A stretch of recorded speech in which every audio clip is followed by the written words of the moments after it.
Today we have Liam Cosgrove, the White House correspondent for Zero Hedge. With that, Liam, please kick us off. Thank you, Caroline. So my first question is on foreign policy. Sure. The president has made several moves towards peace in multiple fronts, India, Pakistan, with the Houthis, talking with Iran and talking with Putin.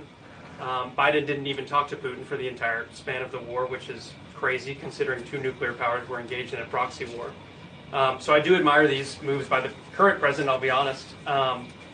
However, as of today, we are still funding both Israel's and Ukraine's wars.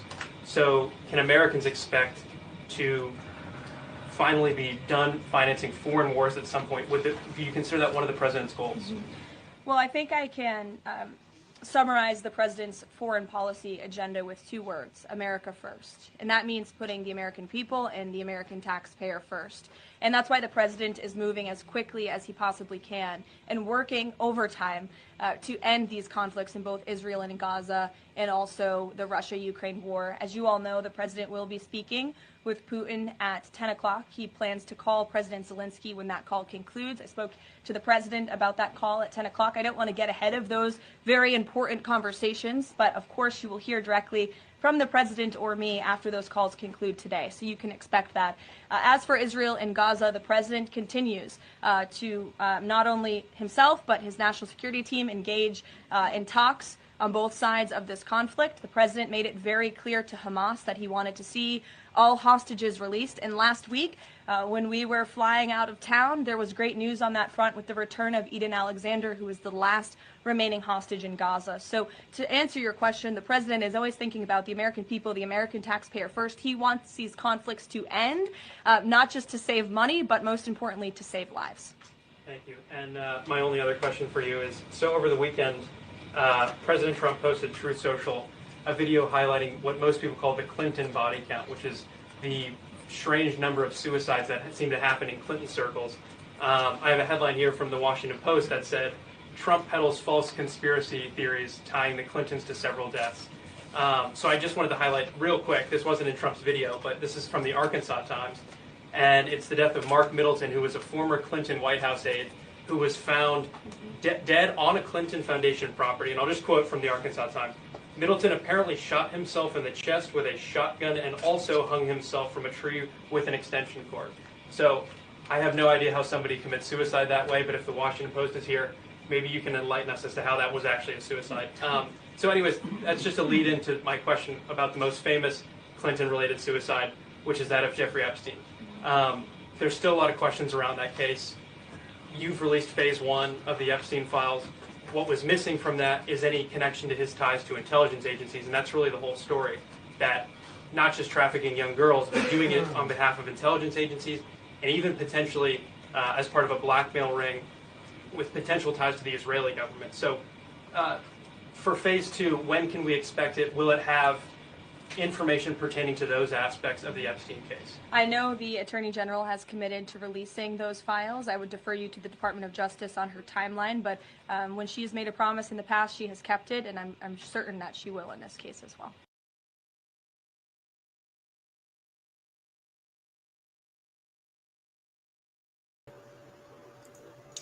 All right, YouTube, how's it going? Well, this is Mad Mystic 007, and I have to say that, hey, the diddler optics are high. Look at you guys go. I want to thank the evil energy spewing over on Tarek's channel tonight for the last 6-7 hours. If you don't know who that is, let me inform you. Shall I? I shall. Yeah, I shall. Hold up. So yeah, Tarek, good job spewing evil energy. I like your tactics. Kind of journalistic of you. Yeah, you're earning yourself a badge. I could tell. So yeah, go check out T Reigns over here on YouTube. If you haven't noticed, I've been exposing these last 2 videos. So great job, great work. But I like the tactics. Excellent job, T Reigns. Okay. Next, as far as peddlers, criminals, escort whores, drug addicts, and something in between. Wow. Great exposure of yourselves. Not using the hidden hand at all. Woo! This is great. Oh, yeah, baby. We're loving this. So, yeah, I just want to say epic content tonight. And, yeah, wow. Yeah. Wow. It's rocking and rolling on the tubes. Like I said, we bring you the entertainment. All right, now we're gonna move on to, since some people like T Reigns doesn't know how to do his homework and he steps in circles that he just like backs up criminals and something in between. I thought I'd educate you, learn you some, like Monograph says. Are you ready to get learned? Yeah, it's time. 80s for a sexual assault on a child. It is believed that he may have worked in the Ramsey home shortly before the family moved in. I was in a mental hospital for 5 motherfucking years. That's a fact check. So you know what? I can go fucking cuckoo all of a sudden and just say, I went crazy. I have a history of it. I'll be like,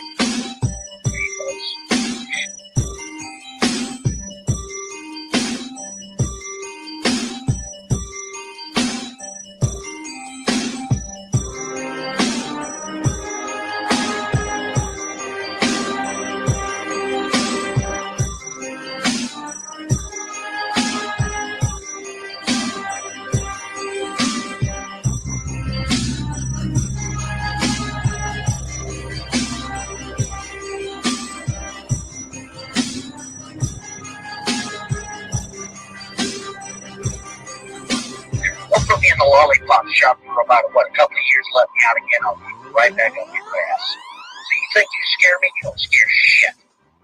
I've been through more shit in my motherfucking life than you could ever dream of. So do you think a bunch of sissy ass motherfucking trolls are ever do anything to me? I double motherfucking know it.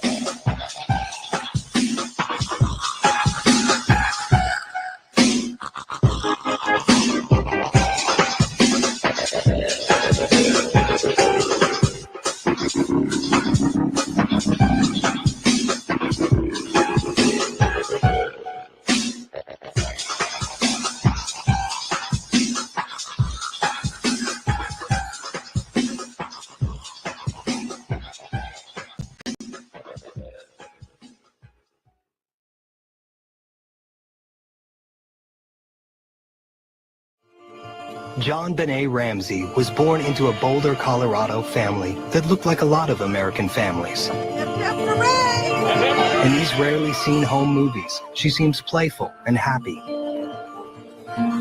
Wealthier than most, the Ramseys were able to provide her with all the material pleasures of a happy childhood. Burke was the big brother. Little John Benet was a ham and a heartbreaker. The Ramseys seemed to be living the American dream, until it all came crashing down. On the morning after Christmas, December 26, 1996, Patsy Ramsey woke up suddenly.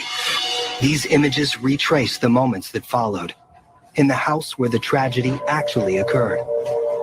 I started downstairs. There were pieces of paper lying on one of the runs of the stair. Hurry, please explain to me what's going on, okay? There's a note left. Our daughter's gone. How old is your daughter? 6 years old. She's gone. 6 years old. Oh my God, please. We're gonna kidnap me. Hurry, please explain to me what's going on, okay? There's a note left. Our daughter's gone. How old is your daughter? 6 years old. She's gone. 6 years old. Oh my God, please. Minutes later, Boulder police arrived, examined the ransom note, and started searching the house.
We've been tracking all the fallout all night long from that California massacre.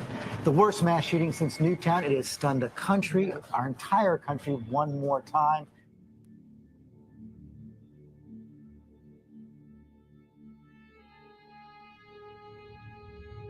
Good evening, and as we come on the air this Sunday night, America is just now coming to grips with what unfolded here in the early morning hours here in Orlando, a massacre at a gay nightclub. 3 hours of terror overnight, multiple shootouts, hostages, a packed nightclub under siege. By the time it was all over, at least 50 people dead, even more injured tonight.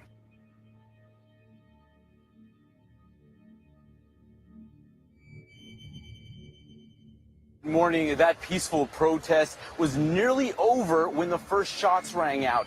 In the end, 11 officers were shot. 5 of them were killed, police say, by 2 snipers.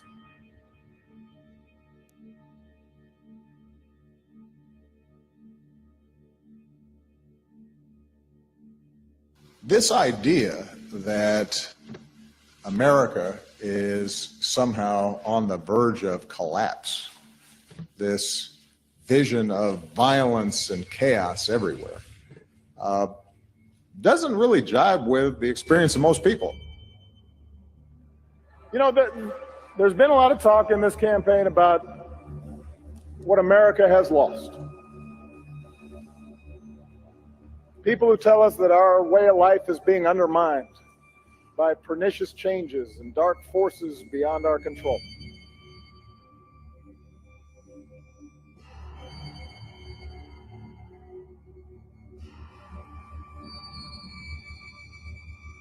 If you see something, tell us so we can look at it. In every single one of our cases, as we look back, somebody always sees something that they should have told us and they didn't.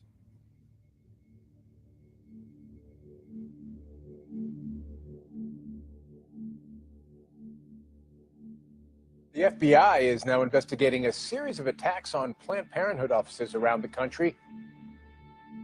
The FBI has released a new intelligence warning saying criminal or suspicious incidents will continue to be directed against reproductive health care providers, their staff, and facilities.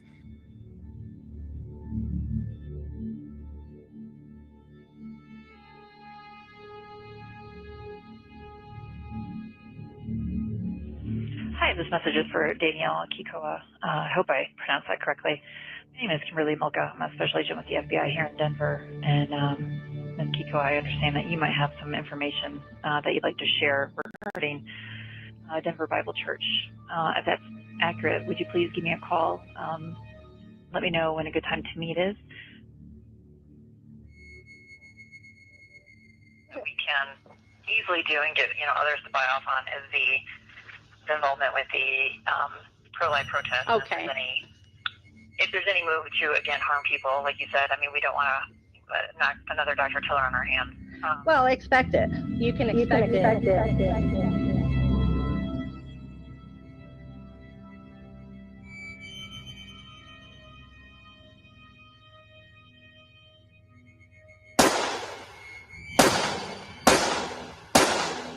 We're getting a second caller now. They're advising in the parking lot.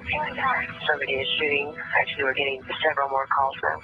I just got shot at you behind Planned Parenthood. 6-1, we're getting shot at again. Trying to get... Copy. You report me?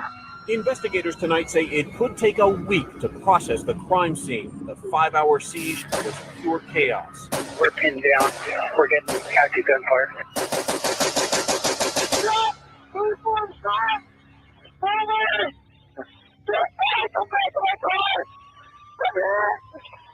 We're pinned down. We're getting active gunfire. A gunman Friday taking aim at police and everyone else at a Colorado Springs Planned Parenthood building. He fired around and it blew out the back window of my car. People inside and out, hiding anywhere they could. I need them to make sure that this guy stays pinned down behind Planned Parenthood so he doesn't come around behind us. As police tapped into closed-circuit cameras to track his movements. He's coming out, he's got the AK. He was aiming for my head. The alleged gunman, 57-year-old Robert Deere of Hartselle, Colorado. The FBI is investigating the recent Planned Parenthood shooting as a possible hit by an organized domestic terror group stationed out of Denver, Colorado. In 2015, the FBI launched a probe into Reverend Bob Enyart, fanatical pro-life pastor of Denver Bible Church, and his cult-like following that support what Enyart calls his shadow government. The Denver FBI Investigation Unit contacted Danielle Kikoa, North Glen, Colorado, and interviewed her only 3 days before the shooting.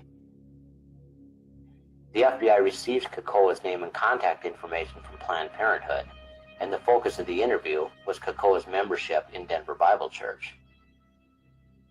FBI informant Danielle Kikoa and her husband, Curtis Kikoa, are former members of Denver Bible Church, which they describe as a cult. According to the Kikoas, the church pastor, Bob Enyart, is actually a Satanist and a serial killer cloaking his satanic criminal enterprise under the guise he is a pro-life Christian anti-abortion activist. The North Glen couple and their 6 children abruptly exited Enyart's church in fear after realizing it was a dangerous satanic cult by seeming pedophiles, drug addicts, fraudsters, con artists, and mind control victims.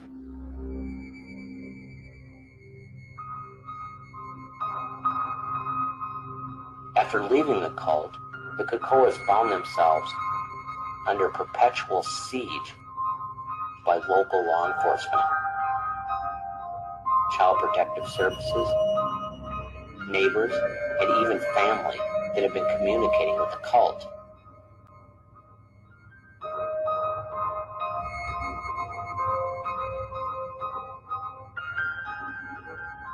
The Kikoas publicly claim that Enyart is a sadistic serial killer that murdered John Benet Ramsey in 1996, as well as being involved in many other high-profile crimes.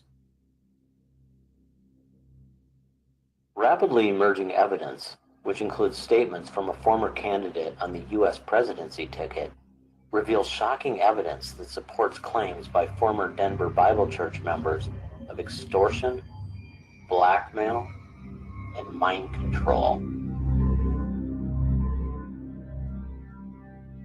Exclusive information obtained by Right Into Action indicates the Denver FBI was aware that something was going to occur.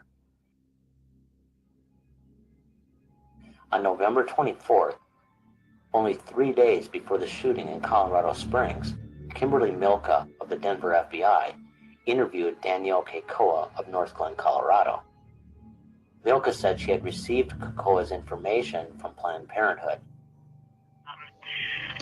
We need to find somebody. Well, I was wondering if you would be willing to talk to me about some of the stuff that you observed while a member of the Denver Bible Church.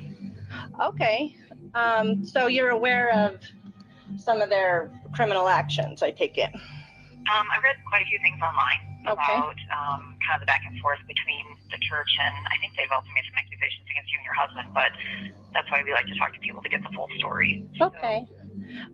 So how did you get a hold of my number? Like, what brought you upon contacting me? I think you left a message for, was it the Planned Parenthood office? Oh. A couple months ago? Yeah, okay. Yeah. And so they provided your name and number to me. And I see that you're involved with civil rights and public corruption, you know, and that's really what we're dealing with here. And again, this is, I'm trying to give you a good example of how we can come at the situation or how I can come at this. We always say it's like eating an elephant. You just have to do it one bite at a time. Okay. So it's large. Yeah. And so we like to focus first on, you know, what we can do as a federal violation. Milka appeared to be concerned about violence occurring at an abortion facility. We can easily do and get, you know, others to buy off on is the involvement with the pro-life protests. Okay. If there's any move to, again, harm people, like you said, I mean, we don't want to, not another Dr. Killer on our hands.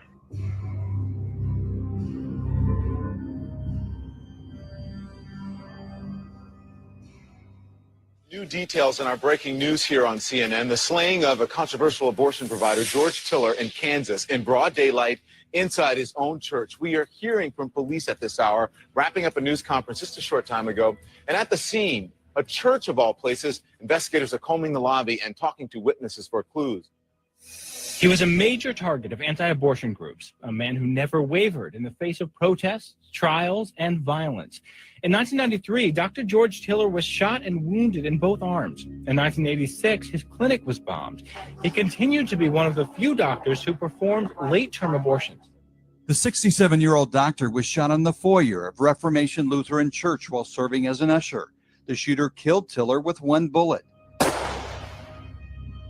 Danielle Kakoa, the Colorado mother of 6, told the FBI's investigative unit to expect something to happen because the shot caller, Enyart, has been exposed.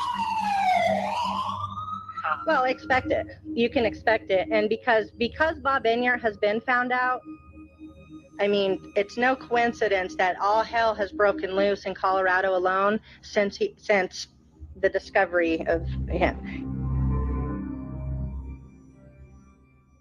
The terrorist movement within the pro-life movement is obviously something you can work on. They're organizing and plotting the next event as we speak, and it's only a matter of time before it happens. And Kakoa was right. 3 days later, on Black Friday, November 27, 2015, Robert Louis Deere went to the Planned Parenthood in Colorado Springs and opened fire, killing 3 people, including a police officer. 3 people, including a police officer, were killed in this 5-hour-long shootout and standoff. 9 others, including 5 officers, were wounded. As for a possible motive, law enforcement sources say after Deere surrendered Friday, he allegedly made rambling, hostile comments about Planned Parenthood. Officials say Deere appears to be a classic lone wolf. And I picked Planned Parenthood because it's murdering little babies. Events leading up to the shooting suggest Deere may have been carrying out a mission that involved a larger group headed by Reverend Bob Enyart, pastor of Denver Bible Church.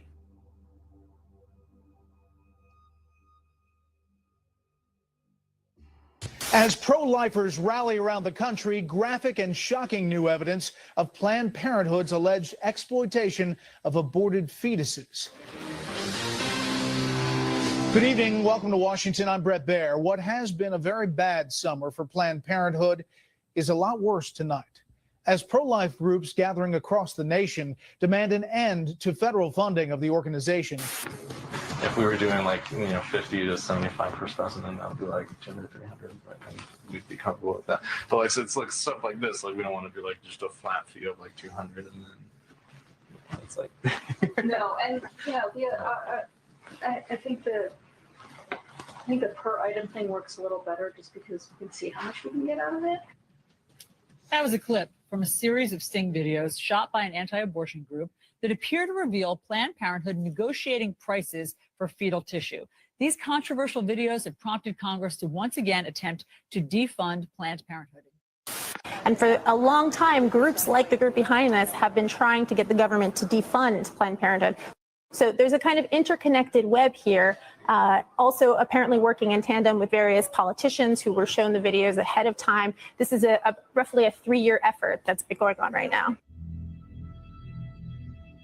The federal probe into Reverend Bob Enyart of Denver Bible Church is extensive and involves his alleged foreknowledge of the Planned Parenthood mass shooting in Colorado Springs carried out by Robert Louis Deere on November 27, 2015.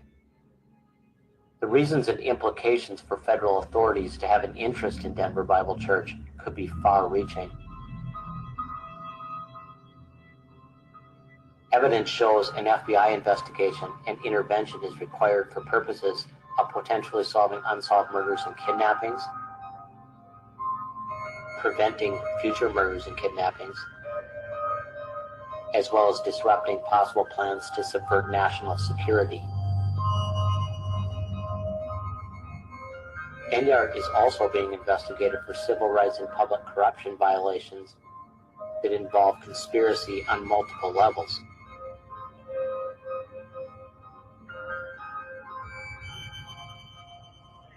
They may one day regret their foray into abortion politics.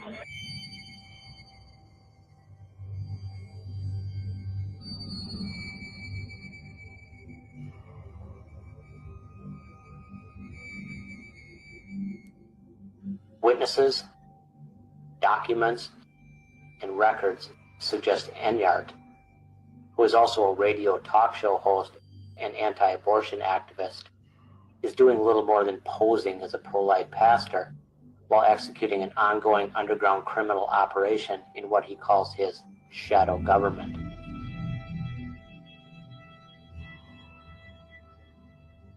Hi, I'm Pastor Bob Enyart of Denver Bible Church.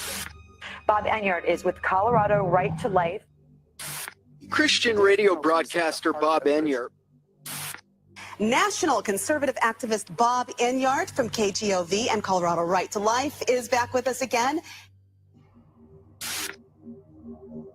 Bob Enyart is a convicted child abuser, Danielle Kakoa said, explaining how the abortion activism and child-focused protests are just a facade.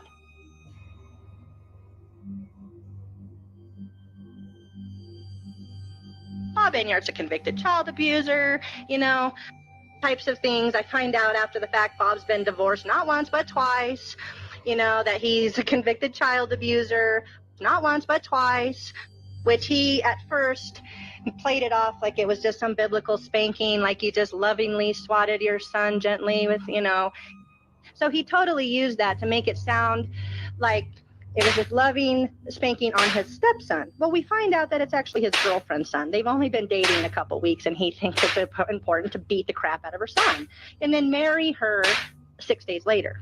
This is Cheryl, his third wife. And so we find out these things. We found that stuff out after the fact. Was Robert Louis Deere blackmailed and extorted into committing murder at the Planned Parenthood in Colorado Springs by Reverend Bob Enyart? An active investigation initiated by Denver FBI of Enyart and his followers shortly before the attack by Deere suggests that might be the case. Enyart is under federal investigation because formal complaints were filed against him by real-life victims for crimes he was committing. Facts and evidence show Enyart is guilty of plotting against the U.S. government. Danielle Kakoa told the FBI that Enyart is a satanic serial killer and shot caller who has ordered kidnappings and murders at an unimaginable scale.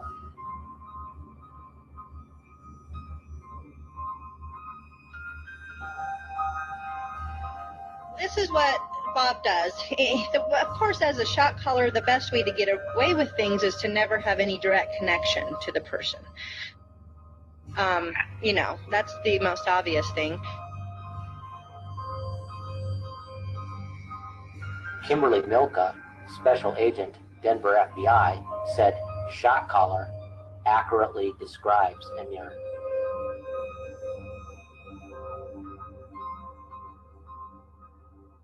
See, again, that to me is totally believable that there are shot callers, and I think Yes. it's important that you use that term. Yes.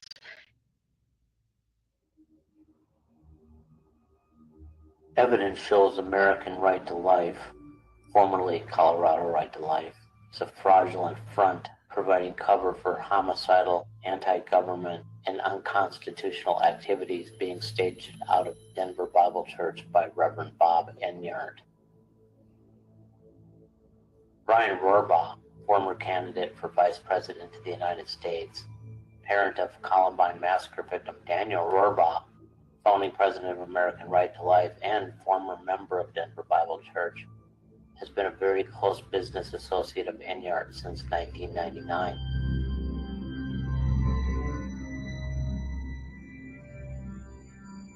In 2008, America's Independent Party nominated Rohrbaugh to its first ever presidential ticket. He was the running mate of Alan Keyes from Maryland. Statements from Murbaugh are part of an FBI investigation of Robert Adolph Enyart and his Denver Bible Church that began in early November 2015. Never before heard audio of American Right to Life's founding president, Brian Murbaugh, may hold the key to why there was a shooting at the Colorado Springs Planned Parenthood on Friday, November 27, 2015. The statements capture Murbaugh discussing Enyart with Daniel Kekoa, North Glen, Colorado. Murbaugh described the real Bob Enyart during a recorded conversation with Kekoa.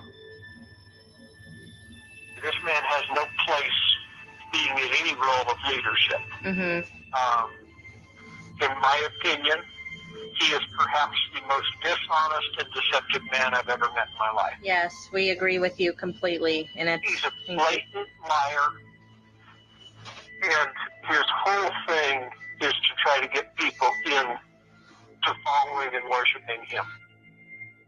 Yes, that's why we really believe we didn't realize we were a part of a cult until we left.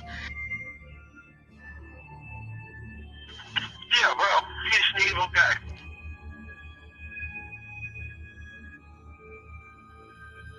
Murbaugh's condemnation of Enyart in 2012 is very significant. Lots of people who know exactly what he is and exactly what he isn't. Right. Okay. And don't waste your time looking for some Christian solution because you're not dealing with a Christian entity. Okay, very true.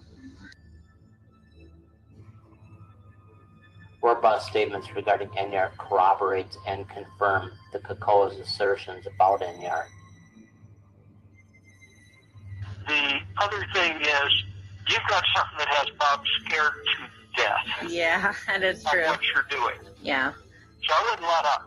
Okay. I absolutely wouldn't let up. All right. Since the Planned Parenthood shooting on November 27, 2015, Enyart has made multiple radio appearances, including on the Hagman and Hagman Report, Steve Curtis, and his own program, Bob Enyart Live, where he creates the false appearance that he, himself, speaks for Christians and unborn babies across the United States. That's not true at all. According to former members of Denver Bible Church, he simply poses as a pro-life Christian minister and only pretends to be utterly obsessed with saving unborn babies. This, they have told the FBI, is a cover for his satanic occultic practices that include kidnapping, rape, and murder.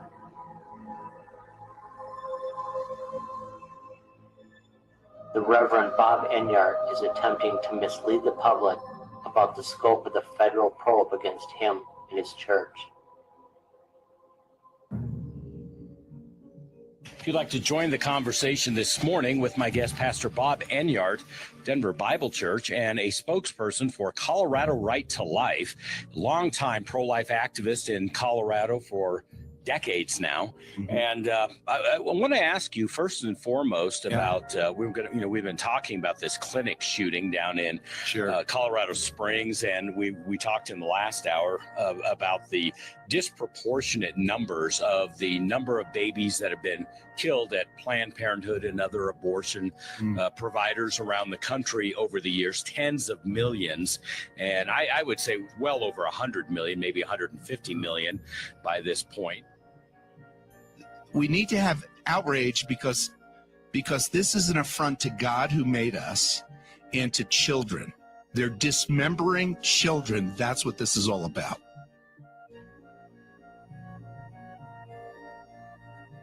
Is it wrong for a man to kidnap and eat a child? Is that absolutely right or wrong?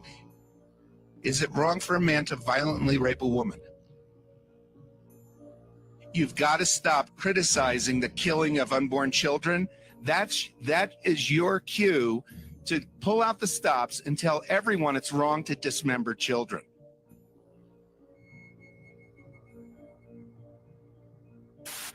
Could you add the babies that are supposed to be aborted that day? Could you add that to the list? Let's let it all come out. Truth. Seal the truth, huh? But also kill the babies. That's what Planned Parenthood does. Oh, I want the right. I want the truth to come out. There's a lot more to this than me to go silently into the grave. There's a lot of things that they don't want to be known. Planned Parenthood and my lawyer are in cahoots to shut me up, but they don't want the truth out. The self-proclaimed Planned Parenthood shooter tells me he has no guilt. I talked with Robert Deere to ask, what about the victims? In his phone interview, Robert Deere calls those who died on Black Friday casualties of war. Do the names Garrett Swayze, Jennifer Markovsky, or Kier Stewart mean anything to you? Yeah, those are victims.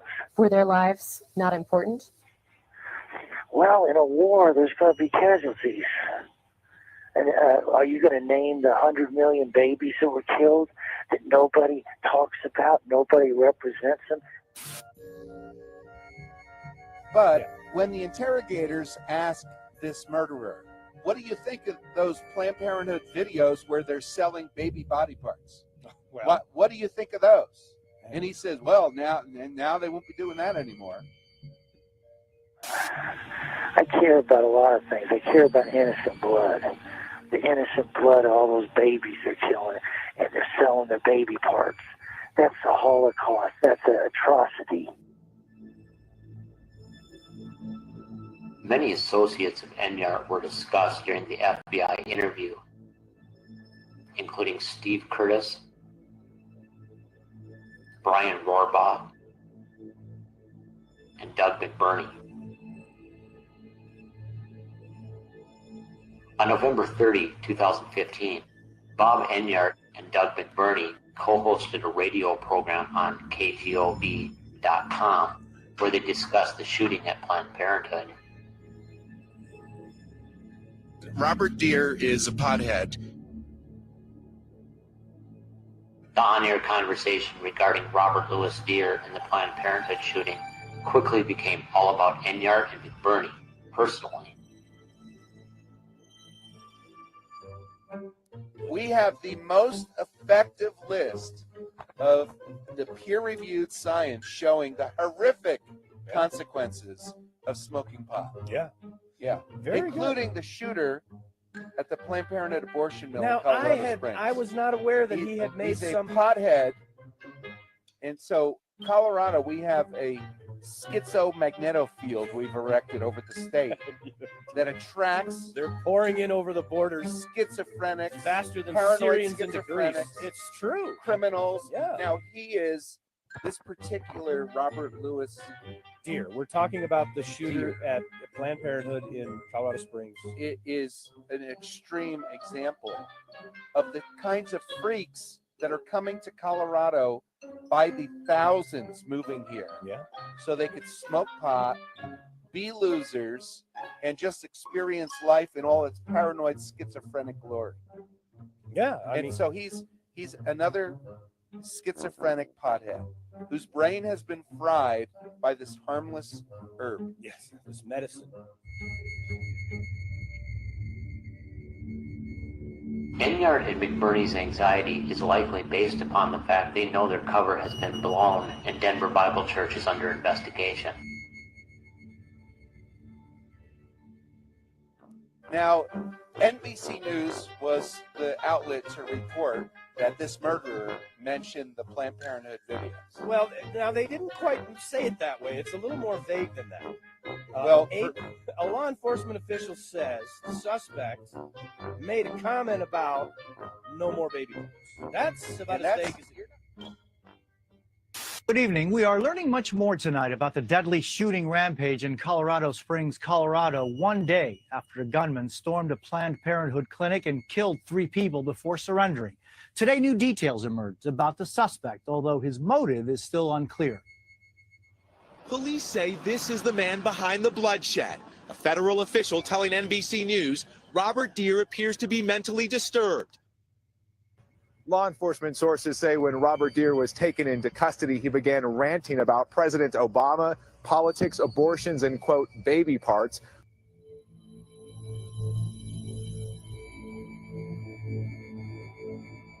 The two men began to rant about a huge plot against them they said was underway at nearly every major network.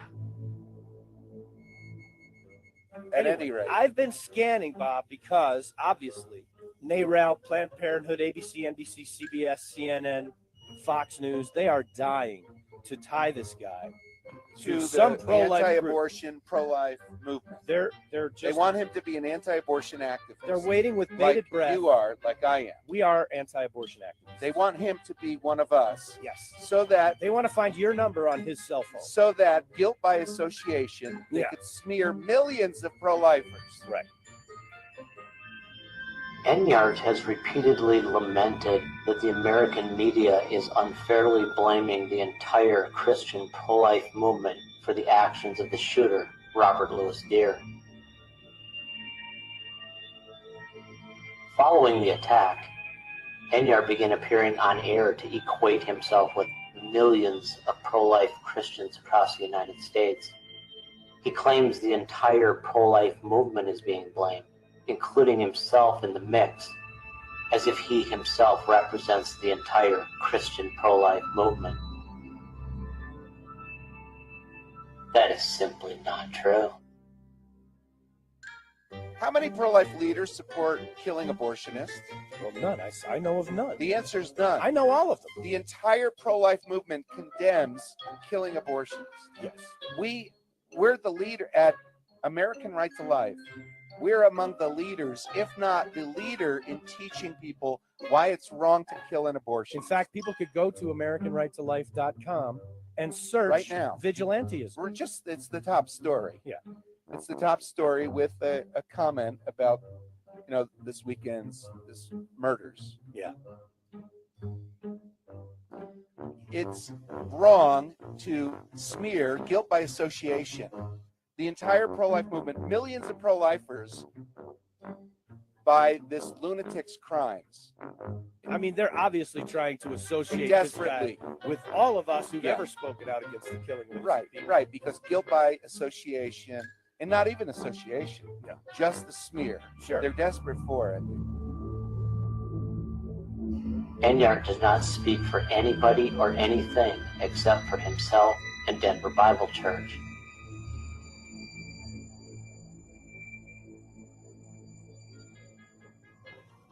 The entire pro-life movement condemns using lethal violence at an abortion. Right. The entire movement. What an amazing double standard in the media. Federal investigators report there have been 9 attacks on reproductive health care facilities across the country, including cyber attacks, threats, and arsons. On July 19th, someone started a fire at the Planned Parenthood clinic in Aurora, Illinois. Then on August 1st in New Orleans, a vehicle was set on fire at a facility under construction. The incident started after an anti-abortion organization released undercover videos claiming Planned Parenthood has illegally profited from selling fetal tissue to researchers. Planned Parenthood denies selling fetal tissue and says the videos were deceptively edited. Now they're concerned about the safety of staff and patients.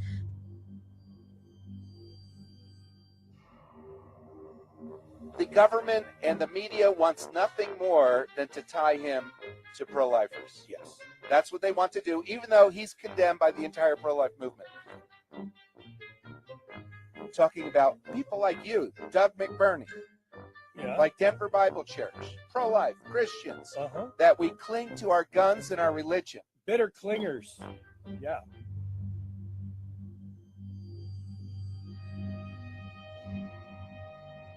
Enyart is holding himself out as a spokesman for Christians and unborn children. He's not. He's under criminal investigation for criminal activity.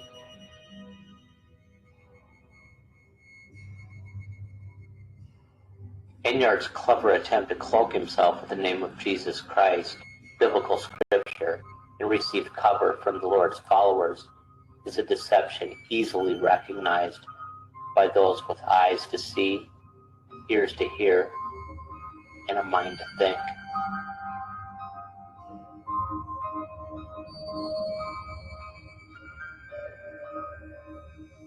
Would you call yourself a Christian? Oh, yeah, of course I'm a Christian, because I actually did something to try to stop abortion, not just talk and not just play the game. Bob Enyart's real agenda is not abortion.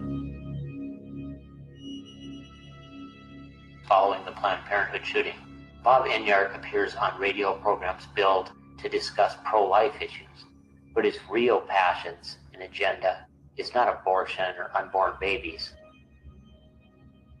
Enyart's real agenda is discrediting witnesses against him. Shortly after the Planned Parenthood attack on November 27, 2015, Danielle Kekoa contacted Special Agent Kimberly Milka of the Denver FBI Civil Rights and Public Corruption Unit for a follow-up interview. Well, obviously, you saw the news about the Friday after Thanksgiving. Obviously. Yes, and obviously this is connected. Obviously, Bob Enyart pulled this off, and I hope you guys see how obvious this is. And how, I mean, and help us see the connection. Okay. Well, let's say, first of all, I told you to expect it. Within 3 days, it happened. Well, expect it. You can expect it. And because Bob Enyart has been found out. Now, how would I know that? Well, because Bob Enyart's been found out. Because Bob Enyart has been called out, and he knows the FBI is investigating him and his terrorist church. And he has no other choice but to order out these hits. He has an agenda, a political agenda against Planned Parenthood. And as we talked about before, he has an agenda to, quote unquote, save the baby so he has more access to children, so he can kill them. Now, as extremist as this sounds, I also told you what would happen. I said, when there is an assassination on a Planned Parenthood doctor or a Planned Parenthood facility, for instance, he will pretend and claim that they have no involvement. They will cite his abortion vigilante worksheet on American Right to Life, which is exactly what he did. He will claim that there is absolutely no connection because pro-lifers are the ones who save lives. They're not the ones who kill lives. And then, of course, we find out that Robert Louis Deere is an anti-abortion extremist, that he has a long 20-year history of doing the same exact type of tactics that Ken and Joe Scott, that Operation Rescue, you know, putting glue on the locks at Planned Parenthood, you know, and of course, you probably saw his outburst in court for the babies, save the babies. You know, this is all the rhetoric that comes directly from Bob Enyart's mouth.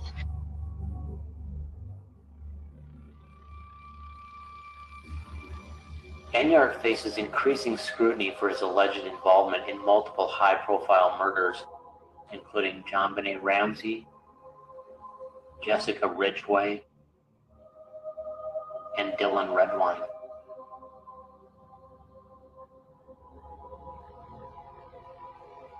With this Robert Louis Deere, it's a clear domestic terrorist. It's clear political motive, clear religious motive for the babies. You know how many times we've heard that rhetoric come out of Bob Enyart's mouth?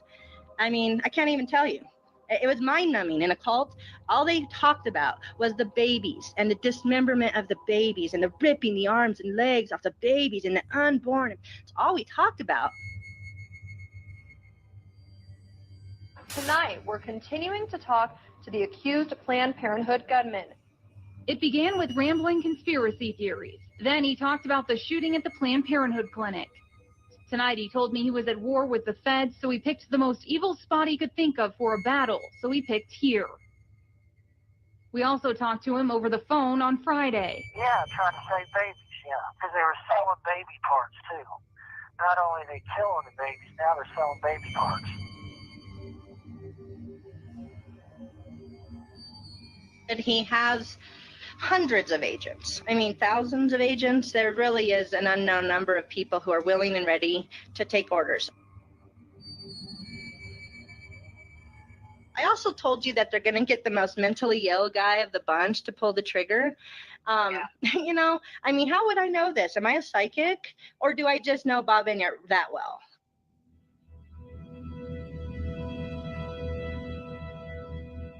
Enyart's real agenda is delivering talking points about marijuana. He repeatedly mentions the debilitating effects of marijuana on a person in both grand studies conducted and published by his people. He incessantly rails on and on about the effects of marijuana on the brain.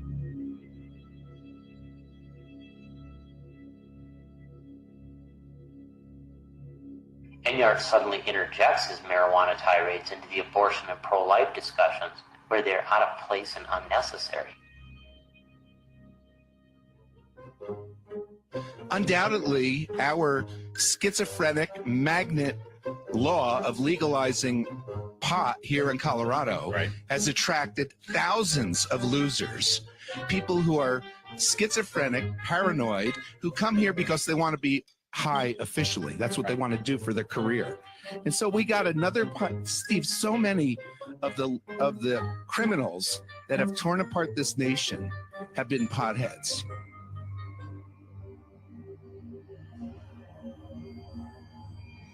Enyart's rants about marijuana are so obsessive and maniacal, they overshadow the actual billed topic until the host redirects him.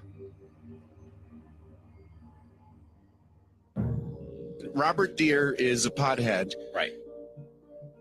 There seems to be something deeper, though, than even that. And I think that's a good point, that Colorado has made it a point to attract a certain element of people. But there seems to be something in the DNA of this state, the history of this state going back to the 1960s, at least, as we're tracking abortion back to legalization or legal status in this state and in this nation. There seems to be something inherently evil in the state of Colorado that just permeates people's brains here, that makes them make very, very stupid and bad decisions.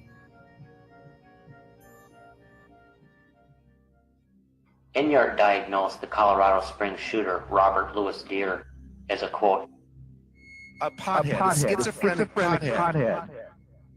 Paranoid, loser, mentally ill, criminal, schizophrenic. Robert Deere is a pothead.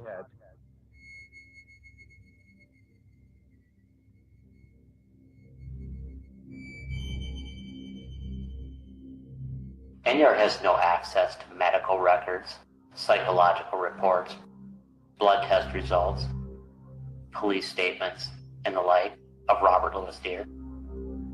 Yet, Enyart makes 100% conclusive statements about Deere based upon 0% evidence. Note, Bob Enyart has been accused of murdering John Benet Ramsey in 1996. He behaved the same way after the child's murder. He published a detailed theory of the crime where he claims John Ramsey left the home, gathered DNA evidence from a public toilet or strip club, and then planted it at the crime scene. He claims the unidentified DNA found under John Benet's fingernails was planted by John Ramsey.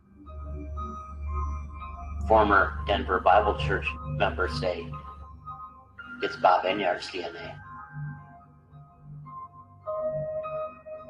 Enyart made 100% conclusive statements with 0% evidence in that case, too.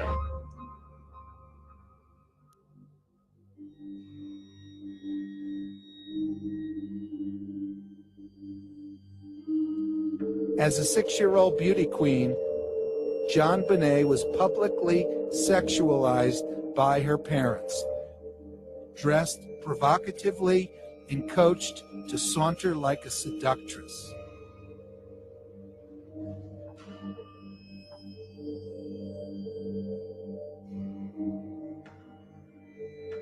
With that pretext, they went to work. John found a pair of unused shoes and made a footprint next to the body. He then took those shoes, the oversized underpants, and other damning evidence with him,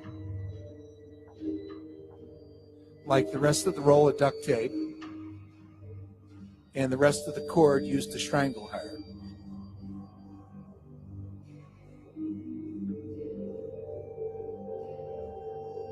He took that with him as he left the house, perhaps around 1:30 a.m. He went out to find a public restroom at a nightclub, a gas station, a diner, or preferably even a strip joint or an adult bookstore with video stalls. Somewhere along his journey, he dropped the damning evidence in the trash. At the restroom, he used the panties that Patsy had recently purchased to pick up a pubic hair and then rubbed a stain onto the underpants.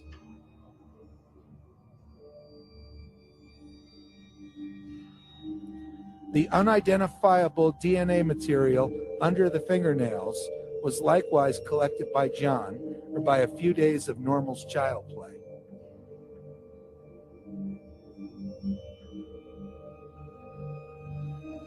That material did not come from an intruder, which would have suggested that JonBenét fought and struggled, getting the attention of her neighbors, but not her parents.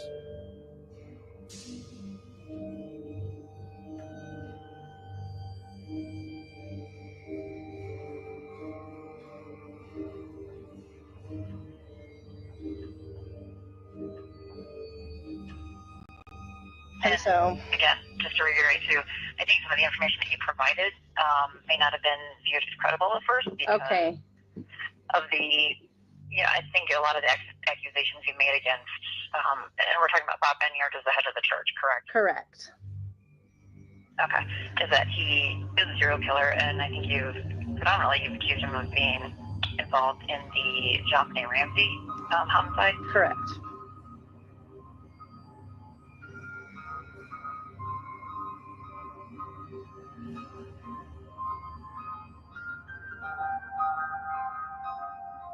I would say that Bob Enyart's silence on this issue, his pre-Miranda silence, if you will, being accused of murder, being accused of being a satanic serial killer,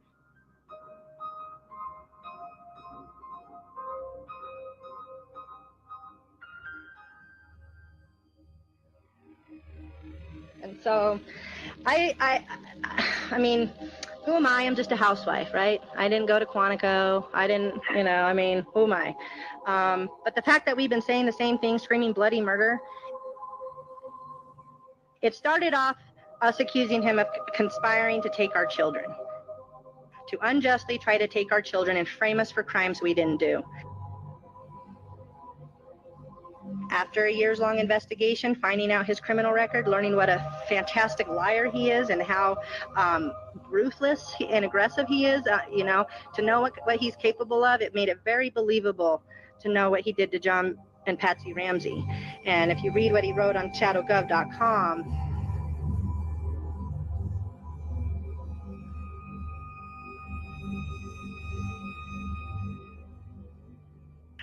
And again, I don't want you to think that we don't think anything you have to say is not credible, and that's why I wanted to talk to you, because I think you do have information that could very well be credible. Again, and if you don't mind, future contact from me, just because you do have a wealth of information about a lot of topics. But if I can just start, again, eating that elephant one bite at a time and work our way through the gamut of what they may be doing, I think that would be helpful. Okay. So, Right into Action's investigative opinion. Bob Enyart is desperately attempting to discredit somebody in his mind's eye.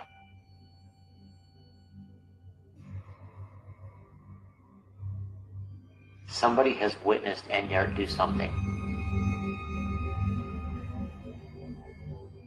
He is going to accuse that witness of smoking marijuana. He's going to argue that because the witness smokes marijuana, their brain doesn't work right.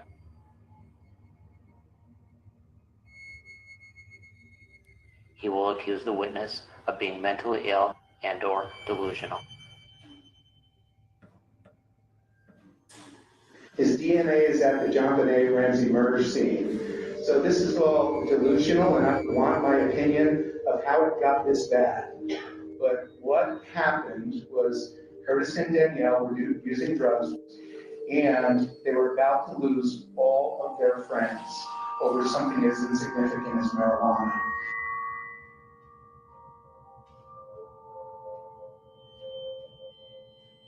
Why don't you just go clear your name with the police?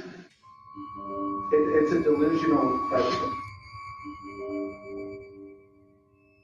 Okay, we're going to continue to accuse you of murder. For you to post 1,000 times over that my DNA is there when you don't know what DNA was there and you don't know what my DNA is, it's delusional. And how did the DNA get on John Benet, the foreign male intruder that was not linked to any member in the family? There is a foreign DNA that's there. Yes. How did that DNA in 3 separate spots get on John Benet? Yes. It's delusional.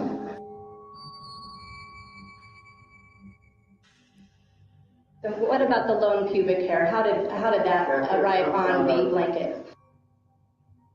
It could have come from a restaurant. It could have. Is this a theory you have, or are you just... This is a theory trying to make sense of the facts of the case. Do you know this for a fact? No, I don't. Then why do you put it on your website? It's a theory of the case. There's 100 of such theories out there.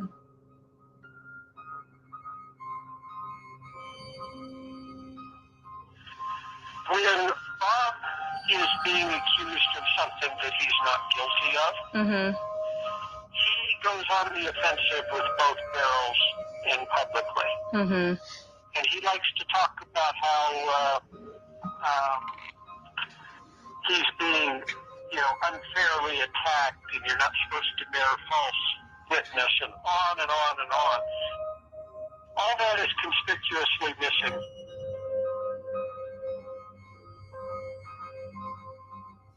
It's delusional. It's delusional. But you guys need the delusion. It's delusion. Yeah, well, there may be more to this than meets the eye. Yes, I'm sure there is. So I wouldn't, the big thing is you don't need contact with any of them. They're scared of what you're doing. Yeah. That gives you great power. Okay. Enyart has never denied any of the accusations against him, including that he murdered John Benet Ramsey.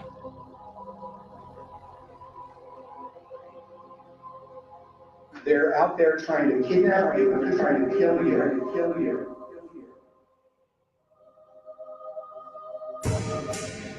Robert Enyart, serial killer, murdered John Benet Ramsey. There, Robert Enyart, murdered John Benet Ramsey.com. Robert Enyart, serial killer, murdered John Benet Ramsey.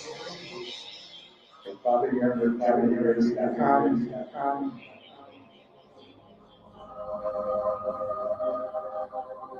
His DNA is at the John Benet Ramsey murder scene.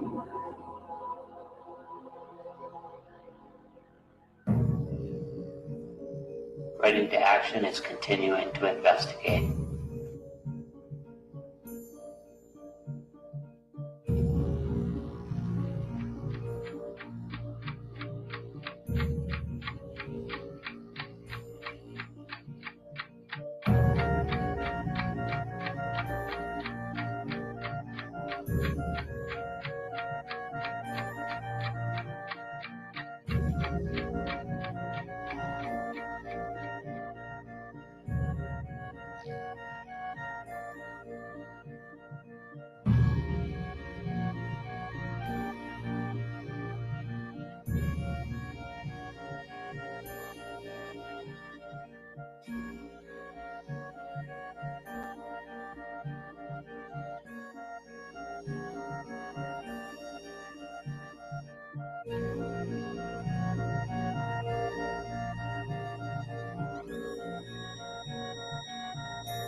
Was JonBenet Ramsey's murder linked to creepy satanic billionaires?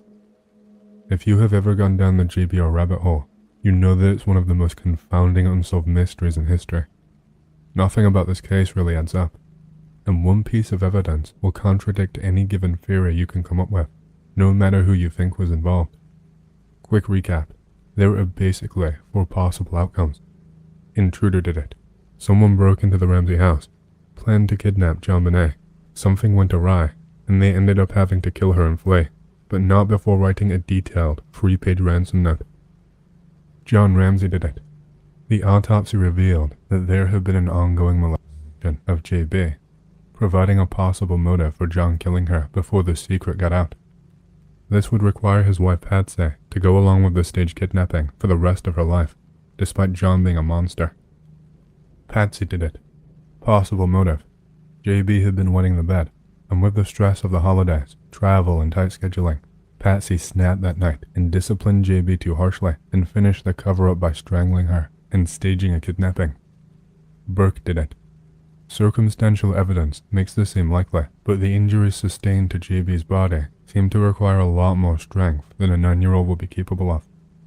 Now, after looking into this case a lot, it seemed like an endless riddle, with dead ends cropping up everywhere, and new pieces of information raising more questions than it can answer. I have an alternate theory that can only be discussed in a place like this, so bear with me. Now, John Ramsey was a very wealthy man. He was the CEO of a company that had, around the time of the incident, been valued at over $1 billion. His company, Access Graphics, was soon to be acquired by Lockheed Martin. John undoubtedly had connections in high places, was speculated to be a heavy donor to the Boulder Police Department, and had political aspirations. John and Patsy Ramsey were active and well-known members of their community. Quick side note, the JBR case has some eerie similarities to another case of a missing young girl, Madeleine McCann, a blonde girl around the same age who went missing. Another alleged kidnapping in which the parents were heavily scrutinized in the wake of her disappearance. Now, many years later, attention gets drawn back to the case in the wake of the arrest of Jeffrey Epstein and the Pedogate scandal. The police sketches of the suspected kidnappers get released, and bear a striking resemblance to John and Tony Podesta, the 2 men being seen together, and at times being seen colluding with someone who looks a lot like Ghislaine Maxwell. Pick related, the police sketches of the alleged kidnappers compared to the Podestas. Back to JBR. One theory that I have never seen pointed out is that there was a third party, but that they did not force themselves in. They were let in and out. I guess this is only a hunch, but I suspect it's possible that because GDI, PDI, and BDI all have some fundamental issue when it comes to conflicting evidence, that there is some likelihood that there will be another explanation, especially if the IDI theory doesn't hold water, due to the fact that there were no signs of forced entry, other than a broken window, which had undisturbed cobwebs and other debris.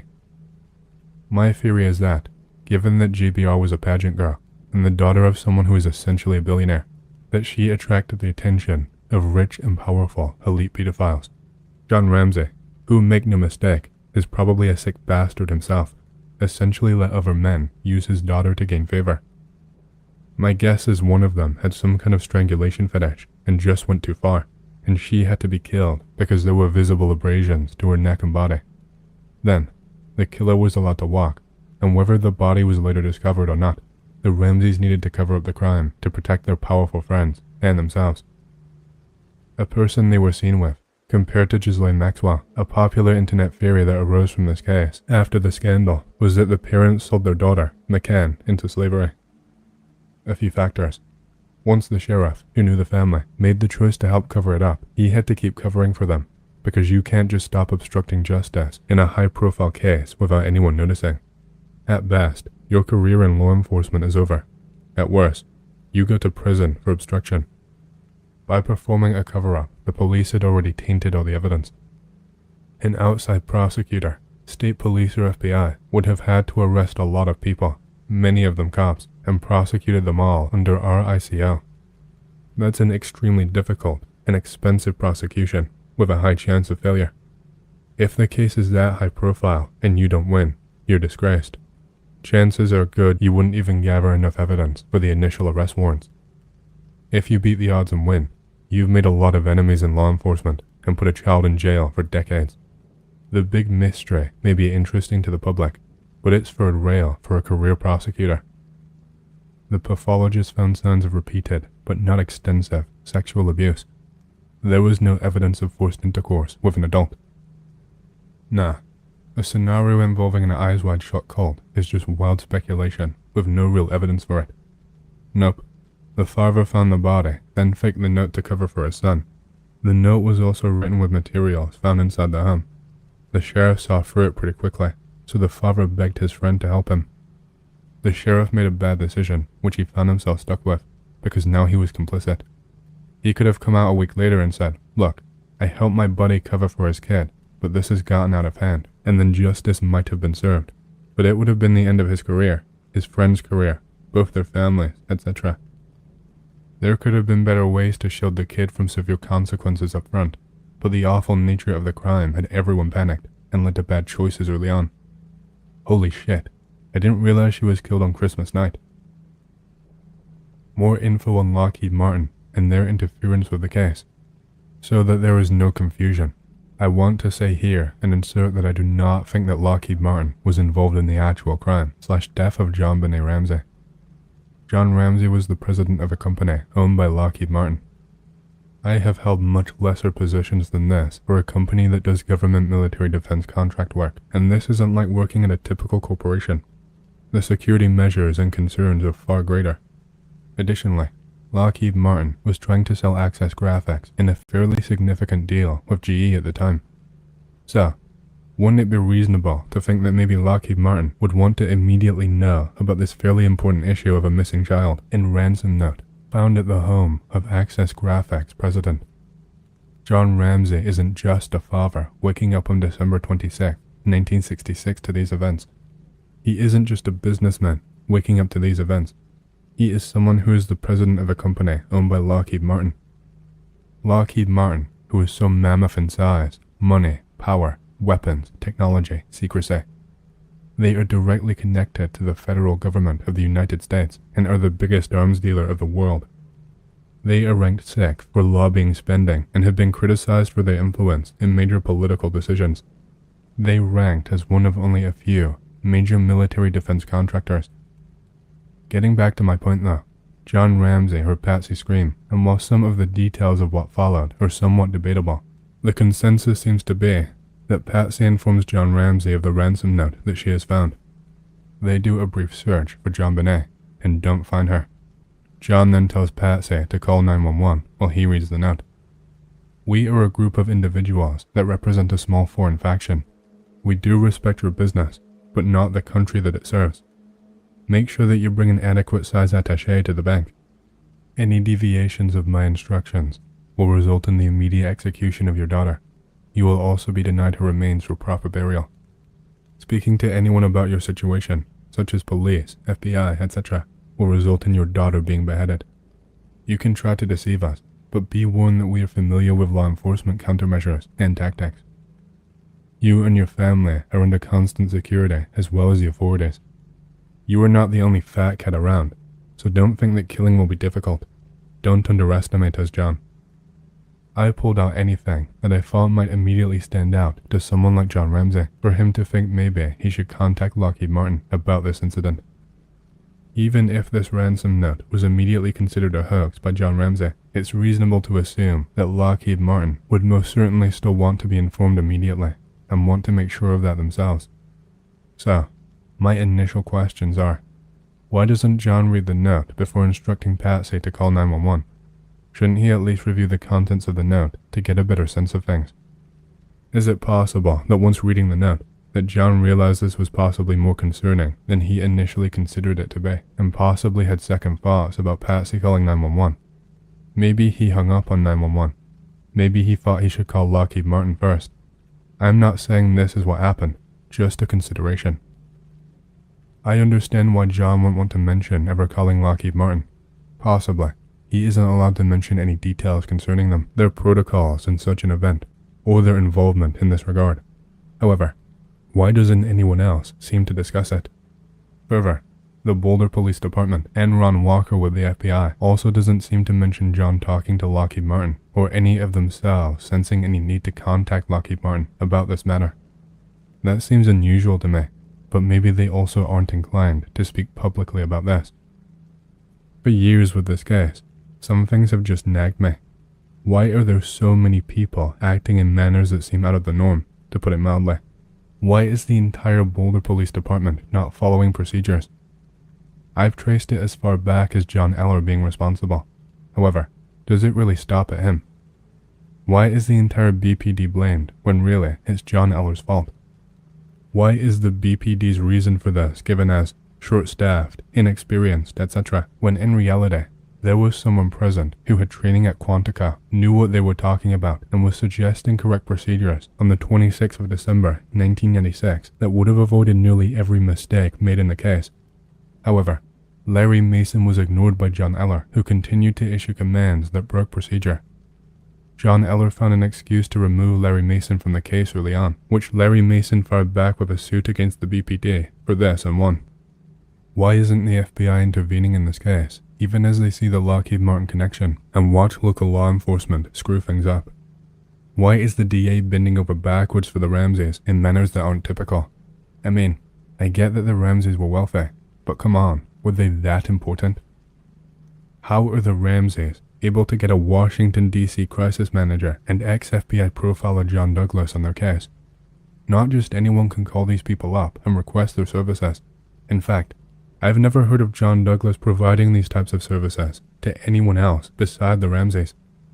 So many times in this case I would wonder, what made the Ramseys so important that I would ever see such things happen, and such big shot names?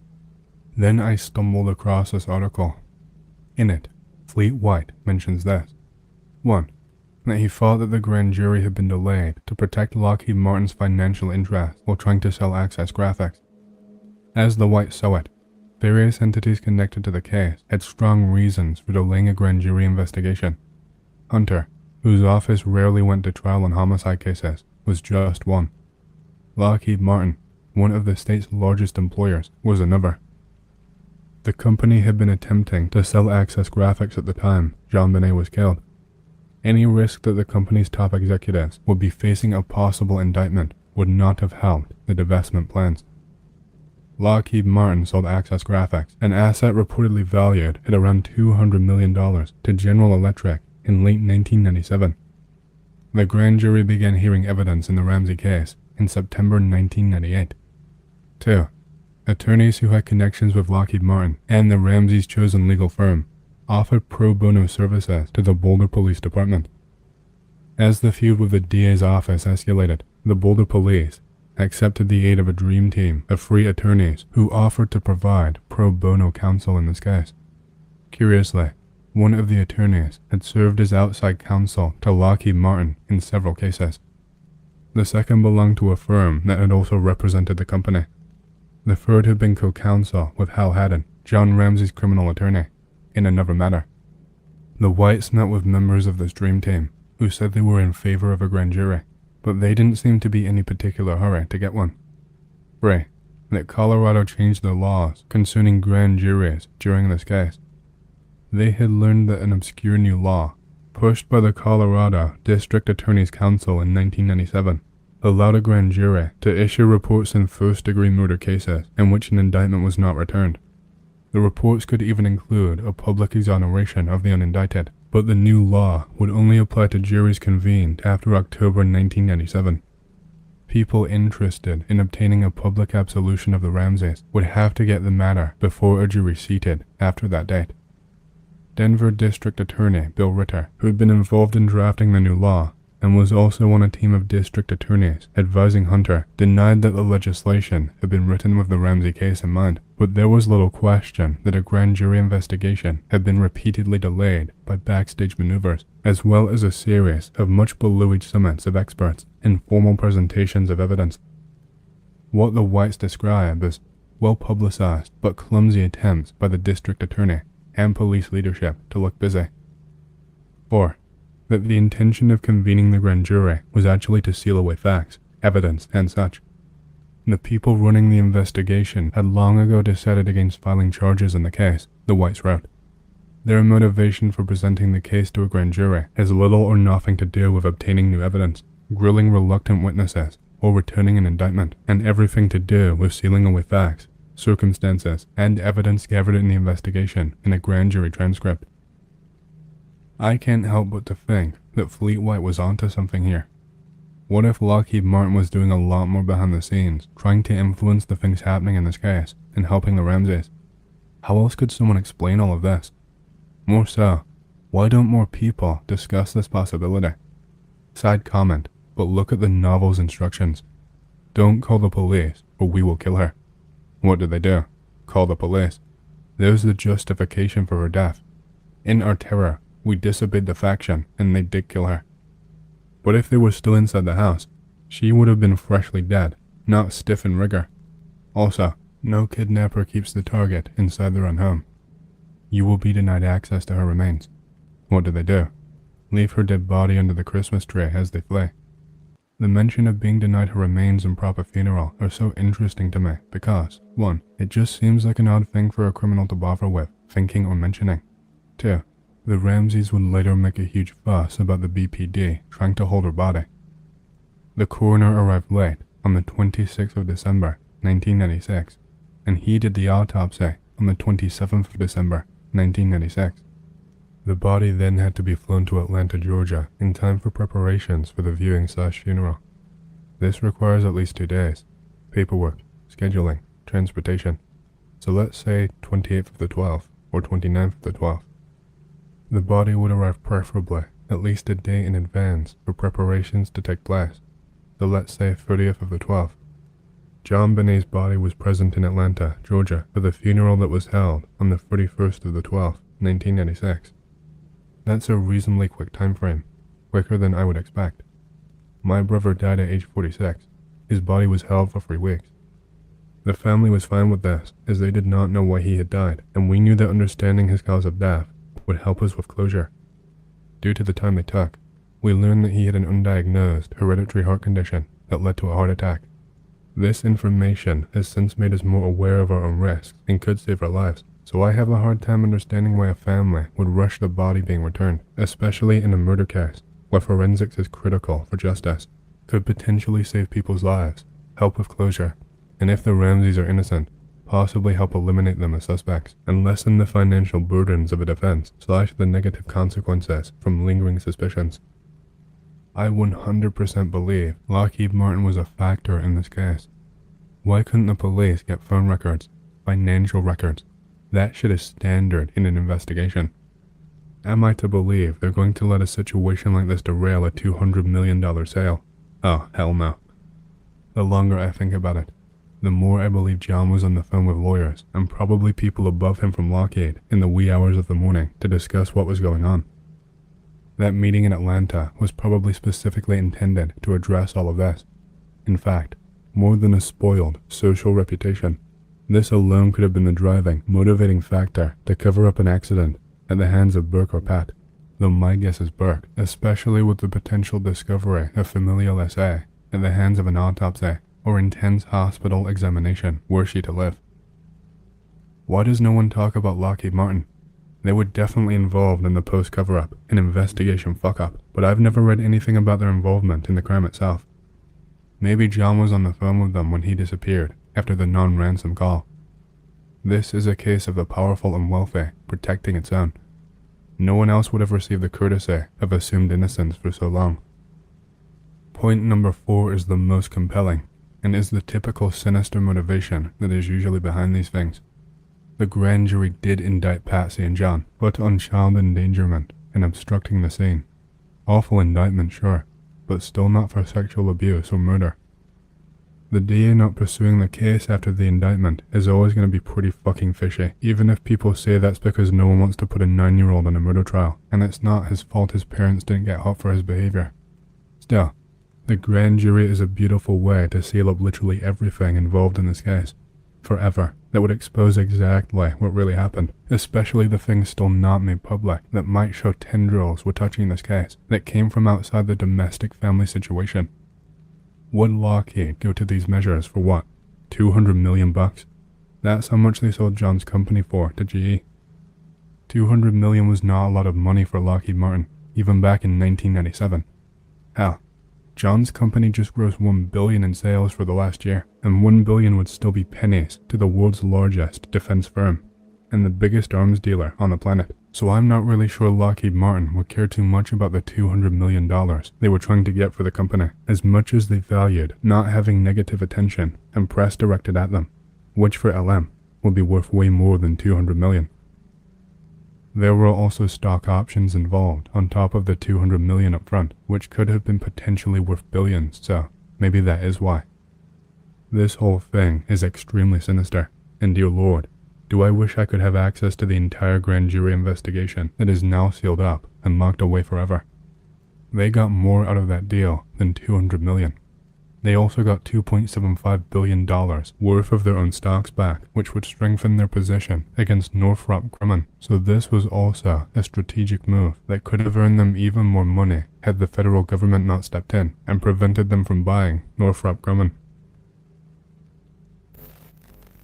This isn't a super major story,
Yeah, those of you that have stopped in and don't know me and left all those wonderful comments, let me just clue you in on a few things. First of all, the category of the video is entertainment.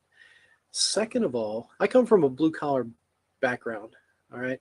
My first job was at McDonald's. I've worked in a factory. I'm not the guy that you think you know who I am. So those are the people that subscribe here and know me and get the kind of humor that was in that video for the terrorist portion.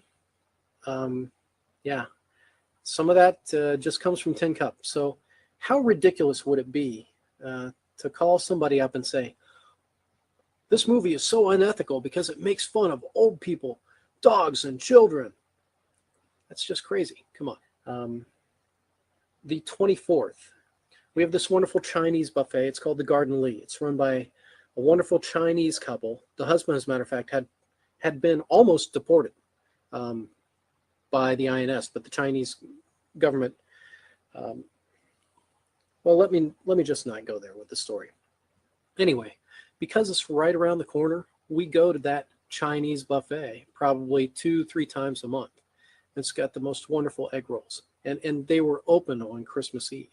And instead of preparing food, me, my wife, my parents, my kids, we went to the Chinese buffet. So those of you that think I'm some kind of elitist snob, you just don't know who I really am. And you took somebody else's word for it without doing any investigation. Just like you probably, I've narrowed the channel down. I've narrowed it way down for you. You probably don't understand the threats that individual made, those veiled threats. There's a nice video that Crotch Vomit put out that talk about how to interpret those threats. Take exactly what that individual wrote and just put at the top, "Dear Mr. President and members of Congress," and then read it to you and see if your interpretation of that note changes. Because I guarantee, had somebody put that address at the top, that somebody would be sitting in a jail cell right now waiting for arraignment because it was a veiled threat. So here we have a screen capture of what was on Monograph's channel. You see that Behind Blue Eyes song? There's a reference to that song and the song's lyrics. Just imagine if this was addressed to somebody very important, what would be going on right now? Currently working on, I think I may be losing my mind again. The pressure is becoming too much to bear. I think that I will be taking a long road trip and visiting some choice people before I might get some treatment. I just love that song. I just love it. Once again, referring to Limp Bizkit, Behind Blue Eyes.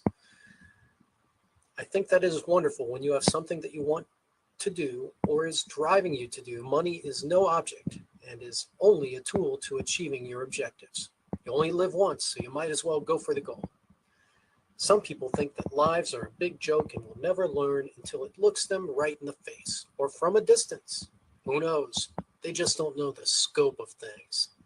Sometimes when you push someone too far, you should be prepared for what you have asked for. You just might get it. Monty is starting to go into that very dark place that you never want to go. It's okay. I can handle it? ? I think, ... Sometimes when one has a mission with enough confidence, you would be amazed at how much you can accomplish. Please try to keep in mind that your reputation is not only what others think of you, but what you think of you. Please do not think that the curtain is coming down. On the contrary, the show will be loud and furious. Know it. Sometimes it feels good to just let the credits roll. The names in this show are plentiful. Ha! And then he talks about Roxy and his travels. Skipping ahead.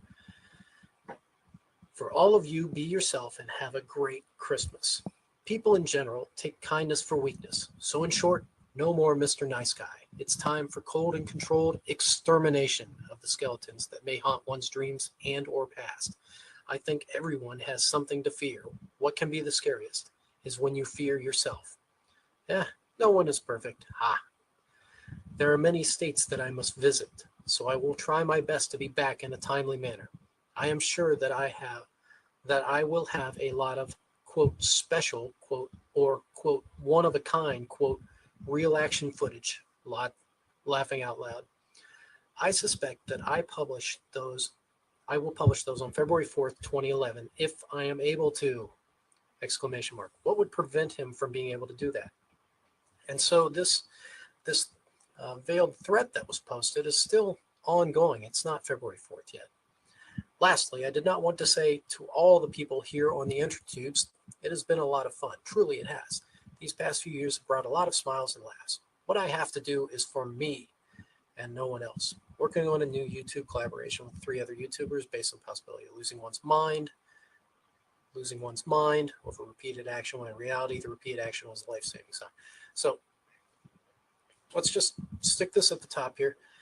Dear Mr. President and members of Congress, and then read that message and see where he would be right now. Now, like I said in my video, I prefaced it with supposedly Monty is going to do these things that this threat implies. The other thing I said at the very end of that was, but I don't think you're going to do it. Go back and listen to the video. I think I used words, if not those exact words, then words to that effect. So anyway, there's my proof for all of you naysayers that have been sent on this quest to basically be his vengeance on my comments section. And I look forward to your renewed comments. Talk to you soon. All right. Now, this is a specific reference to the video in which Almost Retarded, aka Almost Concerned, over at YouTube put out about how Montegraph, that would be me, was going to go on some kind of, let's say, murdering rampage against all these people all over the country. And how he got that, I do not know. And even to this day, actually I do know, because I remote viewed him, and I really did. I really truly did. I went in, grabbed some information from his mind on why he did it, and then came back to my side of the park. And I really do know why he did it, and I really do. And he knows that I do, okay? And it's creeping him out. Because today's video that he put out, he's kind of shaking. The camera's shaking around. His voice is kind of shaking because he's not really sure of himself.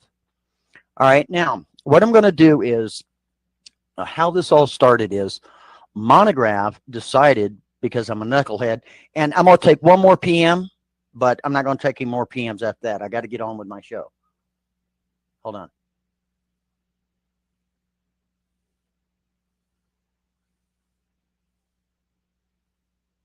Yes. Okay. Thank you very much for that, PM person, and I'll do that. My status is nothing. Will someone please, that's on the blue team, go over and get the original video that Almost Retarded put up of me 4 days ago? Will you please get the URL, put it up top where it says Monograph Christmas Troller Smokeout? All right. Please put it up top so somebody has reference to it. Okay. And that was a good idea, Mr. PM person. I really appreciate it. Now, moving right along before I was so rudely interrupted, but it was a good cause. I'm going to read to you word for word in sentence in the context in which I meant what I wrote. Okay?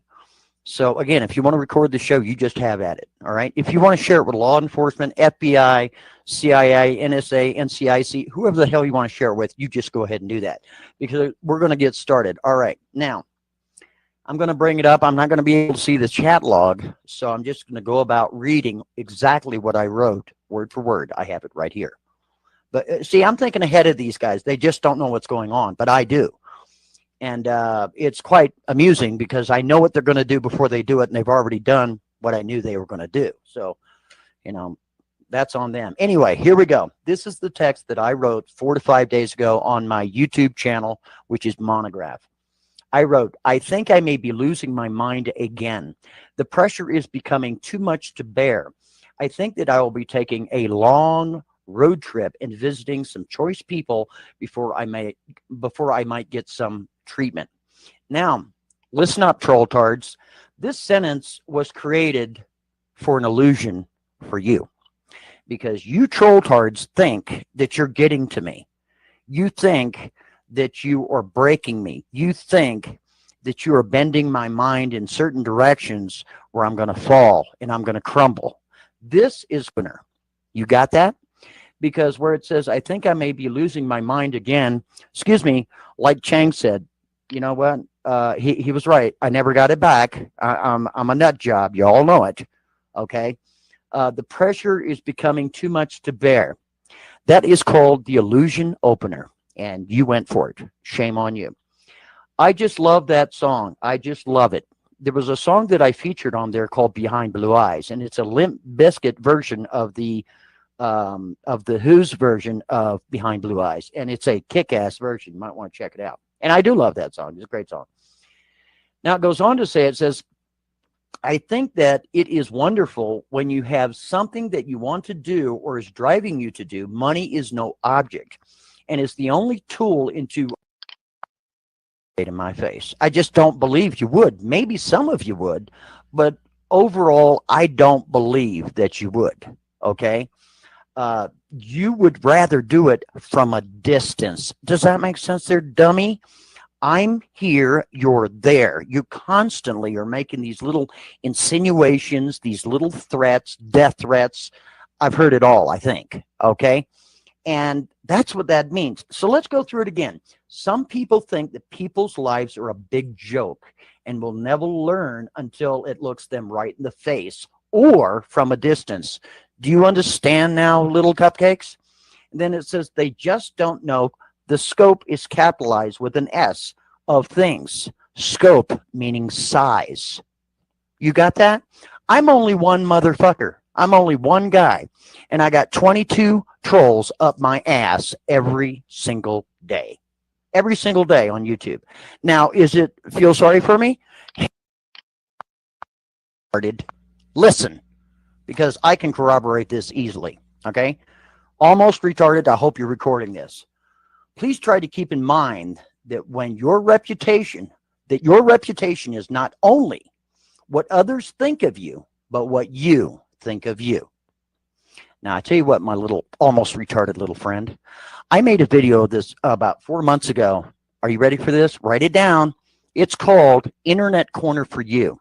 And it was made for Tesla Coils because he was up my butt about 4 months ago. And I made that specifically for him. Now, there is a reference in that video that was made 4 months ago. Are you listening? 4 months ago. It's up there on YouTube right now. It's called Internet Corner for You. All right? And it states specifically, don't worry about my house. Paul and Leanna will be staying there until I return, until my return. Well, excuse me. Why would I be returning if, one, I was going to commit suicide, which some people of you thought, and two, I was going to do some heinous bullshit? Come on, get a grip. All right, it says, for all of you, be yourself and have a great Christmas. It goes on to say, people in general take kindness for weakness. This is very important, almost retarded, because you got it all wrong. And let me explain to you how. People in general take kindness for weakness. So in short, no more Mr. Nice Guy. All right, let me tell you something, almost retarded. And you better listen up and listen up real good. And if you don't believe me, you ask anybody that's ever known me on YouTube, in real life, or on Blog TV. I truly believe that it is not my responsibility nor my character to step on somebody's head to get along in life. And I truly do believe that. I don't think that you have to beat somebody down to promote yourself or to go forward or to get what you want in life. I just don't believe it. In other words, I believe in playing fair. No more, motherfucker. Now it's on. No more fair. Today, I deleted a Dr. Dissent comment that was getting like thumbs up because I know what you guys are doing. I'm not stupid. Okay? How's everybody doing today? I certainly hope you're doing well.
men. Just shit. This should be in the movies because we are living in the movies. This is theater created by the deep state and their agents, and this is all tied to dirty, dark, deep state throaters such as Hillary Clinton's server, the Snow White and the Seven Dwarfs servers, to fucking why is YouTube allowing snuff-like videos of rape, torture, and something in between by bozos like Monograph, Steve Quest, who I'm exposing and asking questions as a journalist along with Snafu Snaps, and my video gets removed. All right. So we'll go back to over here now.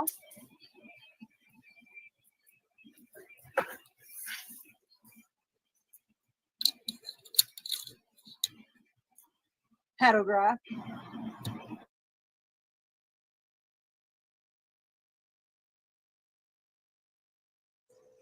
All right, howdy. How is everybody doing on this fine June 26th of 2023, where me, Nicole Riley, and Matthew Sims, aka Snafu Snaps and aka Mad Mystic 007, is getting threats from the deep state agents. And Monty here, Monograph, Pedograph, Steve Quest, and his fucking deep state agents have threatened myself, my family, Snafu Snaps, and his family. All right. So again, I am letting everybody know the optics are high. The optics are high. This video was made by Venus Cupcake last night, restreaming my video and putting her 2 cents in. Now let's listen to their optics here because everything's been recorded and we're just documenting. Correct. Good to see everybody in the chat. Hashtag truth, yo, and much love, Snafu crew. The optics are high.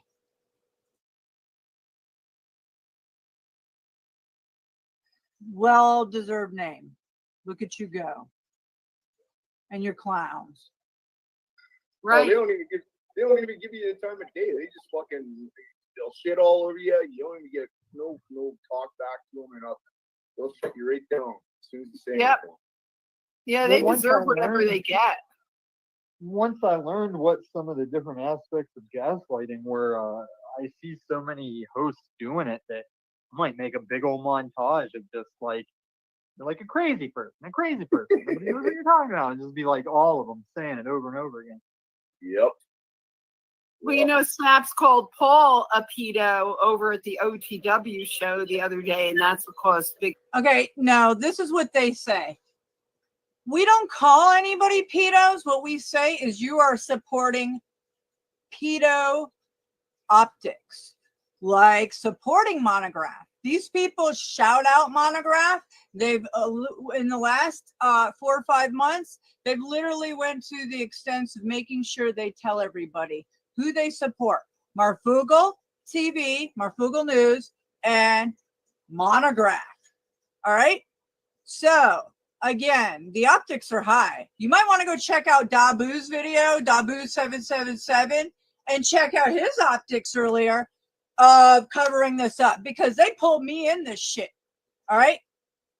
Yeah.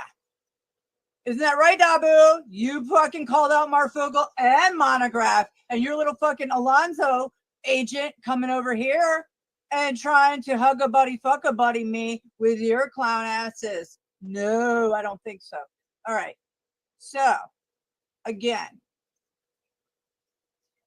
this is fucking disgusting. I'm exposing this for what it is.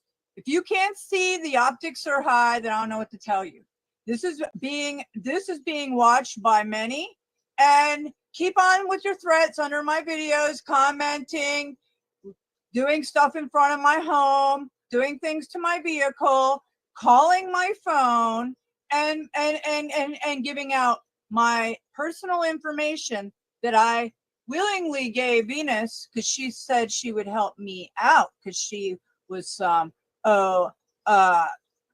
of a, let's just say she said she was a lawyer, not a divorce lawyer, but she helped me in a few steps in my divorce process and she gathered all my information, my whole family's information, all our personal information. Look at these fucking clowns go. And like Fang Mice does, she came to my house. Yeah, the optics are high. She wanted to make sure that there were no cameras in my house either. Isn't that something? And look at the optics. I've got it all recorded, documented. You might want to check out my video from last night.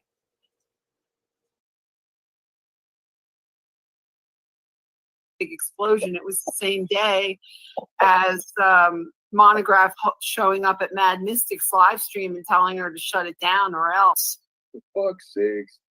And my thing is, if they're gonna try to tell me to shut it down. There we go again. And put them at the bottom of the ocean. Okay. You this fucking Illuminati Tommy, the same guy who threatened me and Snaps multiple times, and we've made multiple videos on it. Yeah, and my children involved in it. He brought them into the mix. This Illuminati Tommy, dark fucker.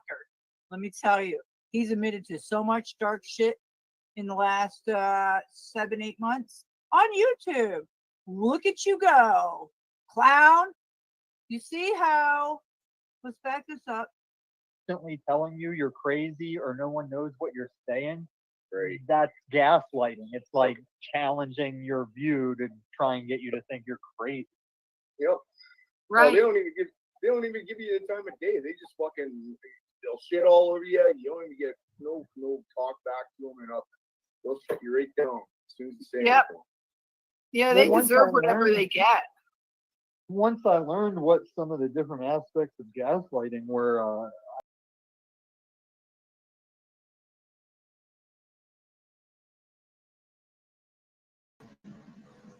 What's up, this lawyer? But she helped me in a few steps in my divorce process, and she gathered all my information, my whole family's information, all our personal information. Look at these fucking clowns go. And like Fang Mice does, she came to my house. Yeah, the optics are high. She wanted to make sure that there were no cameras in my house either. Isn't that something? And look at the optics. I've got it all recorded, documented. You might want to check out my video from last night.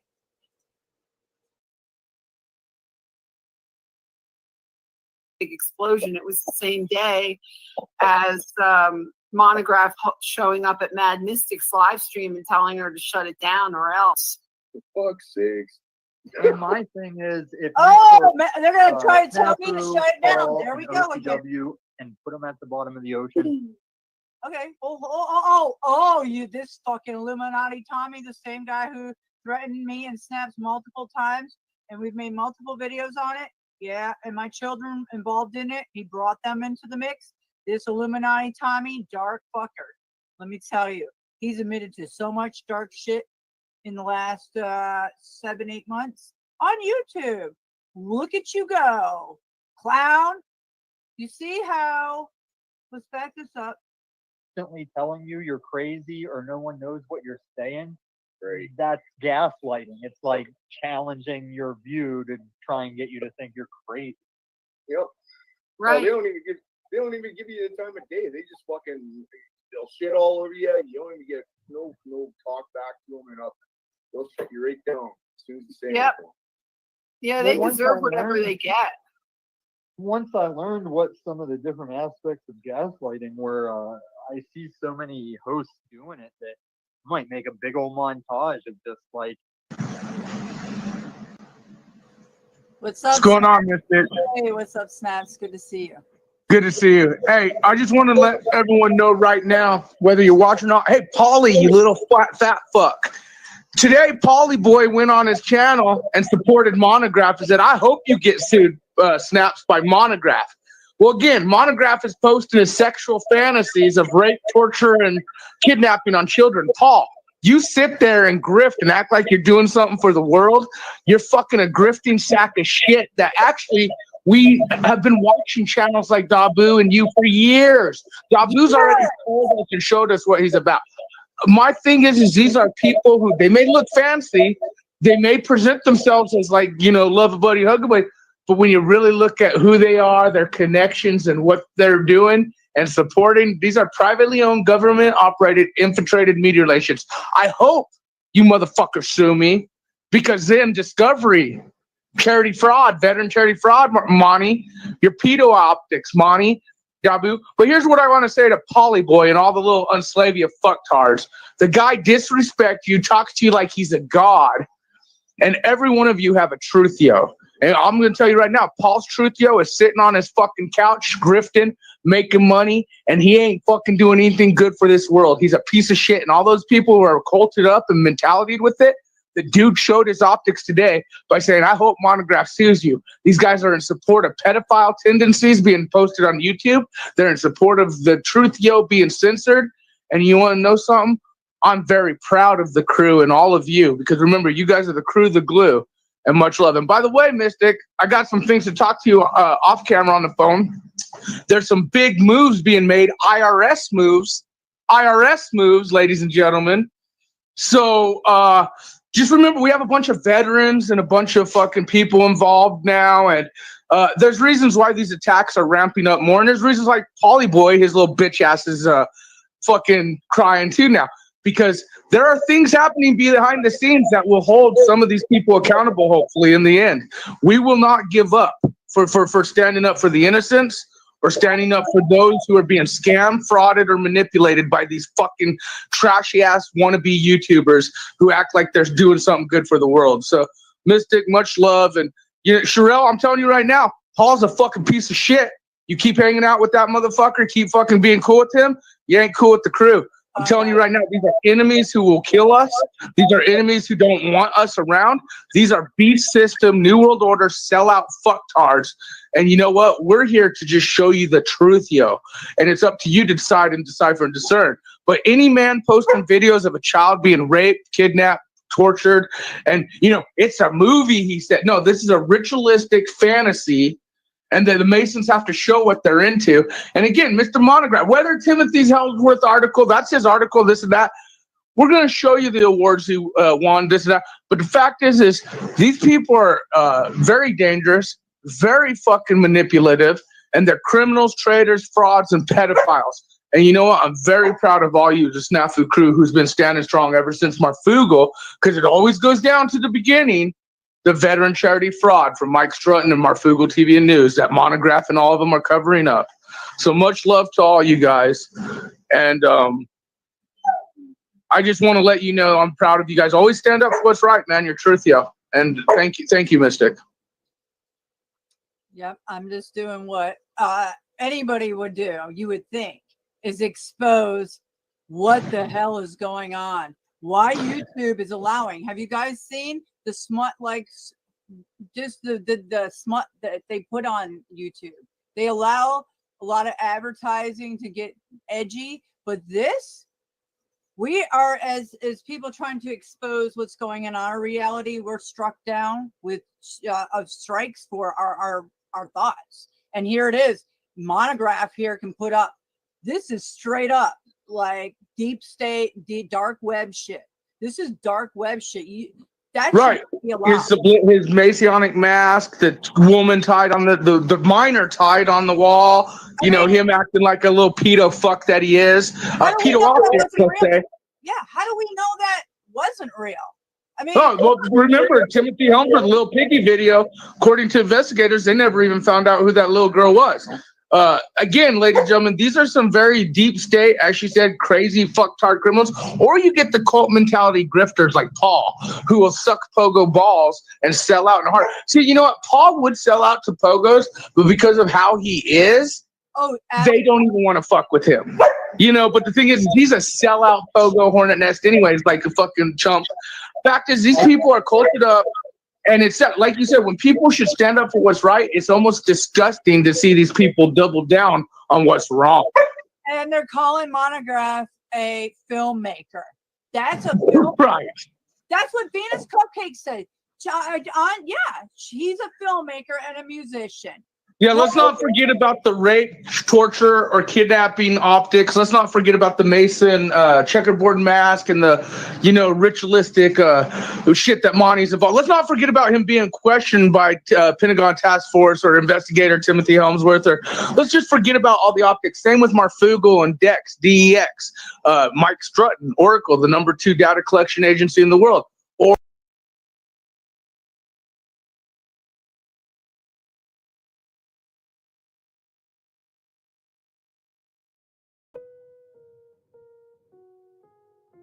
I guess YouTube lets almost young little girls dressed up scantily on YouTube to, I don't know what's going on here, but this is what I'm getting in my feed. And this girl looks to be very young. Regardless, why is YouTube promoting this type of videos now? What is going on?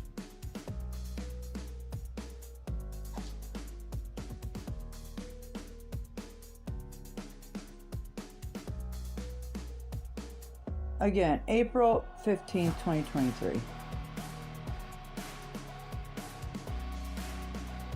These are multiple different channels. Just not one channel. All right.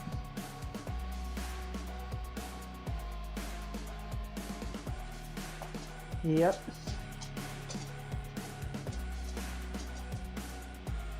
Disturbing indeed.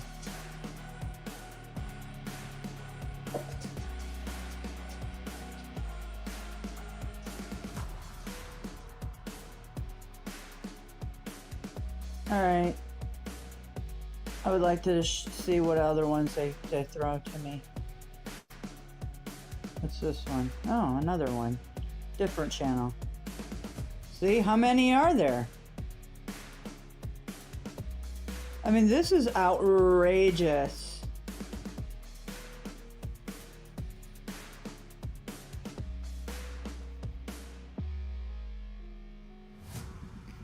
Nasty. I can't even take it. Grooming. What did that say? Chroming model. Okay. Oh.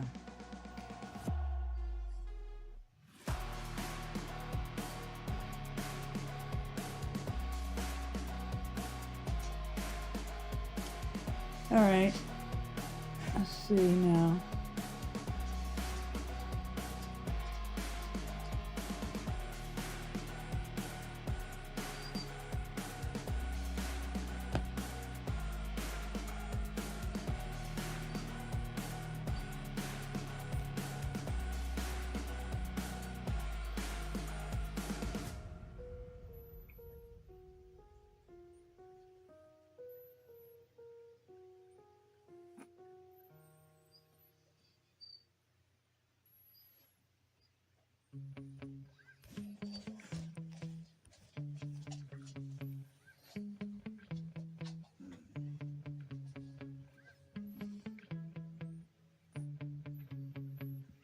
Okay, this is modeling.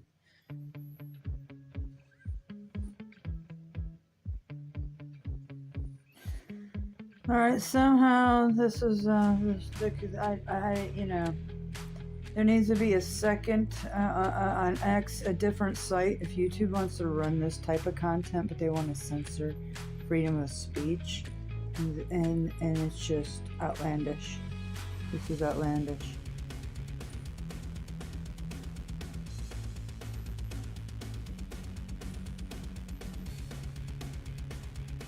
Yep.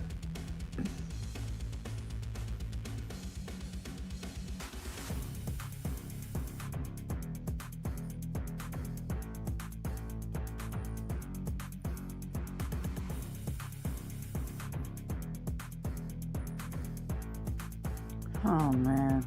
So what do they link this shit to? I'm just curious now. Look at that. She's wearing a fucking mask. I can't even take watching this shit. It's so disturbing to me. All right. Oh. So.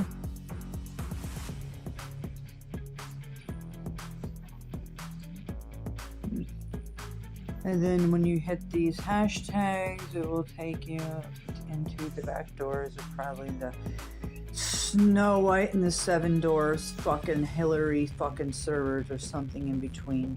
My guess, the optics are high.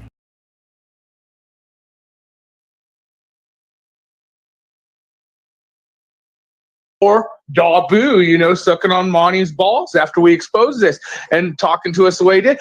These bigger channels are bigger channels for a reason, but most of them, the big ones that we're pointing out, are sellout pogo fucks. People like Paul and others, they want to be the pogo sellouts, but they can't, but they're about it. Fact is real recognizes real. We don't know how long we have on the internet much anymore. And I saw Look Within said, I like people in the community, but I see it's waste time. That's what happens with these guys. They create their cult mentality, and it's not necessarily when we say pogos, it could be someone who just has a cult mentality in support of these pogos. Again, these are criminals, traitors, frauds, and pedophiles, and I just want the people to know that it's right underneath your nose. These people every day. Oh yeah, every day. It's they're all through social media. It's not just YouTube, but as a YouTuber, we dealt with that, and we've seen their tentacles go out to all social media platforms. So Monty's on Twitter. He's fucking huge on Twitter. Yeah. So is Dabu. I'm all subscribed to them because, hey, I used to support all these people. I've donated to them. They know who I am. Holy shit. You know, it's like, this is crazy. This is like a hive mind spider web of darkness that we're going to. Absolutely. I mean, this is just unbelievable. You know, and I want to point out something too. Notice today another billionaire died in a car crash.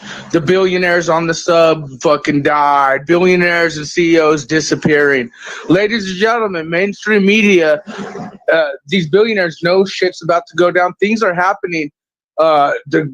We've done videos on the internet reset, and if they pulled it back up to where the social credit score would how you log in, and we are about to probably witness some transitions that never seen before.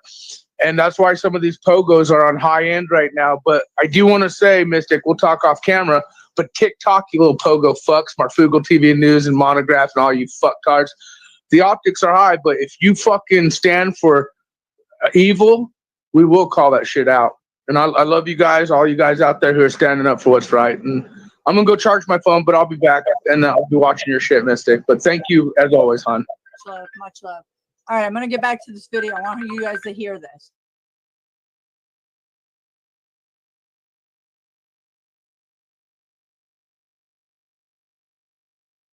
Crazy person. What you're talking about? And just be like all of them saying it over and over again. Yep. Well, you know, Snaps called Paul a pedo over at the OTW show the other day, and that's what caused a big explosion. It was the same day as Monograph showing up at Mad Mystic's live stream and telling her to shut it down or else.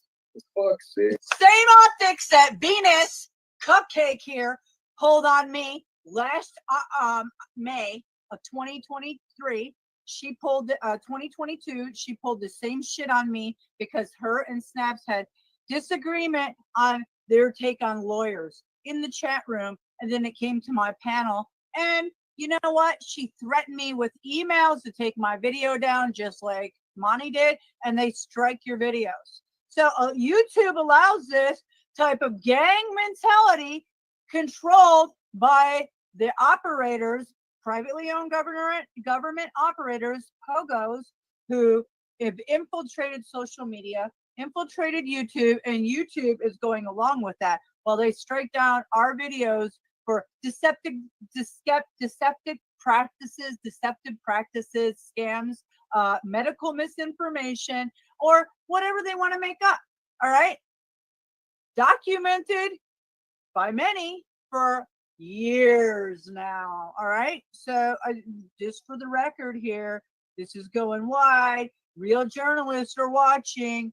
Real journalism is happening here in America, not by the puppets pulling the strings. All right. Clowns.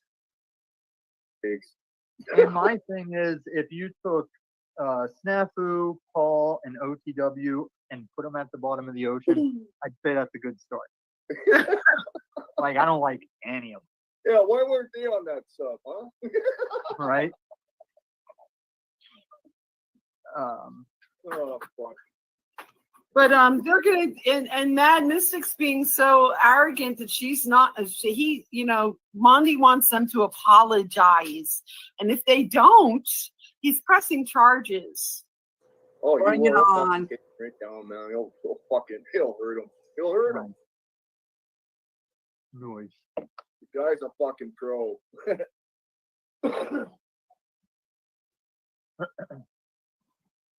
So where did our host Goblin go? Girl, I don't know. he does his thing. And who knows? Maybe he's back and forth fucking Mads. Who knows? Goblin's all over the map, man. Hey, you're all over the map, brother. He's a goblin. But I don't mind him being a little all over the map compared to the last time we were all here, and he was. You sure? Right. And Mystic is such a coward that she can't even show her face. She's such a coward. You're so gross. No, she's smart. She's smart for not showing her face. I've seen her face. I mean, I don't hide mine, and I admit, like, I'm no looker, but goddamn. Like, I remember the first time she tried to say I was jealous and wanted to hit that, and I said, oh, no, honey, we've got to set this precedence right now. You no longer can use that in life. Like, there might have been a time that you were street skater age around them boys. You might have been a hot little chicken for a minute, but those days of you want to hit this, yeah, those are long gone. That's the whole thing, man. They didn't want the truth, yo. No, it's not the truth. It's all lies. Well, that's their hashtag, truth, yo. Well, let me tell you about truth, yo. People like us on Slavia, let's go. You can't leave them out. And the reason why I say you can't leave them out, and I'm not the type to call out channels or none of that. What I mean by unslavia is a lot of people that are seeing what the episode is, if you would. All right? You guys are exposed. Venus, I seen you over there. Yeah, I hang out over there sometimes. Of course, you know why, right? Yeah, I like because the truth will set you free, right? I like everybody. They're pretty cool. And There's a lot of cool folks. No, this Paul, the enslaved, the clown that I've been calling out. I have one clip of him on my shorts that he's so repulsive. He is pogoed up, privately owned, government operated up. Look, I see everybody in this chat, the Hug-a-Buddy. I've been watching the optics, unfortunately, on that channel for, I don't know, a good 7 months or something. And it's just, oh, that's the Pineapple Herpes Express. Yes. Paul is a absolutely pedophile sympathizer, proven today on his panel. He, I guess, agrees with Monty. He's all about Monty now. Oh, isn't that something? Yeah. Just look at all of them go. Yeah. So it should show you how dark and deep stated these platforms such as YouTube is, and why the real truth with real people, journalists, real citizens that want to help others, that care about humanity, we get pushed in the internet corner because of deep state clowns like this. Truth, yo. There's nothing wrong with men's groups. No. Or women's groups. No, not at all. See, and that's the horrid thing with me. Right now. He's telling you he's all about Baphomet. Do you understand? That's just what he said. Admitted to the Baphomet. He is a fucking freak show and a half. Let me tell you. Yes, he is. Men's groups and women's groups. The hard thing with me and the Kingdom of the Enslaved is I like a lot of the people that go there, but the king and I do not get along. Well, so that king is not my king. And he's the king of Unslavia. Yeah, the Kingdom of Unslavia. I've always told him that. That's not my king. Well, it's good to have opposing views. It's good to and it's not okay to have opposing views when it's all agents, all running this fake show. This is theater. Do you understand what I'm trying to expose here besides this heavy shit? This is an operation that's happening on all social media outlets, folks. So you need to start waking up to what you're listening to. Look at the hug a buddy mentality and question the narrative that's being pushed. This is nothing but a herpes pineapple express bunch that you would want to stay the fuck away from and maybe be on your own island because these people are so frothy. Yeah. I don't care who gets mad. My father is up there. It's good to have opposing views. That's what it's all about. I mean, it would be so boring if everybody was in there just going, I agree, but no, they don't. And Venus, that's why I found your content fascinating, because you speak from a more spiritual Buddha type of point. And I get that as well. It all ties together. You know? Well, this is why I'm so despised and so infamous, Venus, is it's not really that I have opposing views. I agree with a lot of these rights and freedoms people. But no! Illuminati Tommy, you're not infamous. This guy is so delusional. He's admitted to multiple crimes on YouTube, captured by the zebras, the Truth Yo. And yeah, this guy has made multiple threats to Snafu Snaps, Matthew Sims, and myself and my children. Yes, the videos are out there. They can clip and flip and say however they would like, but the evidence is there. So again, this is deep state, deep throaters. Look at them go. Clowns in action. I'm there calling people out on like No, let's just get this straight. This guy, this piece of shit Illuminati wannabe Tommy, okay, supposedly some fucking, I don't know, pro fucking wrestler. Listen, he's admitted to picking up hookers. He's admitted to a lot of other things. And the things that he's admitted to is all recorded. And there's another side of the zebras that are out there that are more into the old law enforcement areas. And you know what they're doing? They're pulling strings. They're pulling strings left and right. Yeah, had nothing to do with us. So keep on admitting to your stupid garbage. You are definitely not Illuminati material. Fucking wannabe Illuminati Tommy, number one.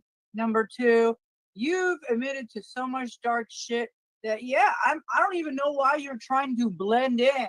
These people want some clout. So they go over to the old Paul, the unslaved slave dude, has got all these fucking couch surfing lowlifes fucking all up in their chat. And they're collecting, data mining, they're hacking and tracking. This is for a video on all my channels called The Internet of Bodies. You might want to check that out because it has to do with our 15-minute cities, smart cities, being a good slave, your social credit score, and if you're not a good slave. Oh, yeah. You might want to check it out because one day I can't wait to see you guys. Crying.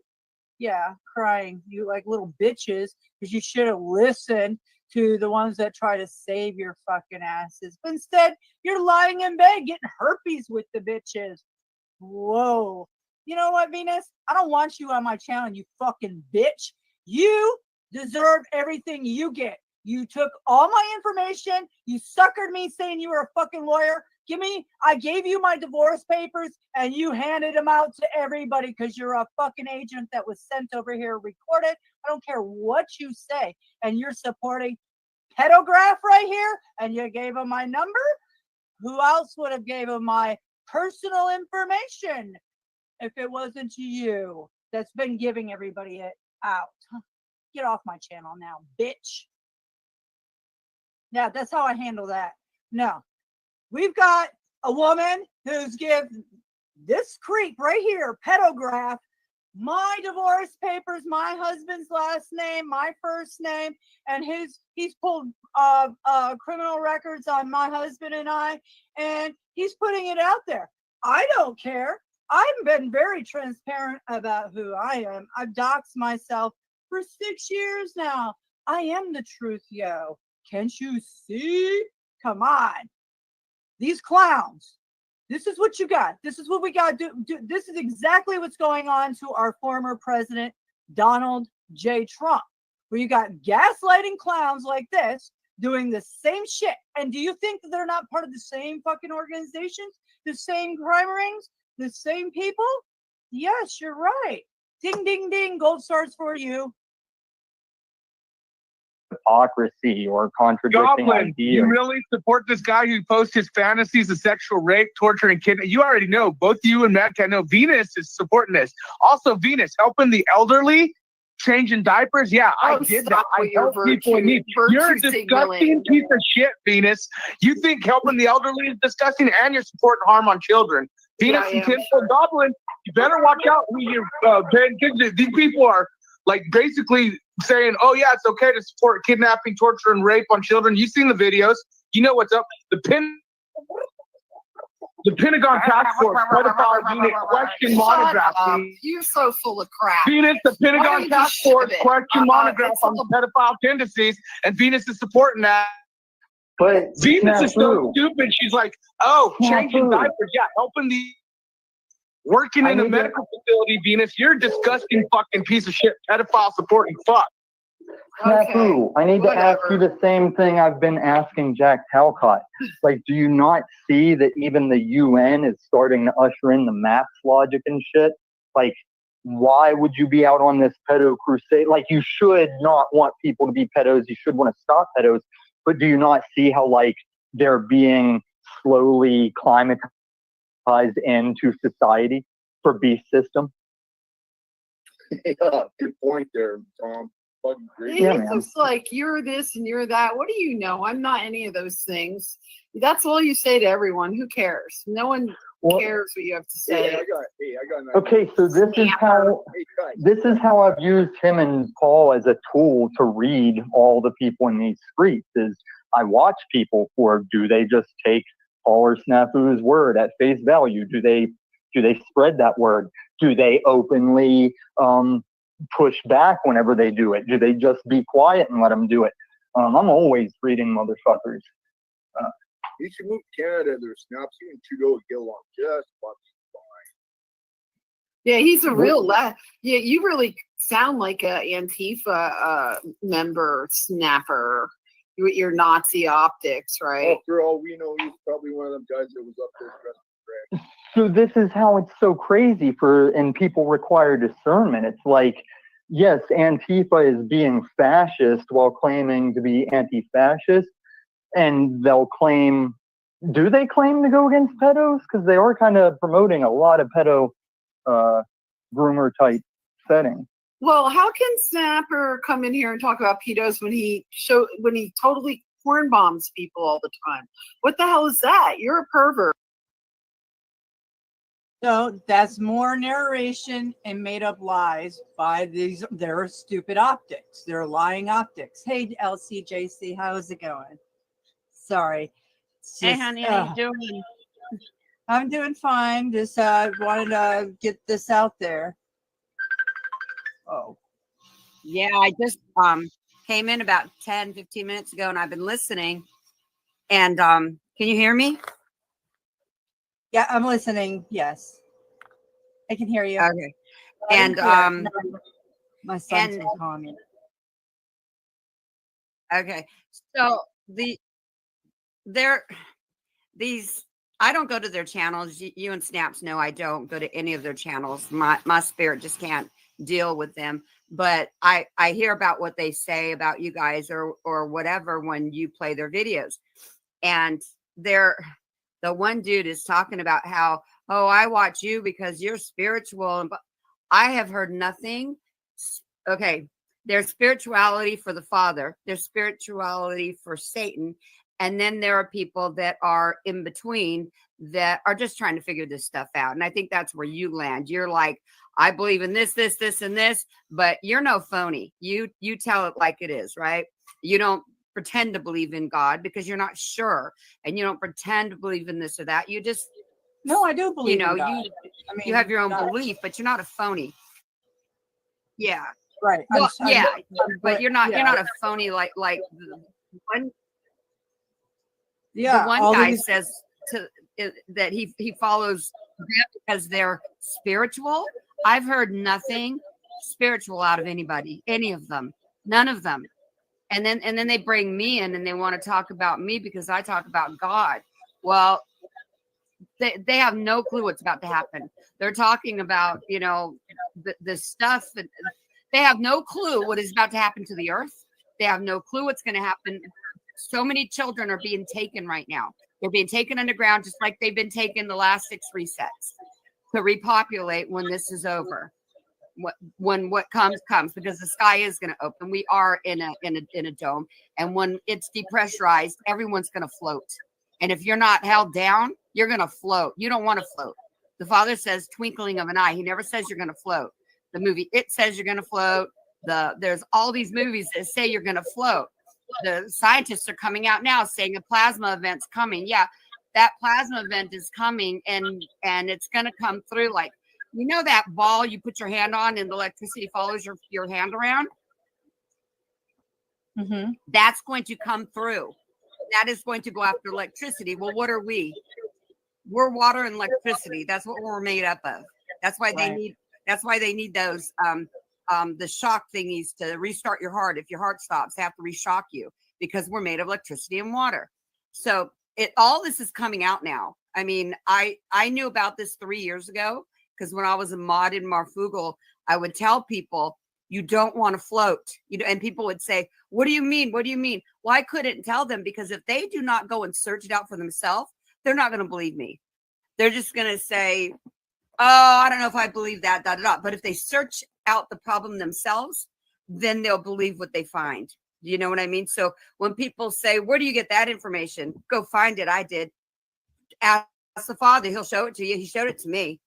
You know, so when people read the Bible and they don't understand it, or they think, you know, it's you have to think of it literally, and because people don't, they have no clue what's going to happen. They think they're just going to float on up. Well, honey, you're going to float on up right out in the sky, and you're going to die. You're going to die out there because there's nothing to breathe up there. So there's a lot coming on the earth, and they're talking about a bunch of garbage and just the way they speak about being spiritual and stuff. It's like they have no clue what's about to happen. And I don't hear the Father in any of them, and none of them, even as much as Snaps cusses and screams out to the rooftops and stuff. I don't like that he cusses and stuff, but that's him. That's his deal. He's got to work that out. But even when we talk on the phone, that he's a very spiritual man. He knows more about the Bible than I could ever possibly know because I've never read it all the way through. I've read here and there, but he ask him anything about the Bible, boom, he'll pop it right off the top of his head, verse by verse. The guy knows his stuff. These people, they don't know nothing except drugs, alcohol, and they're following this guy. I don't want to say his name. They're following him like he's their God, you know. And then Adam Marfugel and his mods are all following him. And it how can you call yourself a believer? I'm not a Christian. I don't claim to be a Christian because my father doesn't have no religion.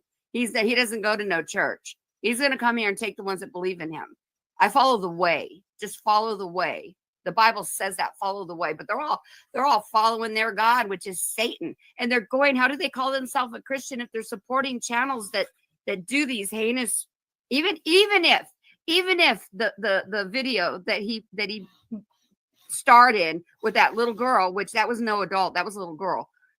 Even if it was an act, even if it was a show, are you kidding me? What adult would do something like that? I know. Even in a fake video. You know what I mean? I know. And that in itself Adam, there. Adam and his mods are all following them.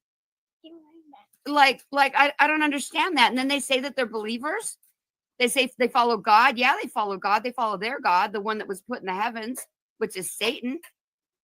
everyone, prays to their God in heaven. Well, they might want to start thinking, because the Bible's clear. Your words mean everything. The words you speak, and because we don't understand our own language, people say, well, I pray to my God in heaven. Yeah, well, so do all the athletes and the celebrities that pray to that same God too, because that's Lucifer or Satan. God put him in the heavens, right above us, right there in the heavens. He put the fallen angels, he put them in the firmament. And when he wipes his tail, all of them are going to be wiped right down here to the earth, and they're coming. But they act like they're all spiritual and stuff, and they believe in God, but then yet they follow these channels that do these kinds of videos, and they say, oh, but I'm a Christian. Well, call yourself a Christian all you want, because, honey, Christian is no different than Buddha, than Islam. All these religions, they're all religions, and they're all man-made by Satan. They're all of them. So I don't claim nothing. I don't claim no religion, no nothing. I follow my Father, my Creator of all things. And the disciples didn't walk around with the Bible. The disciples never walked around with no Bible. They walked around and they talked about the way, how to follow the Father, the way. And then somebody came up with the Bible and started putting all this stuff in it. When you read it, none of it adds up to being our Father. It just doesn't. He says to be as gentle as a dove, but smart as a serpent. And when you think about some of the things that are in the Bible, it's my Father wouldn't do those things. There are things that I can't think offhand, but there are things that says that it's like, when Jesus says no one's ever talked to or seen my Father. Well, then who the heck was Moses talking to at the burning bush? Satan.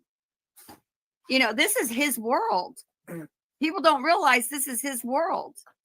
It was given to him to prove science of good and evil. That's the whole war. That's the whole fight. You either love science and follow him, or you follow the Father and you get to go home. And they're going to find out that following Satan ain't going to be so nice, because there's a special place for all of them. And it just when I hear them talk, when you put their videos up and I hear them talk, because we are, believe it or not, we are all brothers and sisters.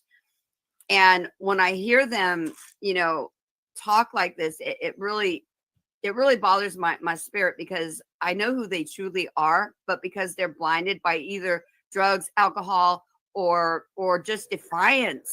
Defiance is a lot of it. I know where they're going to go, and it makes me so sad. Yeah, it makes me really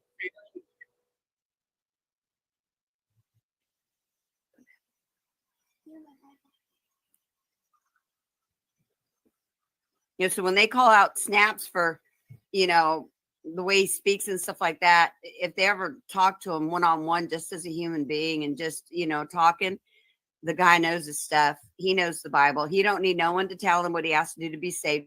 He knows what to do. He doesn't need no one preaching scripture, because I've tried, and then he blows me away with all this other stuff. So, I mean, I don't hear none of that from any of them. Nothing of the Father is in any of them.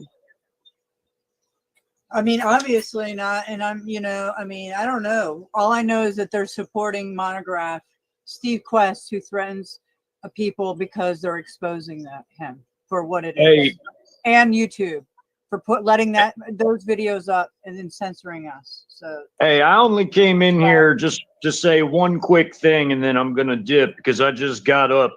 So yeah, Snafu called me and told me that you were doing a live. I'm literally just waking up. Last night he told me that hey everybody, yeah, last night he told me that apparently that Venus Cupcake is that one called Venus Cupcakes spreading lies about me, saying that I allegedly porn bomb people. Well, yeah, I wanted to clear that up, because for one thing, I would never think to ever do something like that to anybody. For another thing, I only have one account, and another thing, I don't even know how to do that. I'm pretty computer retarded. I don't even know how to do anything like that, and I wouldn't do anything like that to nobody anyway. And I got like one. I've got one channel. This is my only channel. This is it. The Chad Carr channel. This is my only channel. I would never porn bomb anybody. And I wouldn't even think of some shit like that. That's some raunchy ass shit to do to somebody. So this is, you know, why my name is in their mouth, I have no idea. I mean, I hardly even come on YouTube anymore, but he had told me about that. He showed me the video where they said that about me. So I'm asking them to not do that. That's defamation of character. And with all the talk about lawsuits, yeah, I can sue somebody for that, because I can show that I only have this one channel, and I would never do anything like that to anybody. I don't have any alternate channels. I don't troll anybody. I don't talk about nobody. I mean, I pretty much keep to myself. So if anybody's saying my name, they ain't got no business saying my damn name. So, you know, I can sue somebody, you know, for that. That is defamation of character for real. And I will sue somebody for that. So, Venus, if you're listening to this, shut the fuck up. Don't mention my name again. That's all I have to say. And that's the truth, yo. How about that? Yeah. Chad is a combat veteran. All right. So again, you're just trying to smear they're just smearing everybody. It's just a big hug-a-buddy. You know what? Smear campaign. I'm trying to hold my tongue tonight as much as I can, but still, you know, it's just the optics are high. It's just outrageous. One of them came on my channel, you know, and doing the same thing they did on Chad's channel. They went on his channel and said, "Oh, how can you associate with them?" Well, they did the same thing to me. I don't even respond to them. I just block them. I don't even give them a voice on my platform in any regard, whether it's, you know, them posting or whatever. I just block them. I don't got time for that, and I don't want that garbage on my channel, because they don't they watch one of my videos, but they don't watch from the very beginning, and then they want to judge. And, you know, they have no clue, absolutely no clue what they're talking about, you know, and to go on our channels and to say, "Oh, look who you're associating with." You know what? I jump in yours and Snaps foxhole any day of the week before I jump in theirs. I get shot before I jump in theirs, you know, because that's just jumping into a den of snakes. Oh, yeah. And they don't even know what they're talking about half the time. Half the time, you don't even know what they're talking about. They just ramble. They ramble. That's all they do. They ramble on and on and on. Loop, ramble, and they have no truth. What are they putting out there for humanity? What? They're like, "Oh, we're part." No. I mean, I don't even. How? The only people that are running with them is the same people that are like them.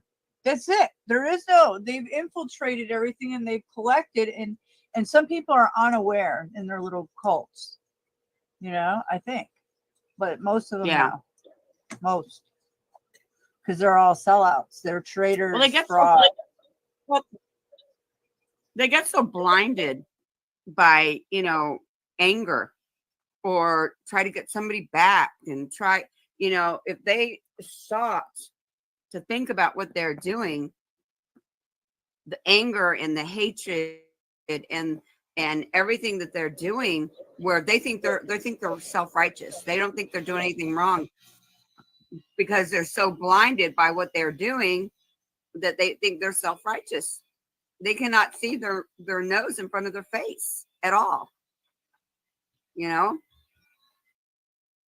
Oh yeah, I mean, there's some major hatred with these people. Well, I was called in this video right here. This is how deep this Venus cupcake is. She said that because I have 4 children, that I'm some cow breeder something. She has some hatred because she said she would never have children because she's so self-centered. And she admitted that in this video, and then called back, and then threw back at me that I'm some breeder of a cow breeder or something. I forget. That's why I want to hear this whole video out, because they're gaslighting shit. You can see the buildup of their hatred for this whole year. They were trying to groom me, and gather information. This is how deep these people are trying to stop my real truth.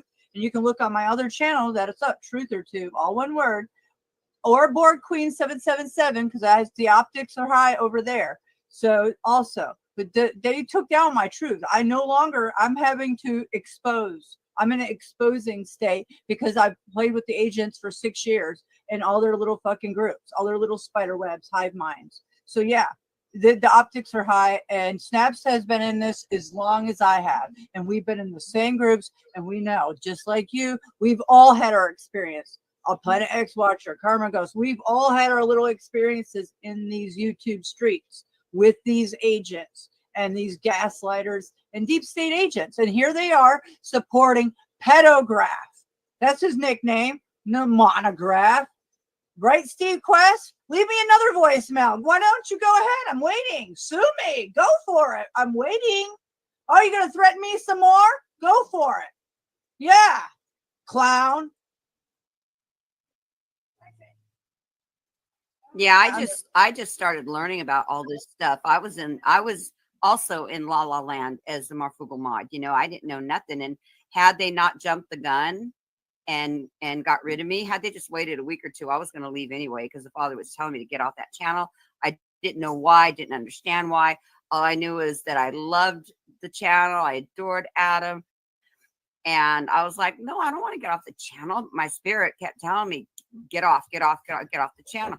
And so when they got rid of me, I was confused. I wasn't angry because I already knew I had to eventually leave because I was being told to, but I was really confused as to why they would get rid of me for Jacob Israel. And the next day, I think it was, I don't know how, I forget, everything is such a blur because everything happened so fast. When Snaps and Kim, WV Prepared Mind, when they started telling me everything, they said they couldn't talk to me before because I was a mod. And it's true. Had they tried to tell me this while I was a mod, I would have went straight to Adam and said, this is what they're saying, blah, blah, blah, blah, blah. But because they waited, I don't even think they knew I'd ever come in the picture. But when they started telling me everything, and I did my very first video, the first video, I wasn't even going to post it. I did it, and I just sat there and stared at it for a few days. And the more Kim and Snaps talked to me and were telling me more and more, I had no clue even what a pogo was. I'm wondering what the heck is wrong with Snaps. He's going after everybody. What's going on? And then when they started really telling me everything, I was floored, absolutely floored. I didn't know nothing about tracking systems. I didn't know nothing about nothing. And so after my first video, I couldn't stop because there was more to tell, more to share. But I also knew that I had to share it in a different way because I'm not on my knees praying 24/7. Okay. I talk to the Father whenever I feel like talking to him, whether I'm walking through a store, driving my truck, no matter what I'm doing, I talk to him all the time. Now, you should have formal prayer in your prayer closet, but you can talk to him all the time. And he says, pray without ceasing, meaning talk to him without ceasing. Don't stop. He never says to say amen, but people have their issues and they say, oh no, it's okay to say it. Well, the Bible says, anyway, I started doing video after video because everything started lining up and I was just floored out of my head. I can't believe you guys have been going through this for 5-6 years. When I'm just finding out about this, that's because I was in what you call a cult, the Marfugal cult. And I had no idea how blinded I was. But it was easy for Snaps and Kim to pull me out of it because even after they let me go, they said that if I attend a few meetings and blah, blah, blah, then I'd be able to go back to the other room, which I have it in an email, which shows that they do have the private room where they scheme and scam and all that. But so they were making a way for me to come back. They didn't kick me out. They just wanted to spank me so I'd get in line and not talk about Jacob and Israel and Global Witness because they're both false teachers. Both of them are. And they just wanted to spank me, shut me up. And then Adam was going to let me, come back as being a mod. But in between that time that I'm trying to actually go back to be a mod because I was doing the work to go be a mod again. And that's when Snaps and Kim got a hold of me. And they started telling me everything. And I was just beside myself. I could not believe that all these years, more than 5 years, that, and granted, a couple of years I didn't go in and mod as much because my husband's passing, but for the most part that I was there, I mean, I gave him my free time. I adored the kid. I shouted him from the rooftops, Marfugel, Adam. And when they started telling me all this stuff, I mean, it broke me. It broke my heart. It really did, because I thought we were the Fugel fam. Hey, Fugel fam. Right, Dex? Hey, Fugel fam. Lying sack of poop. I won't say the SH word, but he's the sack of poop. And he's demon in disguise. So the videos started just coming, one after the other after the other. I didn't even know what my next video would be, but there it was. I mean, and I can truly say that every video I've done has been from the Father. And the reason I say that is because there were videos where I told them off. I cussed. I mean, I was angry. And every time I try and upload videos like that, where I spoke what I wanted to speak, it wouldn't upload. I couldn't get it to upload to save my life. The minute I changed my anger and started, putting just the facts of what the Father wanted people to know, they'd upload in a hot minute. Boom, there they go. So I know that all my videos were inspired to put up by the Father to warn people, whether it's Adam Marfugel's channel or other channels, know that there are pogo channels, know that they are tracking you. Everything you say, how much supplies you have, how many children, if you have your own well, if you have this or that, they are tracking you. So understand that any channel you go into and type these things or say these things, it's all going into a database. Okay, she has this many children, put it over here. She has her own well, put it over here. She has this much supplies, put it over here. So when somebody like Korea or the Bear says, hey, I want a listing of all the families and how many children they have. Boom, there it is. And that's what the whole tracking system is to make money and sell.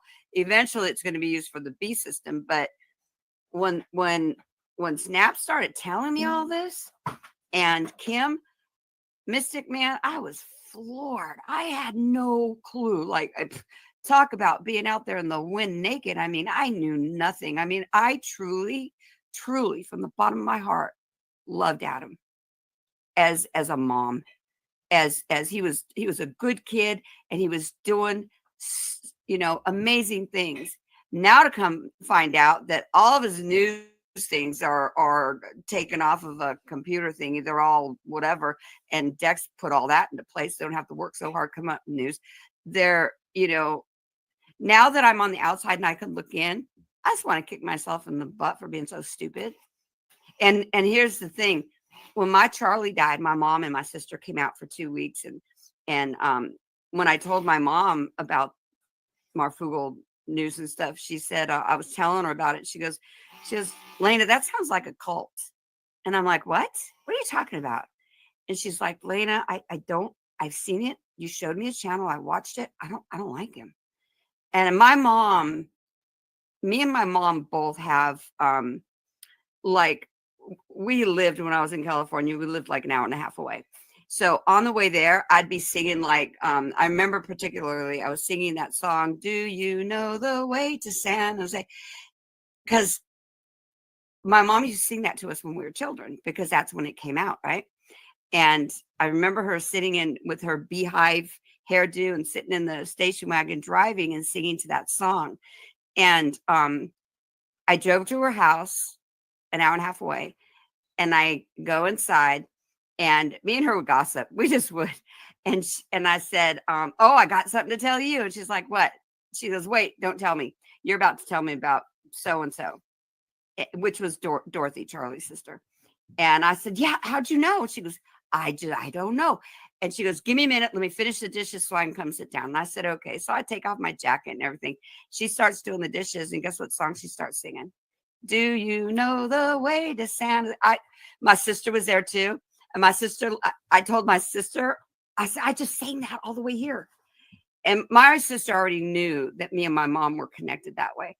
And she just looked at me and my mom. She's like, y'all are weird, you know. And it was more times. It happened all the time. So we've always carried that sense. And she didn't have to watch Adam for a long time. She watched maybe a few minutes of one of his videos, and she said, I don't like him.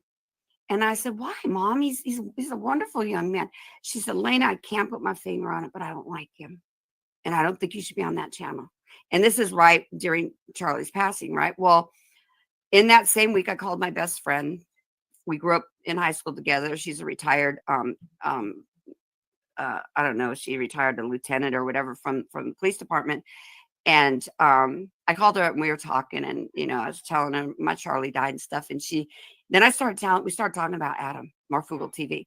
And I talked to her about all of it. And when I was done, now she hadn't talked to my mom because my mom was here at home with me in my house. And so she goes, Lena, I think that sounds like a cult to me. And I said, what are you talking about? A cult? Why would you say that? Just watch it. It's just a news channel. It's a freaking news channel. And she's like, I hear what you're saying. I understand what you're saying. But after all these, 30 odd years with the police department, everything you explained to me sounds like a cult. And don't get mad at me. I'm just telling you what I'm hearing. I don't need to see him. I don't need to watch him. Just by what you've told me, he sounds like a cult.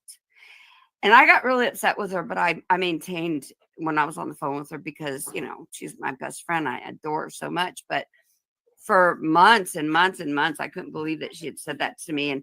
And I just thought, I let it go.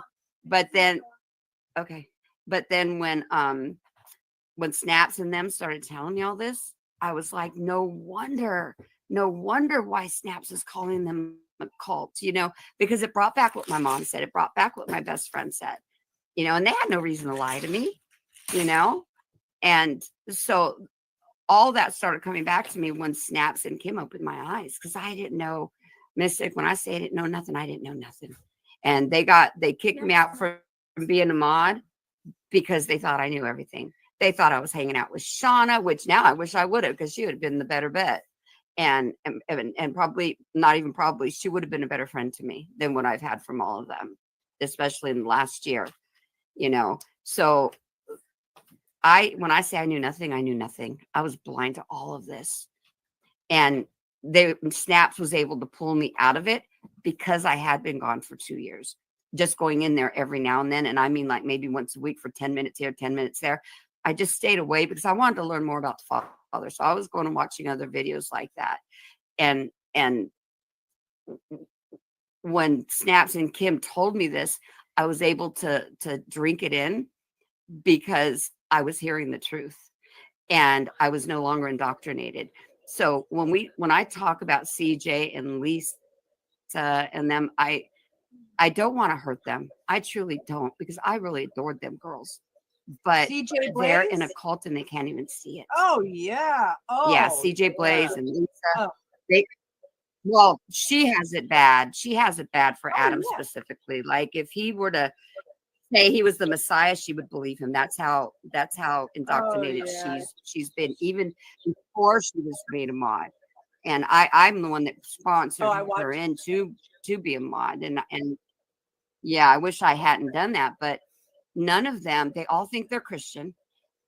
And even though I believe that you shouldn't be any religion, as far as most Christians, they say they're Christians, but they go into pedophile chat rooms. They go around, and when I say if one does it, they all do it in my eyes, and it all goes back to Adam. But Rip Curl's telling, high-fiving people that are saying they're going to go beat up Snaps and stuff. That's not good. So they have no idea that they're in it, because I didn't know. I couldn't see any of this. And if you tried to tell me back then when I was a mod, I wouldn't have believed anybody. I would have went straight to Adam. But because I was out and they were able to tell me this stuff, I stopped trying to be a mod. I stopped trying to go back in there, and I just started drinking and everything they were saying. And that's when the videos just started coming one after the other. And I wasn't doing the videos to hurt Adam. I wasn't doing it to hurt anybody. I was doing it to expose the truth of what all this is. Because if you're following the Father, you need to know about tracking. You need to understand who Dex is and that he designed the software with a few other men. And you don't go from being a president of productions of Oracle to working in the back seat of Adam's channel. Sorry, that don't happen. He was planted there. And they can't even see it because they think Dex is this really cool guy. And you know, when my husband died, he was the first one to donate to me. You know, and him and his wife, they donated $250 to me. And I was very thankful. But I can just hear them. And I know they've said this just because my spirit told me, you know, how could she do that? You donated for her and da da da. Well, I appreciate all the donations. I appreciated his donation. You know, it was wonderful that they did that, him and his wife. But when me and Shauna say we cannot be bought, we cannot be bought. We cannot be purchased. Our Father already took care of that. He already paid for us to go home if we choose. So I don't care what anybody's given me. I don't care who they are. When I started finding out the truth, I started exposing the truth. I had no idea that Dex tried to steal a company from a young man that built it on his own from scratch. And then here he goes in and he infiltrates with his buddies and they steal it from him. The guy had to go to court and he won and he got a $75,000 payment. So because of the damage that he caused from this young man, you know, I didn't know any of this stuff. And the more I started finding out, wow, I didn't even know the that. more truth. Breaking news. Oh yeah, Wow. I got a whole video. I have a whole video on it. I can't send you links. Tell hey Why Snaps, if can't you're you? listening, give her a Why link so can't she can play it. Because No, because this computer I'm using, it won't let me copy and paste. All I can do is watch videos and I can chat and I can do the video camera, whatever we're doing right now. But I can't do videos. I can't do nothing. So on the first, I want to go get me another computer, put this one in the shop.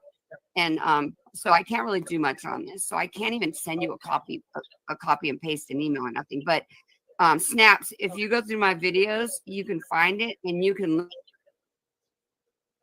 Yeah, I didn't know that about I had no idea that what you just told us. I'm like shocked. So they basically stole software and paid somebody the first software of this hacking and tracking $75,000. That's it.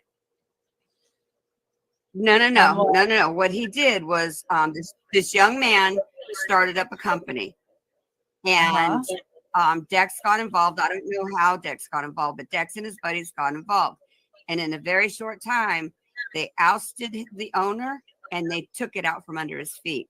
And Dex had his website, everything set up, ready to go. And the young man took him to court and he won his company back and he won a settlement of $75,000. So I go into more detail in the thing, but it's not about tracking. It's about this company this guy did. Yeah, Dex is pretty. The optics are high. And Lena, I'm glad you brought that up. You know, it's called Ironwood Research. Dex, Ironwood Research. Does that sound familiar, Mr. Dex J? Mike Strutton. Again, ladies and gentlemen, Lena, there's a lot of new viewers and old viewers, just so you know, because there's a shit show on this Polly boy. He's a pogo hornet nest, sellout fucktard too. He just admitted supporting the pedophile. But our whole goal, this always tracks down. Me and Lena talk about time. This always goes down to Marfugal TV News covering up veteran charity fraud. But because his big boy, Mike Strutton, the Oracle #2 data collection agency in the world, which again is like the CIA. It's like Facebook, but Facebook is more publicized. Oracle is one of those ones that sit very quietly. They're big time fucking, like big boys in the game. Mike Strutton, just like Lena said, working for Marfugal. And again, Mike Strutton, Dex, you became my best friend, acted like for 3-4 years, and you guys played me, keep hearing me closer, knowing that privately owned government operated infiltrated media relations, I would fucking, flip. But when you guys committed veteran charity fraud and covered it up, and actively covering up with Terry France and a 501c property, for the new viewers out there, Lena was a mod for Marfugal TV and News. And she was part of the whole fucktard shit when we were exposing the veteran fraud, and she got used when her husband passed away, actually. And so, Lena, I love you. I'm very proud of you. But Ironwood Research, yeah, we'll pull the videos up, but you guys look it up. Mike Strutton has done this. This is what his MO is. But she's talking about Ironwood Research lawsuit with Mr. Dex, DEX, Digital Experience.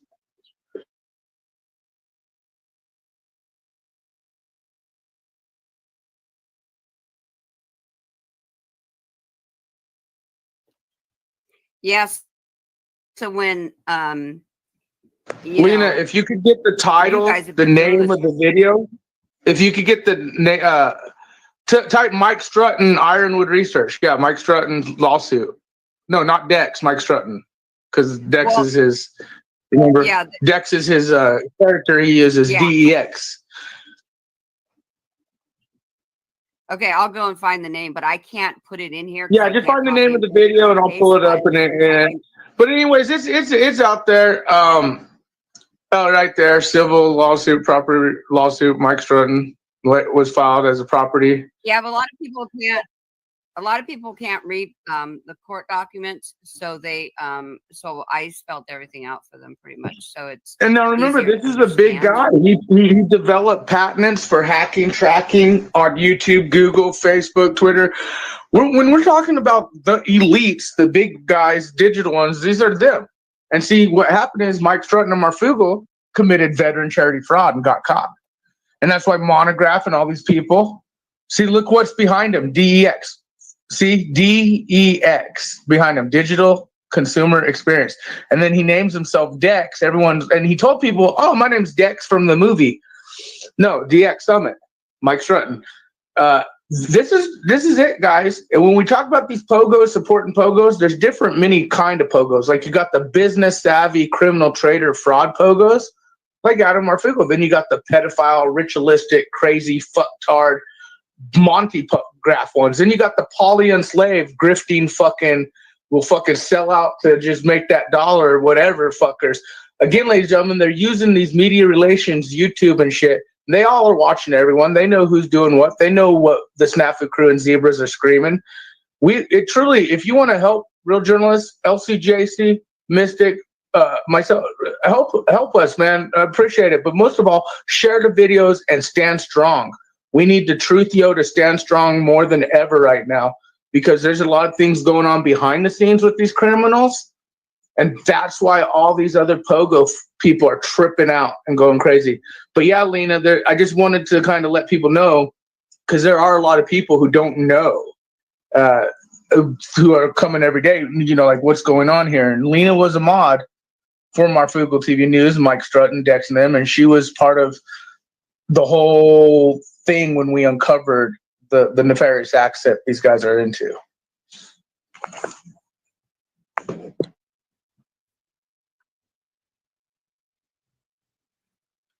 Yeah, I'm trying to find it right now so I can guide you to it. Okay, I'm gonna put mute on, and I'll be back when I find it. That's what it looked. This is the clown now live. Isn't that something? Oh, is he live right now? Yeah, he's live right now. All you guys watching who are Snafu crew, go say, hey, you fucking criminal charity fraud fuck. Yeah, let's look who's up in the chat, yo. Yeah, hey, everyone who's Snafu crew, go in there and say you committed criminal charity veteran fraud, covering it up. Hashtag Truthio. Something to that nature. Fuck these little criminals. I'm not subscribed. Oh, darn. Oh, did he turn it on subscribe only comments now? Yeah, he sure did. He changed his tactics, remember, once we started exposing these guys. They all did, because they use the wrench to make sure the henchmen don't let us in. As soon as because we would smash that chat right now. Well, I mean, hell, you guys subscribe, unsubscribe, but crew members, go up in there and tell him he's a fraud and he scammed veterans if you want. I'm doing it right now. Give me. Tell him, hashtag Truthio. You're covering up criminal charity fraud on veterans. Mike Strutton and Adam Ferrato, you potato chip motherfucker. where's that Donahue? Oh, she's up in Susan Dunn. There's Aaliyah, the little. yeah, she's all up in Monty's too. Yeah, Yeah, they are. and Abu's. Yeah, yeah. Oh yeah, the hug a buddy. Yeah, Mr. Donut's probably there too. Oh yeah. Now, you know what's funny is Paul was giving me shit and saying like I'm a pedo, this, that, blah, blah, and then he was shouting out Monograph this morning. You know what's funny? Paulie Boy came from Marfugo's pal Brian from High Implex, and we know O'Brien, right? You know about O'Brien. Pogos, man. He's tied to Goblin. That's what Goblin. Yeah. Well, Goblin's just a dumb fuck. Goblin's just a drunk, dumb fuck. He's beyond that. Yeah. He's pretty bad. I mean, they did have the whole pedo support group on their channel the other night. Oh yeah, I mean, I played it last night. Yeah. Yeah. Who needs NA or NA or Alcoholics Anonymous or Narcotics Anonymous when you got the pedo support group over at Goblins? Yeah, he supports all of it. Yes, everybody. He doesn't care. Whoever will like him, that's just his mentality. Whoever give him attention, there he go. He took it hook, line, sinker. He's already there from the get-go. Come on now. Anyways, back to the optics over here. Well, Paul's a little bitch. Paul's a little bitch, and fuck you, Paul, and fuck you, Adam, and fuck you, Monograph, and all the other pogo fucks out there, because Real Recognize Real and We the Peeps, you notice the people who are just doing content and doing that, if they get help, they get help, but truly they're there to put the information and share and let everyone decipher, discern. We're just trying to tell you that these media relation infiltration with big tech and then the cult mentality of just the average person or troll, like these Venus cupcake grandparents, they have that cult mentality for the Monograph and Marfugal, you know, the big pogos, Paulie now. You notice Venus and them are sucking balls to Paulie now because, you know, the drama bonding, because I told Paul, you know, I've always been real, like, fuck you, dude, and I'm done with this fucking fake game, you know? So the fact is these people are going to fucking do what they do, cult mentality. They're going to support their local pogo, privately owned, government operated. But in the end, a lot of these people don't even know the nefarious, criminal, traitorous, fraudulent acts that have gone on, and the threats as well. Vlad Gruitz, I'll go on the record. Why did Vlad, if you guys know who Vlad Gruitz is, again, Vlad had to quit YouTube because of Marfugal and them and other channels, and then things happening in real life situations that were happening to people exposing these criminals already in real life. Targeting is real.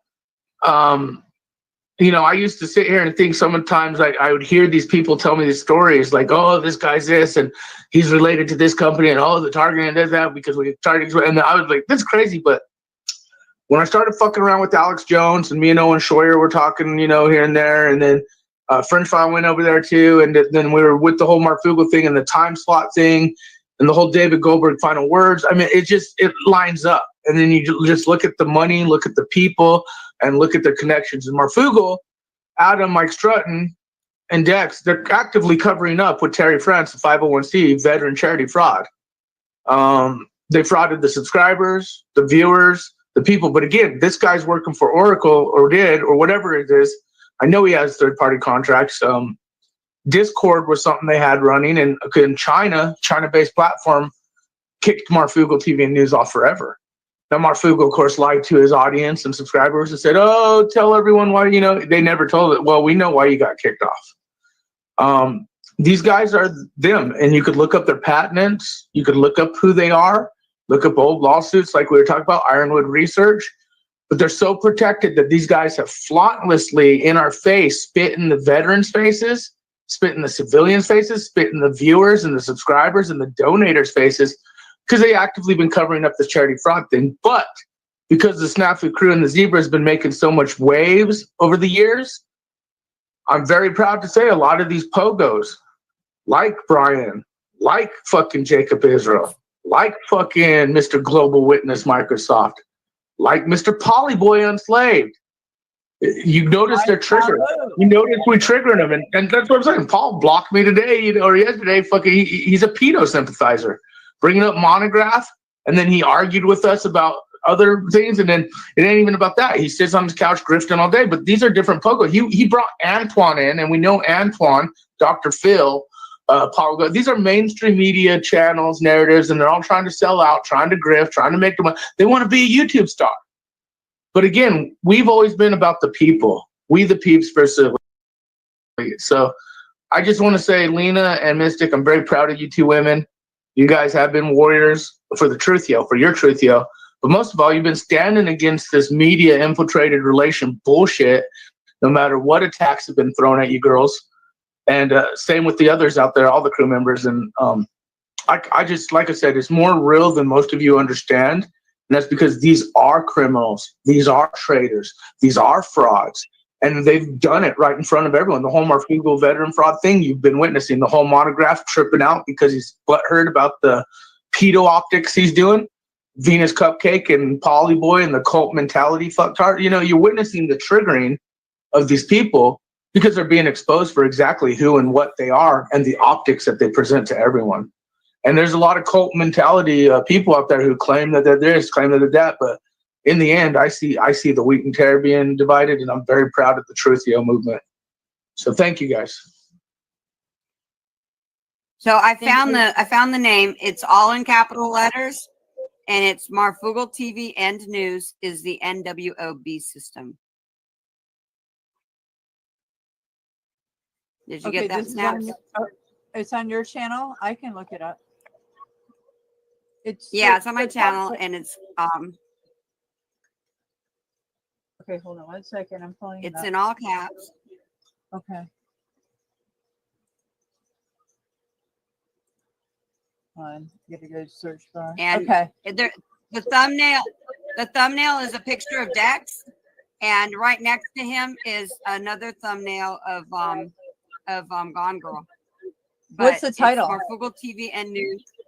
Marfugal TV and News is the NWOB system.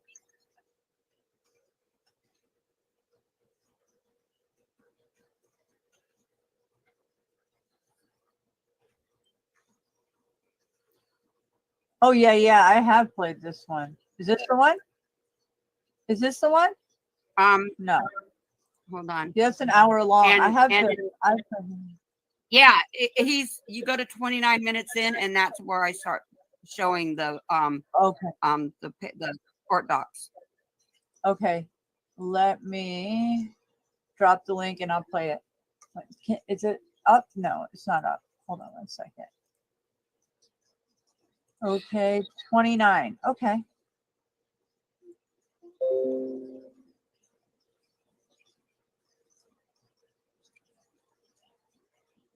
There's Vlad. You guys want to see who Vlad is? This is Vlad Groots.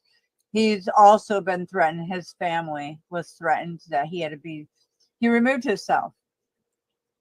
Yeah. From the tubes. Okay, Yeah, here we go. They were getting threats. And I think it's going to clear a lot of things up for a lot of people. Good. I'm glad. Okay, wait. I'm not accusing. I'm asking. Alrighty, I'm going to do my best to explain this to you. This is a court case filed August 30th, 2018, about a year, just over a year before Dex showed up into Marfugal TV and News. All right, so here you have Ironwood Research Group LLC is the plaintiff versus Mitchell Mars, defendant / third-party plaintiff. Why is that? Because Mitchell Mars created Ironwood Research Group LLC. He used his own money. He funded it himself. It's his, but he turned it into an LLC. And when you have an LLC, you are, you're open for a takeover if someone wishes to do that to you and other things. And it protects your personal funds and things like that. So first, the court has to figure out, is he the defendant or if he's the plaintiff? So they have to establish that, first of all, Ironwood Research Group is his, because below that you see Michael Stratton, aka Dex, as the third-party defendant, because Michael Stratton tried to take Mitchell Mars's company from him in a hostile takeover. And yeah, this is going to be a good one, y'all. Okay, so counterclaims and third-party petition. Defendant Mitchell Mars for his counterclaims against plaintiff Ironwood Research Group LLC alleges and states the following. Facts. Mars is the founder of Ironwood Research Group. Number two, as part of his action in founding Ironwood Research Group, Mars acquired an internet domain, ironwoodresearchgroup.com, which he owned in his individual capacity. Mars fully funded and caused the formation of the Wyoming Limited Liability Company known as Ironwood Research Group, LLC, plaintiff herein. In doing so, Mars retained a professional organizer who filed the necessary paperwork in Wyoming for plaintiff's formation. The organizer transferred control of plaintiff to Mars as solo member and MC, Crypto LLC as manager. So then why does it say that Mitchell Mars is the defendant against the plaintiff Ironwood Research Group LLC? Because Michael Stratton did a hostile takeover. They took everything from him because he is young, an upcoming guy, and naive a little bit, I think. And Michael Stratton took the company from him. And it was hostile, and there was a few other guys involved, I think, but, well, not think, there were. But Michael kicked him out of it, locked him out of everything, the funds and everything. And so he had to be a defendant against his own company because the company now belonged or was in the hands of Michael Stratton. Okay. So that's why Mitchell Mars was the plaintiff or a defendant against the plaintiff Ironwood Research Group. He's going to get it back though. But okay, this is the first page. Thereafter, management of the company fell into discord, and Mars and MC, Crypto LLC, were improperly removed from involvement in the operation of plaintiff without notice or an opportunity to be heard. Michael just took it from him. Since that time, all information pertaining to plaintiff's operations has been kept from Mars. So Michael Stratton and all them, the guys that were working with, they wouldn't tell him anything. They were just running the company. They just kicked him out. They just took it from him. Plaintiff has now posted an important notice regarding Mitchell Mars on its website stating that this court has entered a temporary restraining order and has enjoined Mars from taking any further action as manager of IRG, making any further representations that he has authority to act on IRG's behalf and interfering with the operations of IRG's business or financial affairs. Theories of recovery, a declaration judgment. Mars realleges and incorporates, as if fully set forth herein, the other allegations of these counterclaims and further alleges there presently exists between an actual controversy and or the need for adjudication by the Cleveland County District Court to determine the right status or other legal relations between the plaintiff and Mars.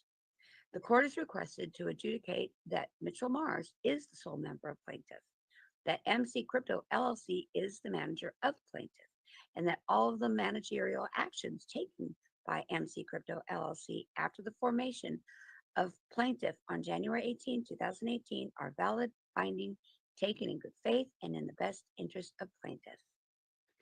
Alternatively, the court is requested to adjudicate that Mitchell Mars is a member of plaintiff holding a 44% membership interest. So what does all that mean?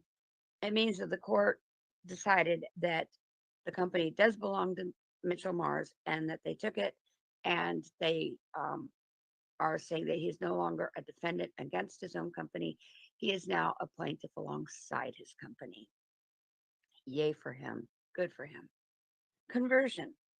Mars realleges and incorporates, as it fully set forth herein, the other allegations of these counterclaims and further alleges. Mars was the registered owner of the domain ironwoodresearchgroup.com and ironwood.io. After registration in his individual name, the registrant information for said domain was changed without Mars' permission.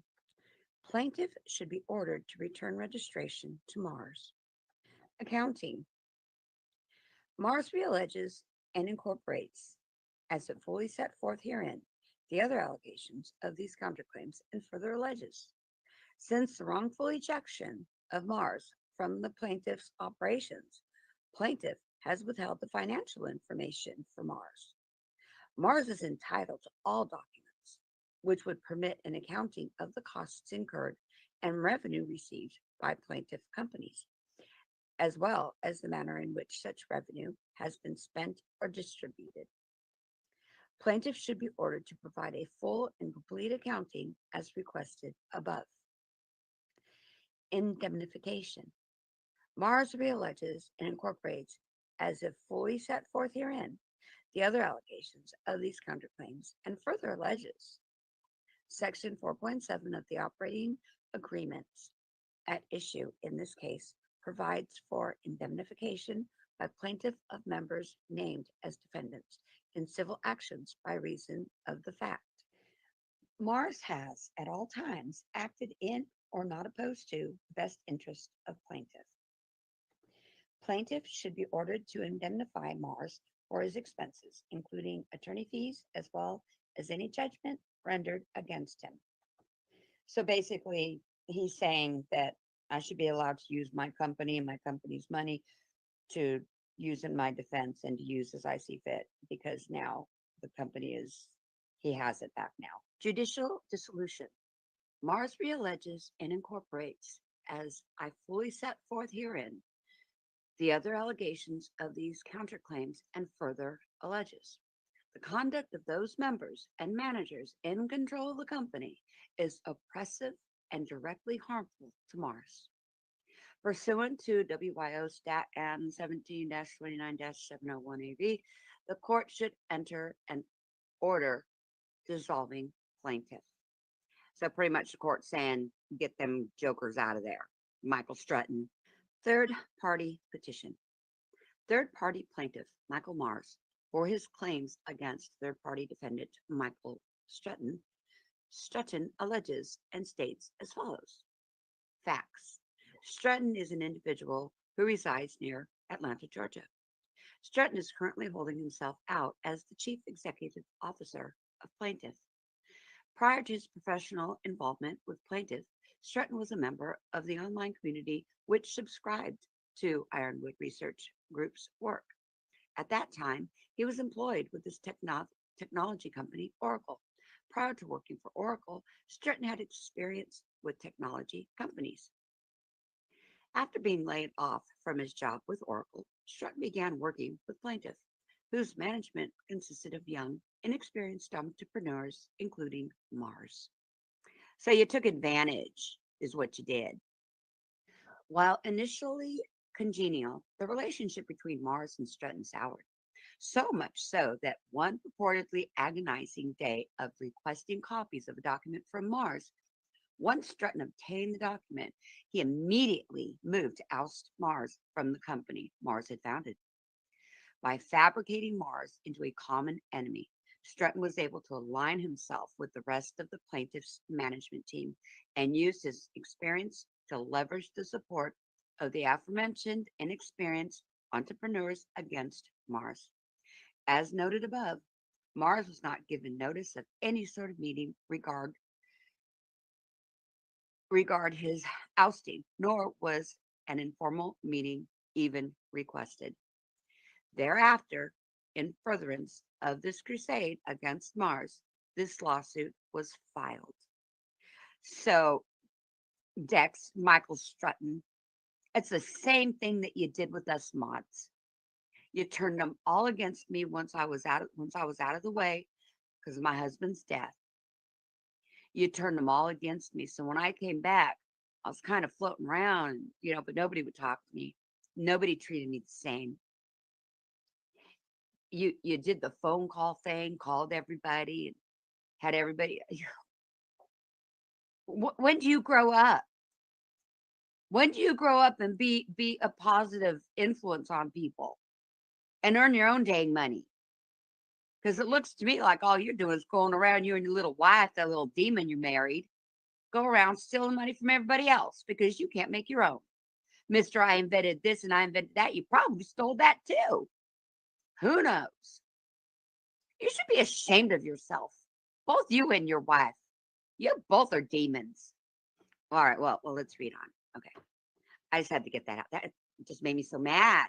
After the court's ruling on the parties' competing injunction applications, Strutton reached out to third parties with the following message. Have you been contacted by Mitchell Mars claiming Ironwood Research Group? I hear he was engaged with your ICO. I'm the CEO at IRG, and we currently have pending litigation of fraud against Mars. We were recently rewarded a TRO from a Oklahoma judge. Shame to meet you under these circumstances. What were you doing, Michael? What was that for? You know what he was doing, y'all? He was blackballing Mitchell Mars to other companies. You'll find that as we read on. He blackballed him, calling other companies, at least this one that they're showing, saying that he's in trouble for, fraud. And so once he was even cleared, those companies still won't work with him. He caused a lot of damage to this young man. You should be ashamed. Man, your mama needs to slap you. You didn't get slapped enough as a child. Theories of recovery. Tortious interference with business relations. Mars realleges and incorporates, as if fully set forth herein, the other allegations of this third-party petition and further alleges. Mars had a business relationship as a result of his position with plaintiffs, partners, and customers, as well as plaintiff's management team. Because of Strutton's improper conduct, Mars has lost these relationships. There is no justification or excuse for Strutton's willful, malicious, and wrongful conduct that improperly interfered with said relationships. Those relationships would not have been lost were it not for Strutton's conduct. This young man is trying to make something of himself. And here you come, Mr. Bully of the Art. You come in and you take his lunch. You squeeze out the lunch money inside. You eat the good stuff, toss them the bag. And then you go sell the good stuff to your buddies. What's wrong with you? You're a bully. I'm so happy you did not get away with this. You're going to pay for what you've done, Michael. Mars has suffered damage as a consequence. Interference with prospective economic advantage. Mars realleges and incorporates, as if fully set forth herein, the other allegations of this third-party petition and further alleges, because of Strutton's wrongful conduct, multiple parties have refused to work with Mars. There's no justification or excuse for Strutton's willful, malicious, and wrongful conduct that improperly interfered with potential business opportunities of Mars. Consequently, Mars lost profits. Combined prayer for relief. Wherefore, defendant, third-party plaintiff, Mitchell Mars, prays that the court enter judgment as follows. Declaring that Mars is the sole member of plaintiff, that MC Crypto LLC is the manager of plaintiff, and that all of the managerial actions taken by MC Crypto LLC after the formation of plaintiff on January 18, 2018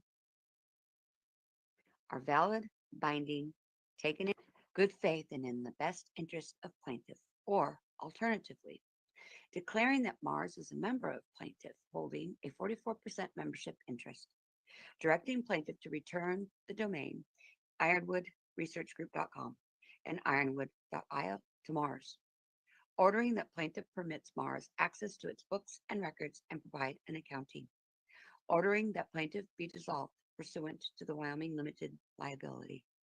So basically, he wants his company back, and he would like for Michael Strutton and the other guys just to go away.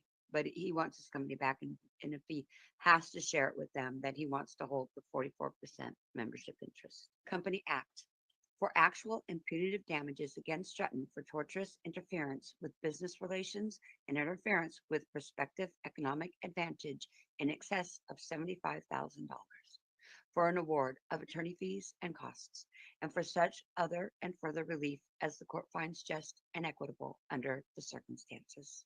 Now, y'all remember when in one of my last videos I shared with you the morning after Michelle yelled at me that I told Snafu Snaps that I felt that Michael Stratton Dex was going to take over Marfugel, that he was gonna, I just felt like he was making him look like the fool and that he was gonna end up taking over his company and blah blah blah. I felt that in my spirit back then. That was 3 years ago. Well, two and a half, maybe. And here he did it to this other guy. And I think the only reason he hasn't done it to Adam is because Adam wanted the money. Adam went along with it. Adam's going along with it. He's going along with the charity fraud. He's going along with the data mining. You guys have no idea what the data mining is. You believe what he says. When the New World Order comes in, they're going to know everything about you because of what Michael's done. And he used all of us as his guinea pigs. What he's done is so horrible. So horrific. You're going to the pit, Michael. You and your wife. Dang, what the hell am I saying? This didn't start with me. This was Shauna. You ousted Shauna. Okay, y'all. Shauna, before Michael Stratton and his wife Melissa. It's not Michelle, y'all. Her name's Melissa. I saw a different court document. What are you in court for now? I saw y'all filing stuff. Anyway, before Michael came in, it was Shauna. Shauna had talked to Adam, and they were going to work. They were working together.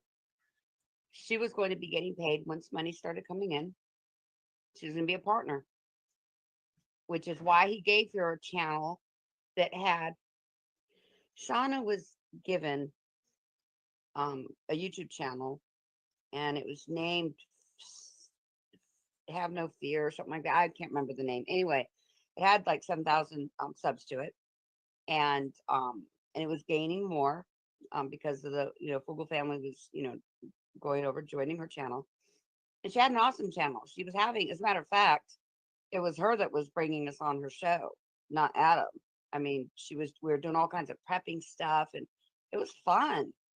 I wish that this happened, man, because that girl, she'd probably be in the hundreds of thousands of subs. And I'm so sorry, Shauna. I'm so sorry that we ruined that for you. That Adam ruined that for you. I'm still so sorry that I got involved. Every time I think about what we did, and again, it doesn't matter how minuscule somebody was involved. If you were there on a phone call, you were involved. People might be saying, "Oh yeah, look at LCJC. She goes and hurts Shauna. Now she's on, on her own little pedestal. Acting, holier than thou against Adam." Oh no, you couldn't be so wrong. I am not on a pedestal. I am more humble than I've ever been in my entire life. I have never apologized to anybody more than I have to Shauna. And I don't apologize if I'm not wrong. I don't apologize to anybody if I'm not wrong. I will say things like, "I'm sorry I hurt you. I'm sorry that what I said or what I did hurt you. But if I don't think I'm wrong, that's all you're going to get from me. But if I'm wrong," and this is more than just being wrong. The more things I find out, the more things that I'm coming across, the more humble I become. And I don't even deserve her forgiveness, but I know in the Father's eyes I do.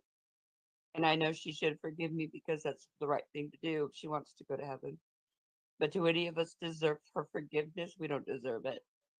In the eyes of the Father, yes, but as humans, all of you mods should be calling her or doing videos and apologizing to her for what you've done.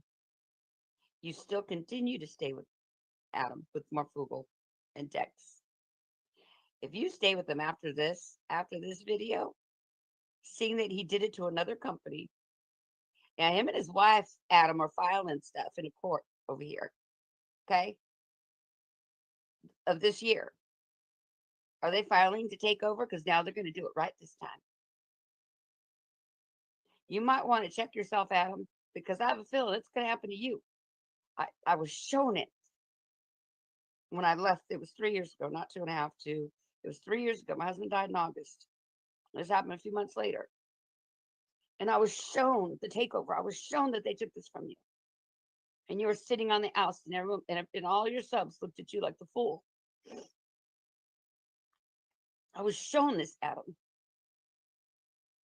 Just as much as the Father shows me the music and he talks to me, he guides me, he tells me what to do. But you have to know how to listen to your spirit. And I'm telling you what he showed me 3 years ago. Ask Snafu, talk to him.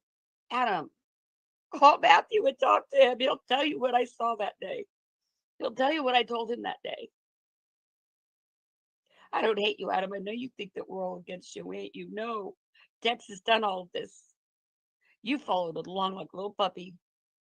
Well, it's time for you to stand up and grow some cojones. Call Matthew and ask him what I told him that day. I saw this happening to you. They're filing stuff into court. And I went to try and look at it, but you have to pay. And I'm not going to pay to look at the court papers. Were they filing to take over your company? What are they in court for? Are they in trouble? Did they do something else? He is not a good man. You've been in trouble in your young youth, yeah. As an adult, doing what you're doing right now, following him, hurting people, Adam. I never did anything to hurt you. But you still played telephone, turned everybody against me. But before you did it to me, you did it to Shauna. What did that girl do to you? Besides fight for your right to do what you're doing. She went in the military. She fought for you. Did you understand that? Yeah, I was lost for a little bit, caught up in all this garbage.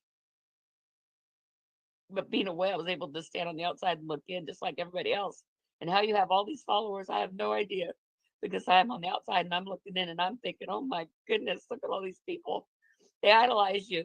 They're all going to go to hell for idolizing you. And one might say, oh no, I just enjoy his channel. Okay, then stop watching. Don't watch it for a month. Do not turn on his channel. Do not watch. Do not. Nothing. Don't even go to his page for a month. Because if you cannot do that for a month, he's your idol. And that's where you will spend hell with. That's where you will go and that's who you will spend hell with. That is your idol.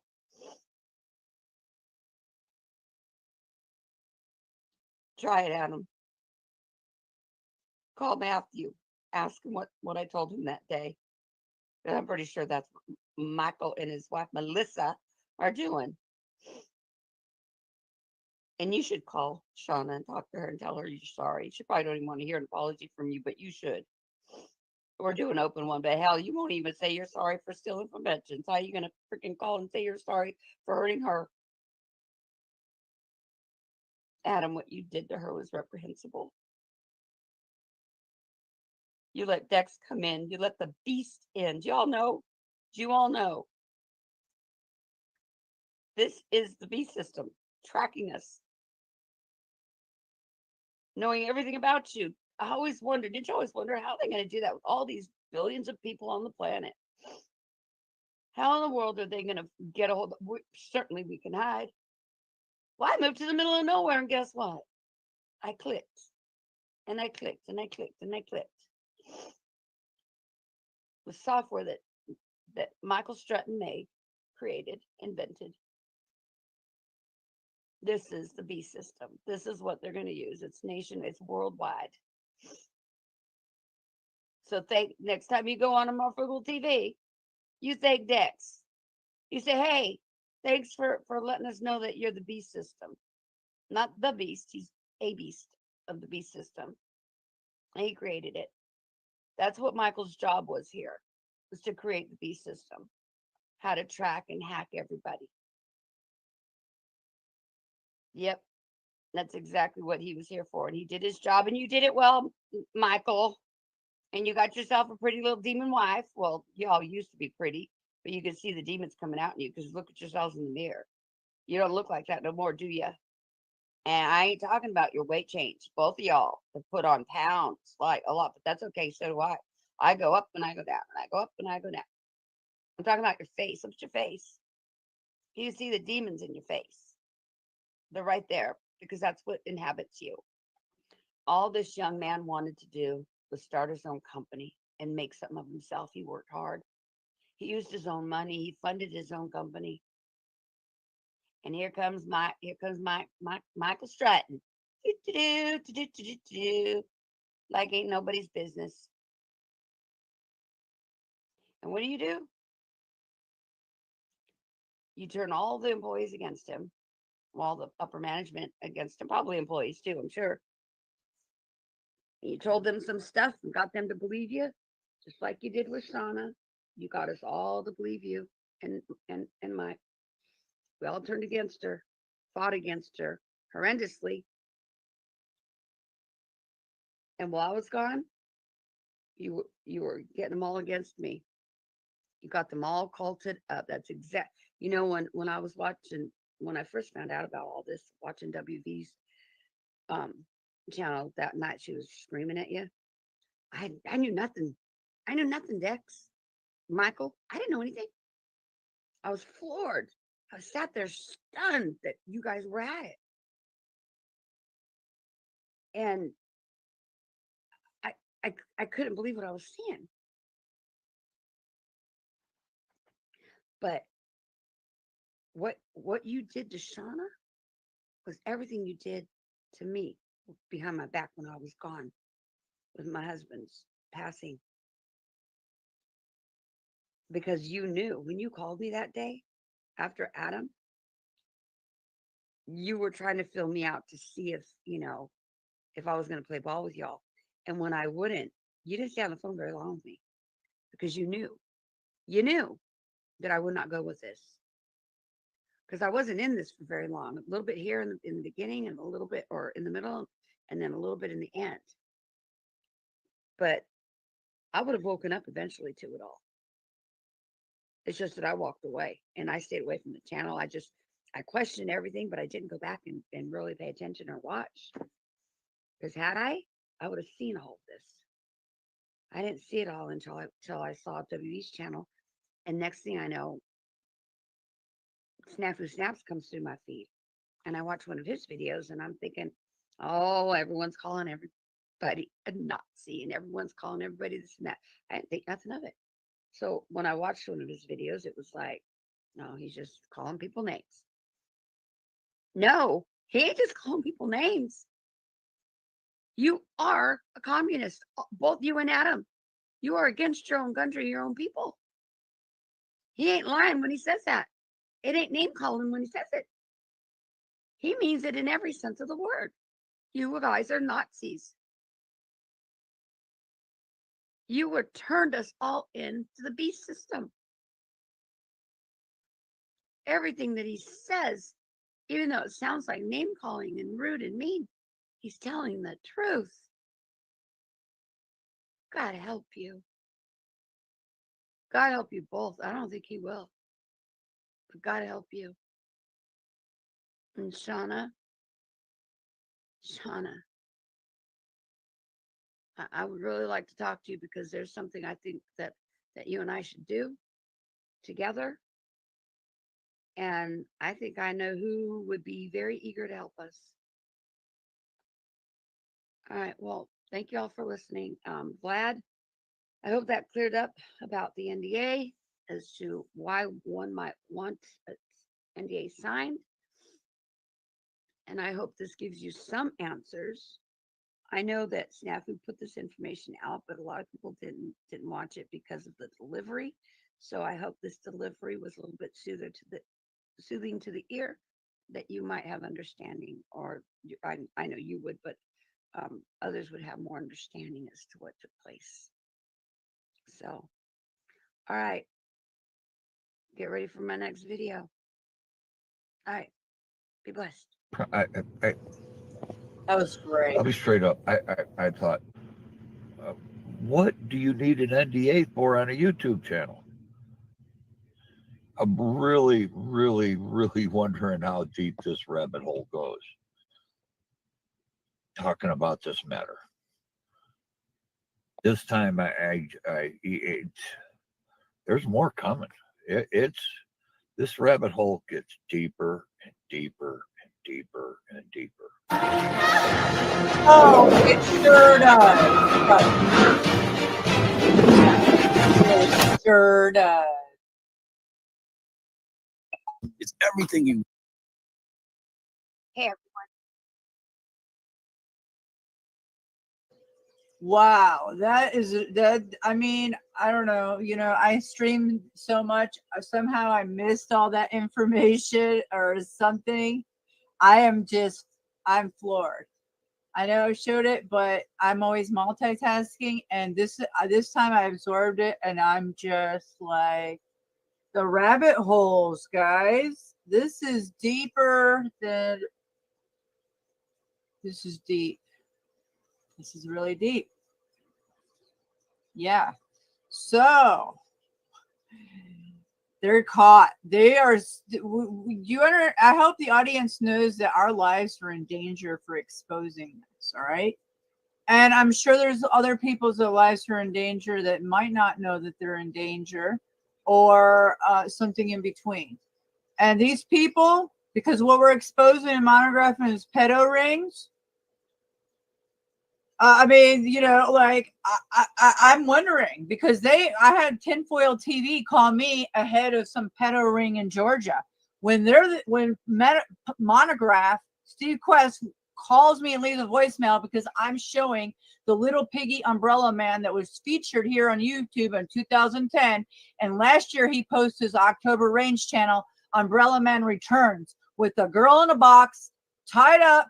And that's like torture snuff videos. And what I'm saying about these rings is what's going on here. Not only do they freaking data mining people, but they're allowing this stuff on YouTube. There's a lot going on. That's what I gotta say. So yeah, and I'm in the mix of this. So yeah, let's talk about it. I mean, this is just. I mean, anybody supporting Marfugel, they've done criminal charity veteran fraud. Here it is. Mike Strutton's ripped off developers, and they're paying them off $75,000. Where's that guy right now? I'm looking into it. I've been looking into it. Is he alive? What did they do? They give him a little money, and then what? This is like, these people data mine people. And then they are doing Havana syndrome on them, which is using frequencies to torture them. Okay, this is beyond what anybody wants to realize. You can look at the channel, look out for Charlie, and I'll drop the link. If you don't believe that this is real, you're about to. This is so outrageous in so many levels, and I don't think people are aware. These people are data mining everybody. Did you not hear what LCJC said? She said that they're putting everybody in categories. And how much ammo do you have? How many guns have you showed? How many guns have you talked about that you own? How much food do you have? Yeah. How many? Well, who's in your family? They already know that by filling out the census report when Donald J. Trump was president. So they kind of know all that already, and how many bathrooms you have. They've been data mining us in every level, like the Chinese do. Hello. These people, have you not looked up Oracle? Because I've showed you. These people are fucking the most dangerous people, along with the bankers on this planet.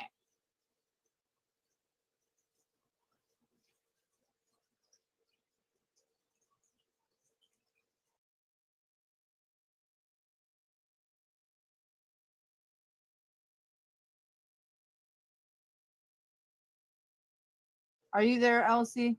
JC? Family, are you still there? I'm sorry. Yeah, just- I'm muted, but yeah, I'm here. Okay, I'm just really mind blown.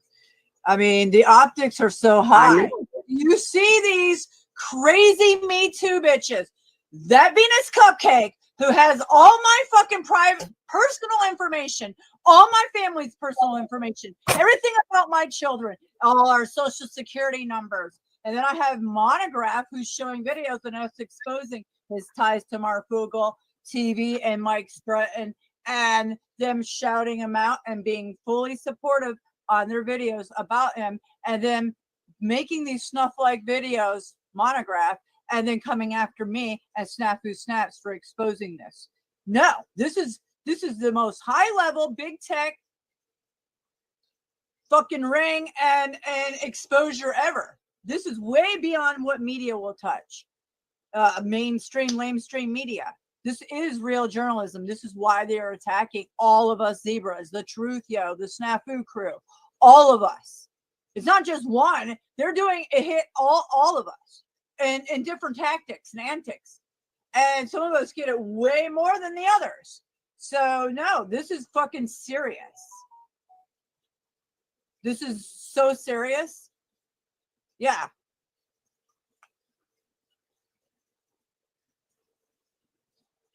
This is so incredible.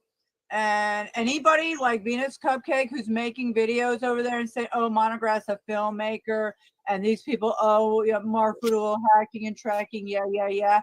No, I'm sorry. But she was sent over to come over and infiltrate me, grab what she could, and then they black her. This is Illuminati bullshit. This is exactly what it is.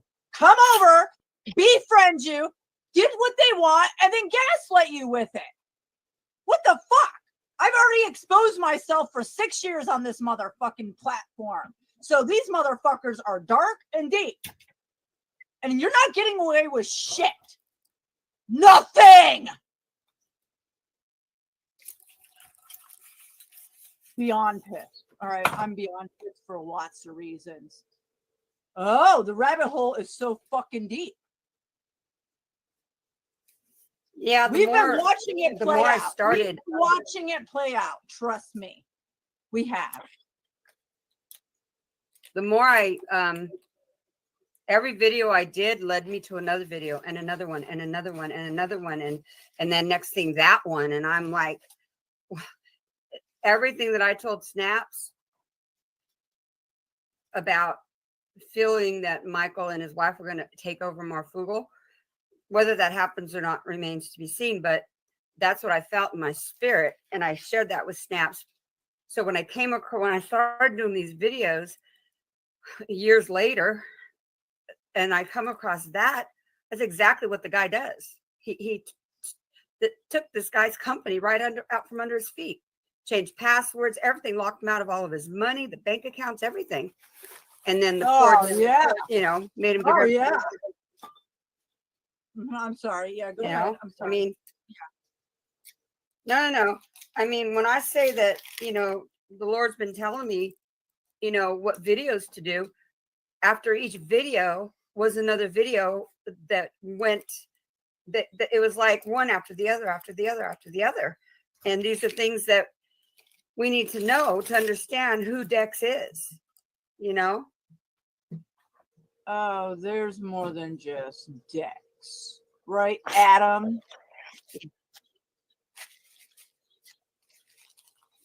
And your fucking I see all your guys' posts. I love y'all too. Cronies. Yeah, they're cronies. They got a bunch of cronies. This is a fucking huge operation. Yeah, it is. Like I said, keep exposing, because this has to be exposed, because they are after our lives for this. Literally, this is so dark and deep, because these people are criminals. They're straight up criminals. This is mob. This is mob mentality. Yes, it is. And I could call all kinds of people that are attached, and they already want to kill me. They've been wanting to fucking kill me for 6 years. I didn't know I was in this fucking from the day one I stepped on this platform with these clowns. Isn't that right? I want my t-shirt, motherfuckers. Yeah, I've got my fucking receipts. I've got receipts for fucking years. 7 years. How about that, bitches? I've got phones. I've got all kinds of shit, bitches. You Illuminati cocksuckers. Listen. No. This is fucking raw. This is beyond raw. There's not all Masons are dark, but these motherfuckers are fucking dark. Let me tell you, you cocksuckers. Yeah. So, where's the papers, Monograph? Steve Quest, are you going to sue us or what? Let's go. Let's go. Yeah.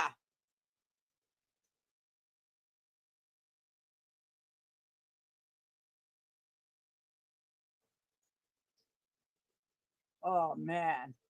Yeah, my blood is boiling tonight. You know why? Because this Venus cupcake, when she first came on my channel last year, and this Monograph video was brought to me by a channel called Bang Bang, which came from Gina Marie Colvin Hill. That woman over there, oh, these agents. And then she come over here and told me that she dated John Benet Ramsey's father. Wait. Apparently, to what I showed you earlier, Monograph's tied to being questioned in that murder of John Benet Ramsey, a little girl, beauty queen here from Atlanta in the 90s. I believe it was in the 90s, yes. And he lives in Colorado, so does her father and family. It's just, there's too much weirdness.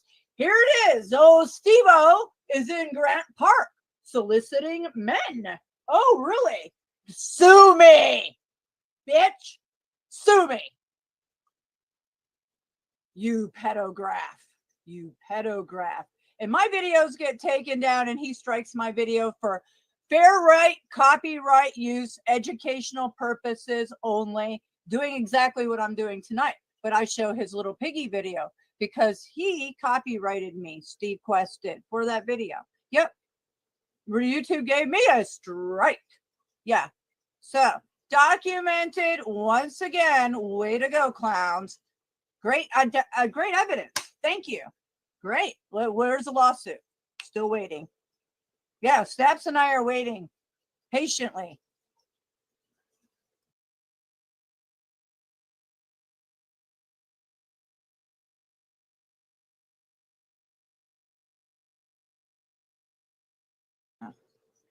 It's infiltrated media relations. This is what we're looking at.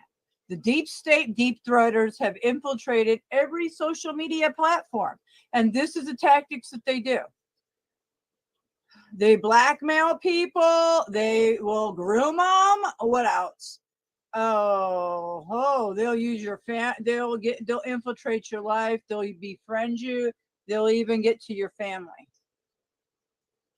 These people are the lowest of the parasitic bunch you can fucking be around.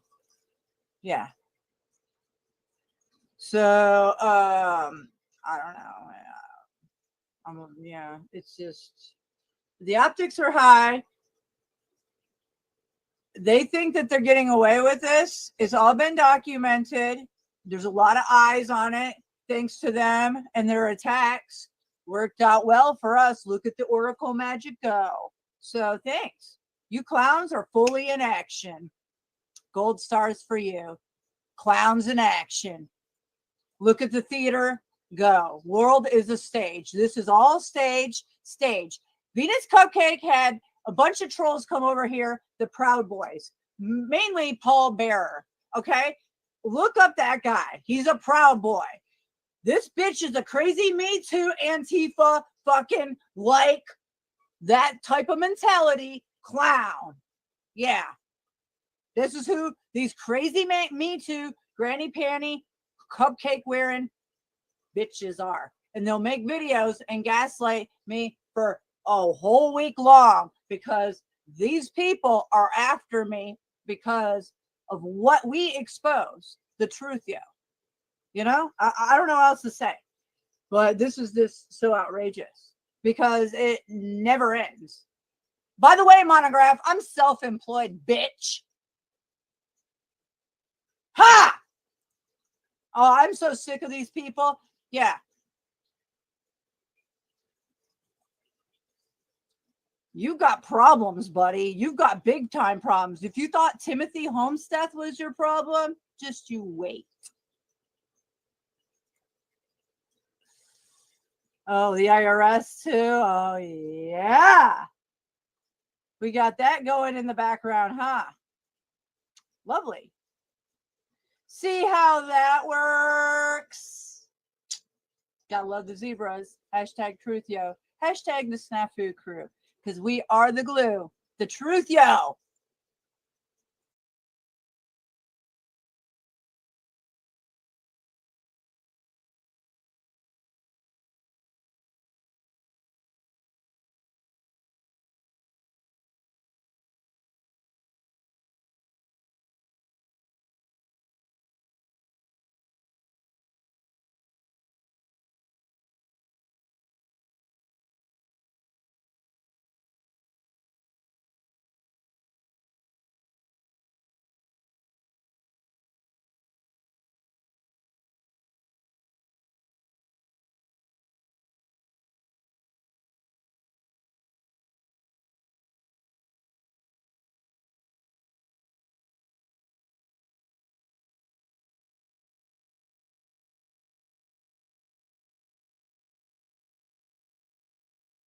Just in case anybody didn't see this or forgot. Just documenting. Right? Shall we?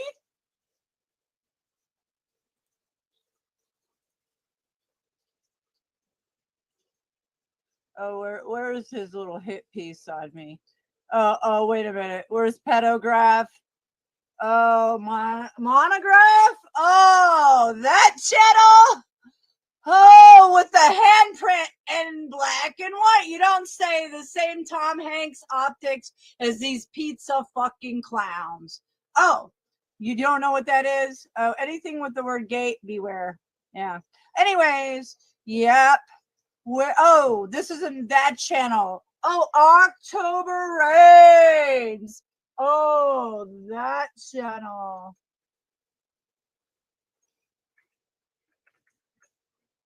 Oh.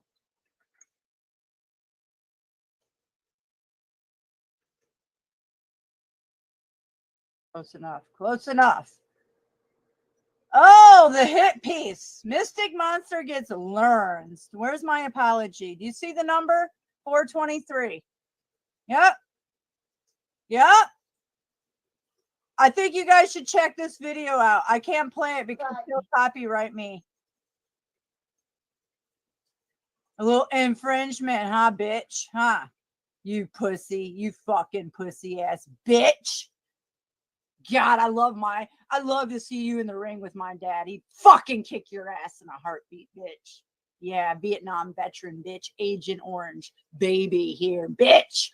You fucking clown. He told me you were a fucking clown from the get-go, bitch. Go get you some fucking cock. You fucking pervert, you fuck. What fucking man in his right mind would fucking make videos and post that? Not only that one, he's got a whole, he admitted to it on his video the night he made my hit piece. Oh, he made multiple season 1, 2, 3. He's got them all down. I had no idea.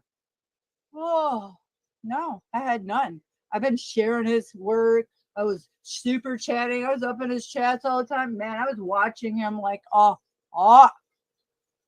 yeah, wasn't I, Monty? Yeah, you were keeping me at a distance for a reason, bitch. You fucking pervert, you son of a bitch.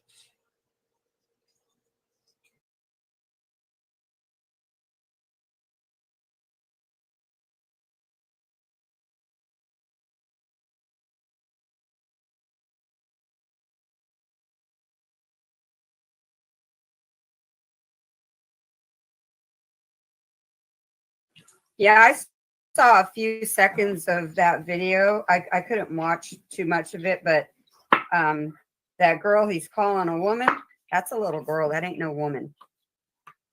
I mean, you have to be an idiot not to see that. That was a child in that video.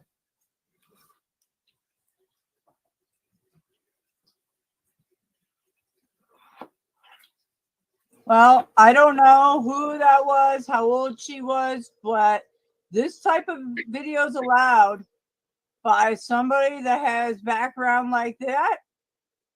And he goes clearly, I'm not the only person that he's after, you know.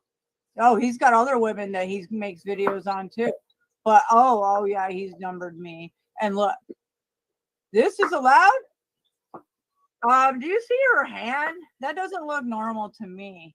What the fuck's going on there? I've watched those are little girls' arms. This video is so disturbing, and this is up on YouTube right now. He put this up last year, and it's got everything, as you can see, to tell everybody what he wants to think he might be in or part of. He's really dark, obviously. This man makes videos like this. This is on the channel that he's exposing me.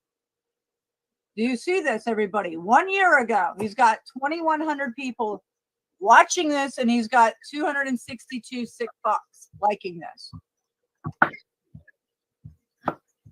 Yeah, the optics are high. Where are the real journalists out there besides the Snafu crew? I'm still waiting for the mainstream stream. Oh, because they're part of it. Yeah. Just like on the radio, I gotta listen to some garbagey shit on the radio when they could be really being real journalists out there. Holy shit. Because it's narrated. Our whole reality is narrated. This is a simulated reality controlled by the bankers, period. If you haven't known that, I'm just reiterating what I've been telling you guys. This is so outrageous. That's fine. They're all going underground right now. Fine. Do it. You already tried many times. I know. I'm just saying. I'm just pissed. Yeah. Please that's talk. No, that's why you see everyone going underground right now. Billionaires dying. The people in that submarine, no, they didn't die there. That kid backing out at the last minute, no, they kind of probably told him you might want to get out because he wasn't scheduled to go underground. So they're killing off a lot of people. If you haven't noticed, all these famous movie stars, they're all dying off. They're all dying off because they're all being taken underground because what is coming. Yeah, the I know. scientists are telling us what's coming. You know, so yeah, Herman Cain was one of them. Yeah. Yeah, it's just a bunch of lies to keep us look over here. We don't want you looking over there, you know. But when this happens and they resurface, they're going to go out, see who's left alive, and whoever's left alive will be forced to be part of the beast system.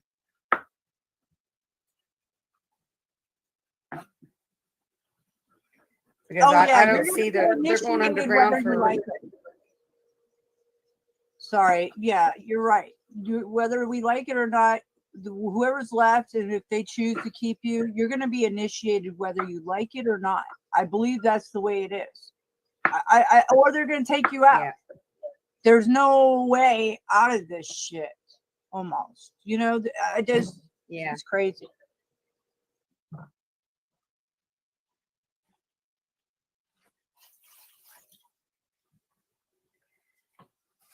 Well, I do know that our creator has set up safe havens all over the place, and I do know that people will be guided to them, and I know that those safe havens are going to be protected.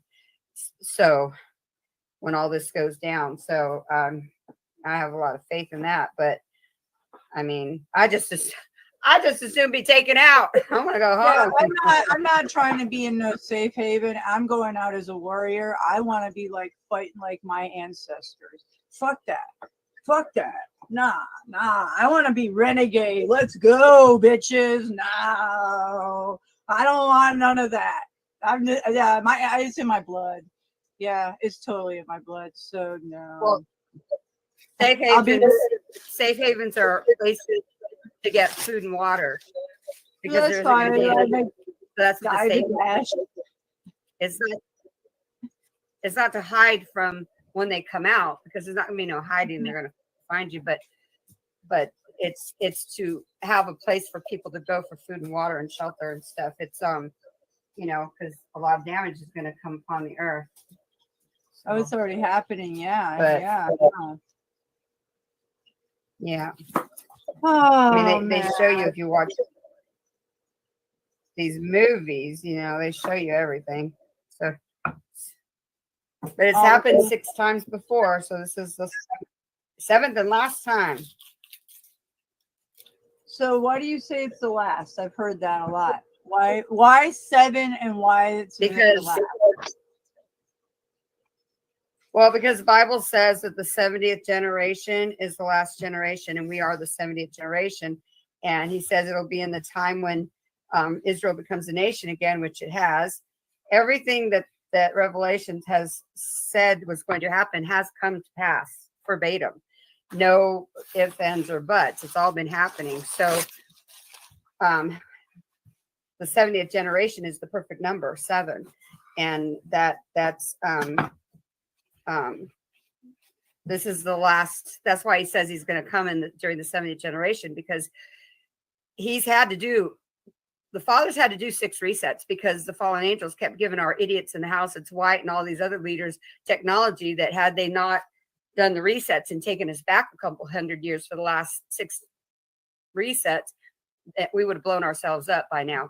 So when he's destroyed the world or caused the sky to open and everything to be lifted up and taken out, it's to cleanse the earth and for us to start over again, because the fallen angels keep giving the idiots, the crazy people, technology, that they can't control. So it's happened before. So that's why when you see like the mud floods and all this stuff and people don't understand what happened back there, because when the sky opens up, we're depressurized, everything goes up. Everything not nailed down goes up. The big buildings that end up staying, that are attached to the ground, they stay because they're not going to float up. But anything else, that's why they started making all of the houses so darn cheap and stuff.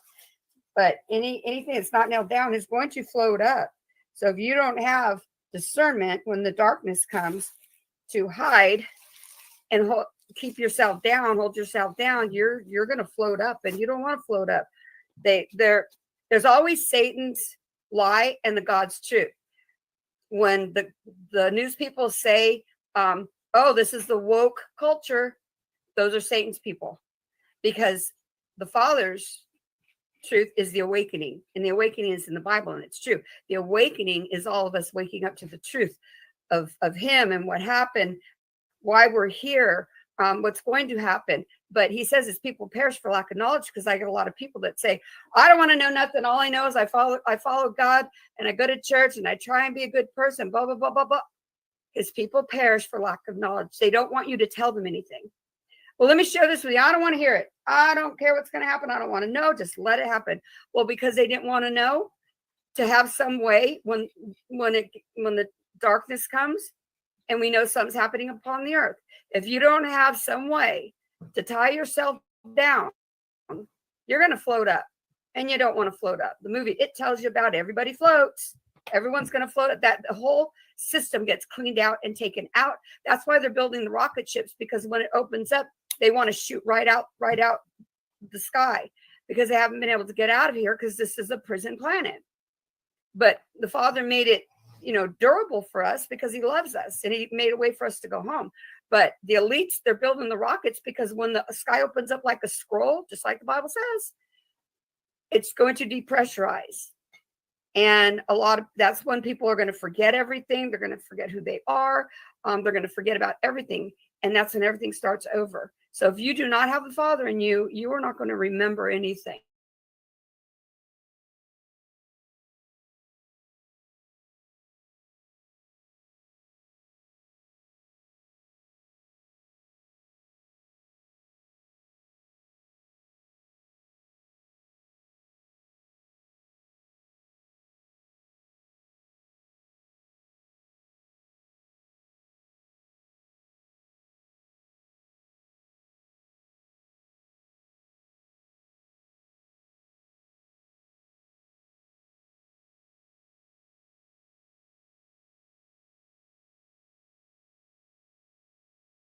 Going to kill humans.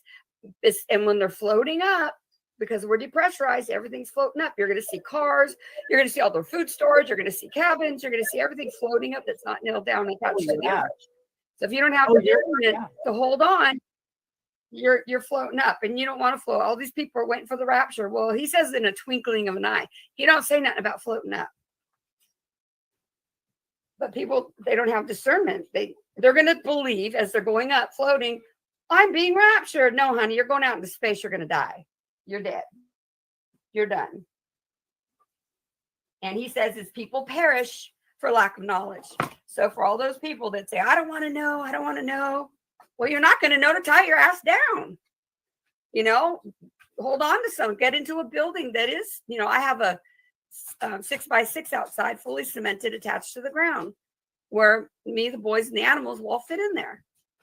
We're not going to float up. Probably going to float inside of it because all the gravity is going to be taken out of the earth. Because we're in a pressurized system. I know it's hard to believe, but when you look at the past and you look at all the resets, it's all true. I've watched so many channels that this guy talks about this and this channel talks about that. When you put them all together, they all got a piece, but when you put it together, it's right there, black and white. All of it.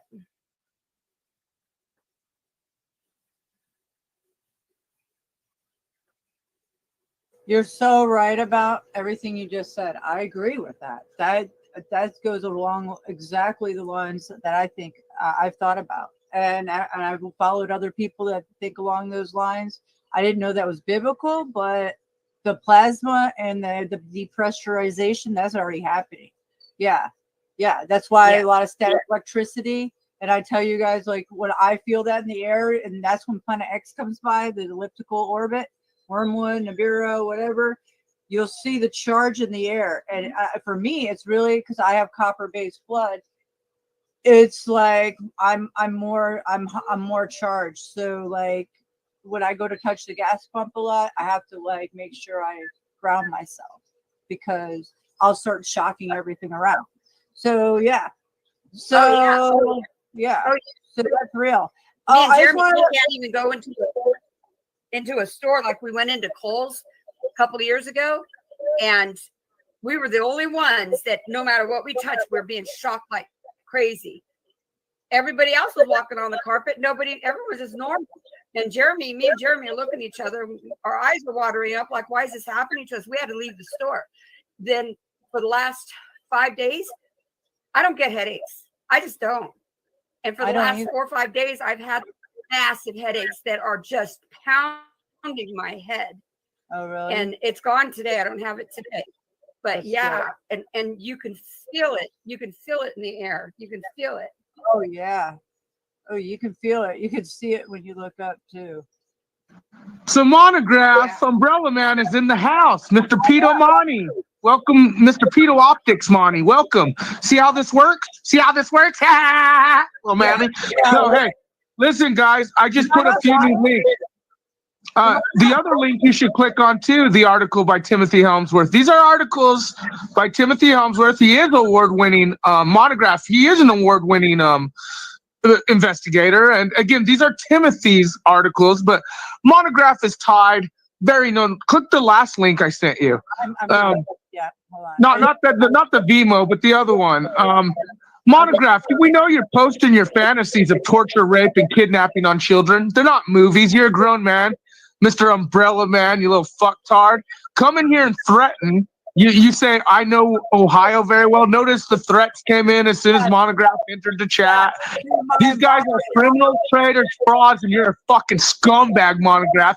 And you see how this works? We're the Snafu crew, the Truth Yo. We're waiting for you to sue us, bitch. Discovery, covering up criminal charity fraud with Marfugo, boy.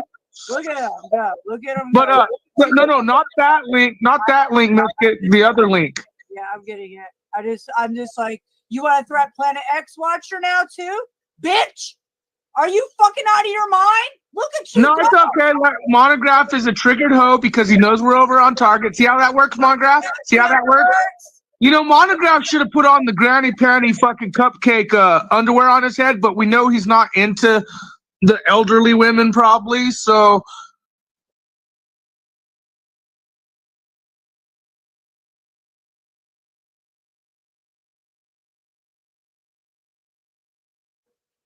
Oh, this is public records. Yeah, that's all I'm doing, exposing public records.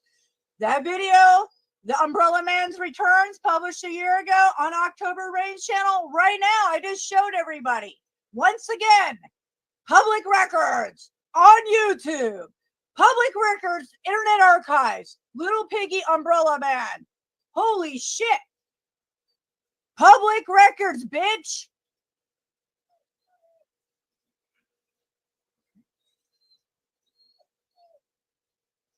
God.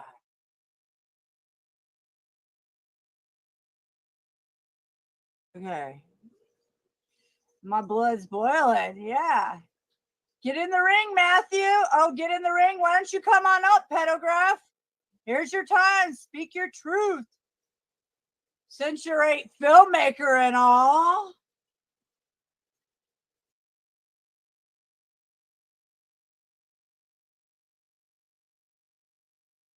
Oh, why don't you go make another video? Yeah, we're waiting. We're waiting. Hurry up. Go get you a drink. Go get it. Go get it on, or come on up.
Are you afraid now? You gonna get learned?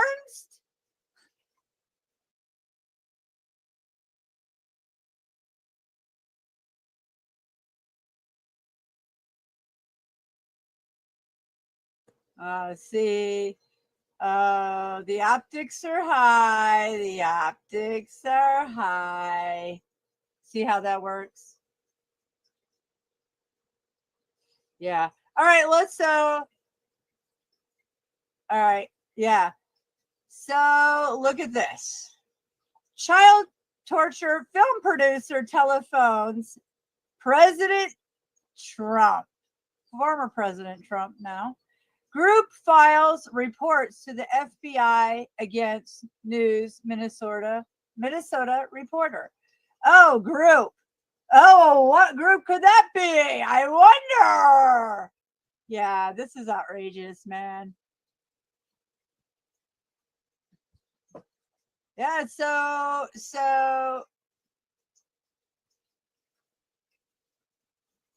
this is so outrageous. Here they go gaslighting Timothy Charles Homestead, which monograph you just did a hit piece on him. Should I show once again?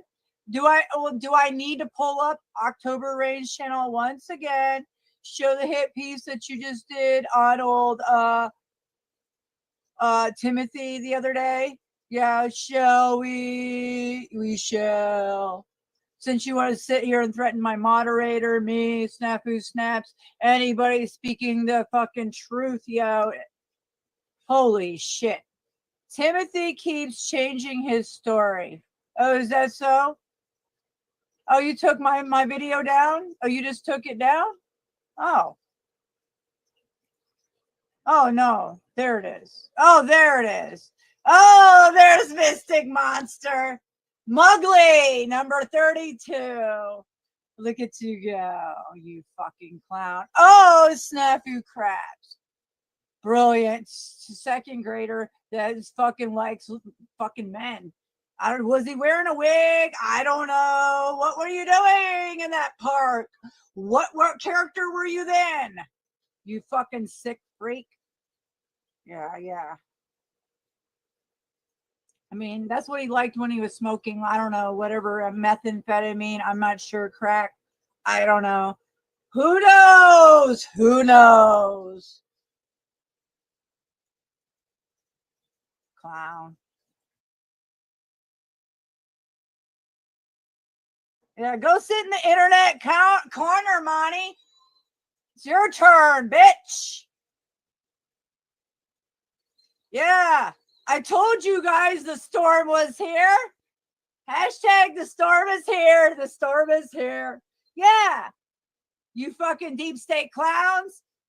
Yeah, how do you like it?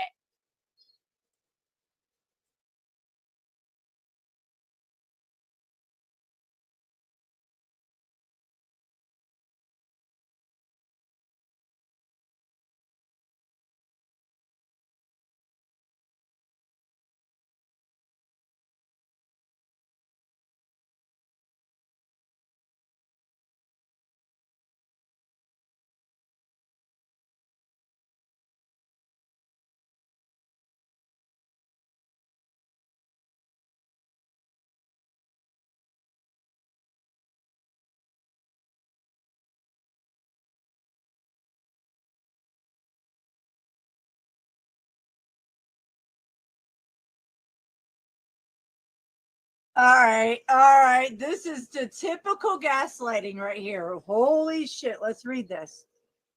Would you like to do the honors? You have a better voice, and I'm a little amped up right now because this is just blood. My blood's boiling. Are you busy, LC, JC? Would you like to read this? You have a better voice, and you sound. Oh. Great. Yeah, could you or I can. It's up to you. Yeah. This right here. Okay. Plus Daisy's whining in the background. So I've got my phone on. It's been brought to my attention that a woman from Toledo, Ohio has been on the web spreading a rumor that I, Timothy Charles Holmseth, have been kidnapped and that I am being held hostage. This is not true. Julie Trump, Ohio, and an organized group of others recently coordinated a flurry of calls to the FBI with various bizarre reports about me and others they believe to be affiliated with me. And it's being blocked by Planet Watcher's thing on the screen. There we go. Sorry, I didn't see that.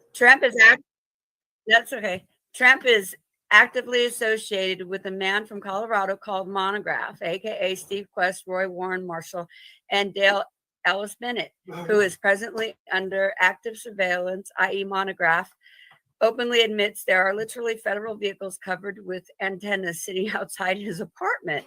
I can confirm through my Pentagon source that Monograph is under surveillance and investigation. Significant evidence show Monograph is blackmailing elected leaders in Washington, D.C. Oh my, he's a busy guy. On January 3rd, 2019, Monograph's telephoned President Trump after using one of his accounts to fake a Donald Trump tweet announcing it. Monograph will be calling me on my cell phone early Friday night live. We will chat about current events. I am not too busy. Monograph will also make Mike Pence my running mate for a charity. Do something. Wow. Ain't that something? I think that was it. Oh, he certainly is busy. Oh, he's busy in many ways. Trust me. Oh, you sick fuck. Look at you go. Oh, this film producer here, huh? Yeah, he's fucking busy, all right. Oh, look at this. You're not done, JC. Oh, and here, God. Look at, they have the chat log. Trump has been appearing on the chat log beside Monograph's live streams, along with others, some of whom are identified to be involved in organized crime. Trump has boasted she is a Monty fan and boasts of her plans. Oh yeah, Julia Trump. Oh, I know, she donates to him. Her? Oh yeah. Oh my gosh, you guys. Are you serious? Oh my gosh. She's already been stirring the pot. Oh boy. Oh boy. Monograph is this is what this article says, child torture film producer. Sounds about right from the looks of the video. Click photos to go to YouTube video. Well, it's on Internet Archives. I'll drop the link in a minute. It's up in the chat. Little Piggy and the Umbrella Man, originally published 2010. Bam. Over the past few months, I've reported Monograph has live streamed telephone calls to congressmen, which I've heard many times. Yes, he does. He claims he was going to call Mike Pence. He live streamed himself placing ominous phone calls to Adam Schiff, Lindsey Graham, Trey Gowdy, Joe Biden, Ellen Lord, and the Pentagon, and many others. He boasts access to what he calls the Illuminati database and claims to have videos and incriminating data that will be harmful to many high-level people regarding things such as trips to Thailand. Oh my gosh. Monograph and his cohort, who calls himself Agent 19, that queer, targeted me several years after I reported that I received a report from an NSA white whistleblower named Kevin Flynn, who told me he identified the secret CIA server called Snow White and the Seven Dwarfs that Monograph was using to show live rape and murder of babies and children for pay-per-view. And I don't mean to call that guy that name, but that's what he is, because that's what Monograph says. And it's obvious. These two are butt buddies. Agent 19 and Monograph, they had something going somewhere down the line. And he makes all kinds of gaslighting videos on him. They go back and forth. All right. Yeah. And nothing against gay people. I have nothing wrong, just putting it out there. But those two clowns, there's something very wrong there. So yeah. I mean, obviously. Monograph and Agent 19 became wildly aggressive against me after I reported and showed some evidence that indicates Monograph was involved with the murder of John Benet Ramsey, that he tortured a little girl in a video who was tied to a chair with a pig mask on, who has not been identified by law enforcement.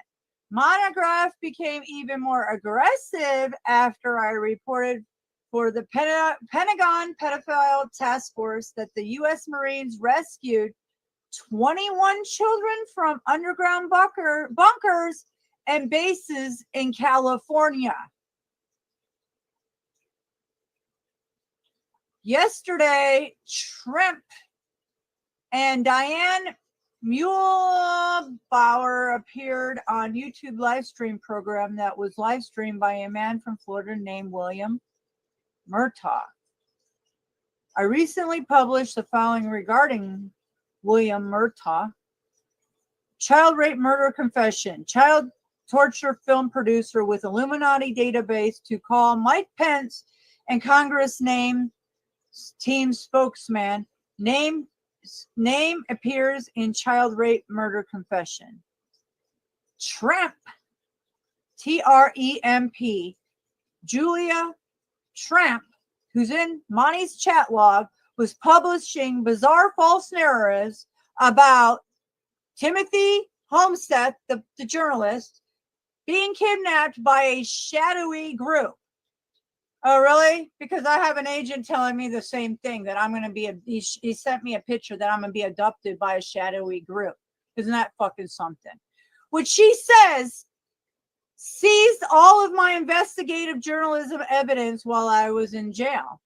I was in fact kidnapped and falsely imprisoned by the deep state in Polk County, Minnesota, because I published information I obtained as a journalist about black market baby sales through the Ukrainian embassy in Washington, D.C., and the evidence of who actually kidnapped and ritualistically murdered Jacob Wetterling. That's funny. They just took down Snafu Snaps' last channel, and he published a video, 2 videos prior to his channel takedown, 2 or 3 videos prior to his channel takedown of the same optics right there. What's going on in Ukraine that the mainstream lamestream doesn't cover at all. Yeah. Butcher markets, missing children, organ harvesting, blood harvesting, adrenochrome harvesting.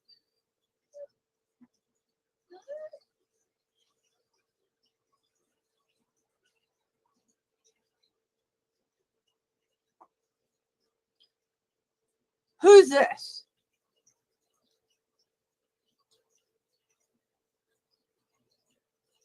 I don't know who she is. Trump's Choice. Julia Trump's. The one that's in Monograph's channels chat. Choice in Friends is very disturbing.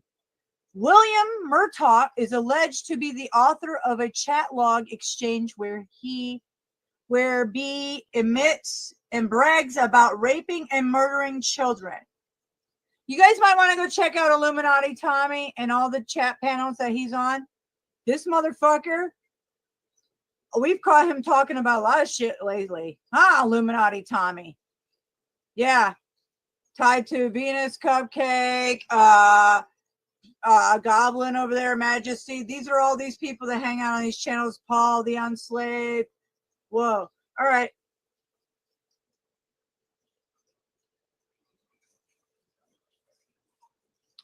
So William Murtaugh is alleged to be the author of the chat log exchange where he admits and brags about raping and murdering children. He was covered by the mainstream news in Florida in 2008 for his concerning behavior in 2 missing children cases, Trenton Duckett and Kaylee Anthony. Kaylee Anthony? Wow. That's really interesting. I've never heard of any of this. That's the mom that, and the dad who's her father was in law enforcement, and she supposedly killed her daughter or something. Disturbing indeed. It was publicized. I'm sure you guys all know about it. It was all over the mainstream media.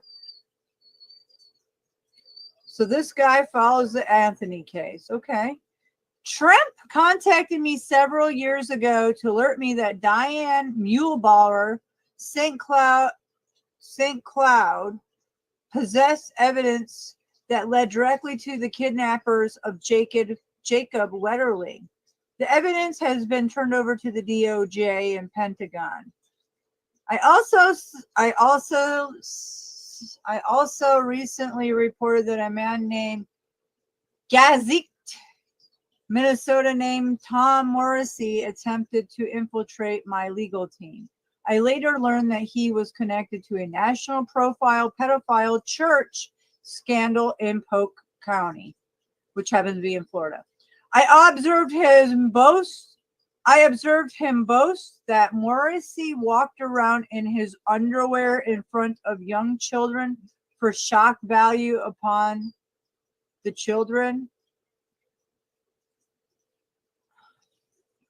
Diocese of Crookstone pedophilia priest scandal still haunts investigative journalists. I mean, I can click on that, but let me keep reading. We'll go to the links after. The following are some of the individuals known or believed to have recently contacted the FBI.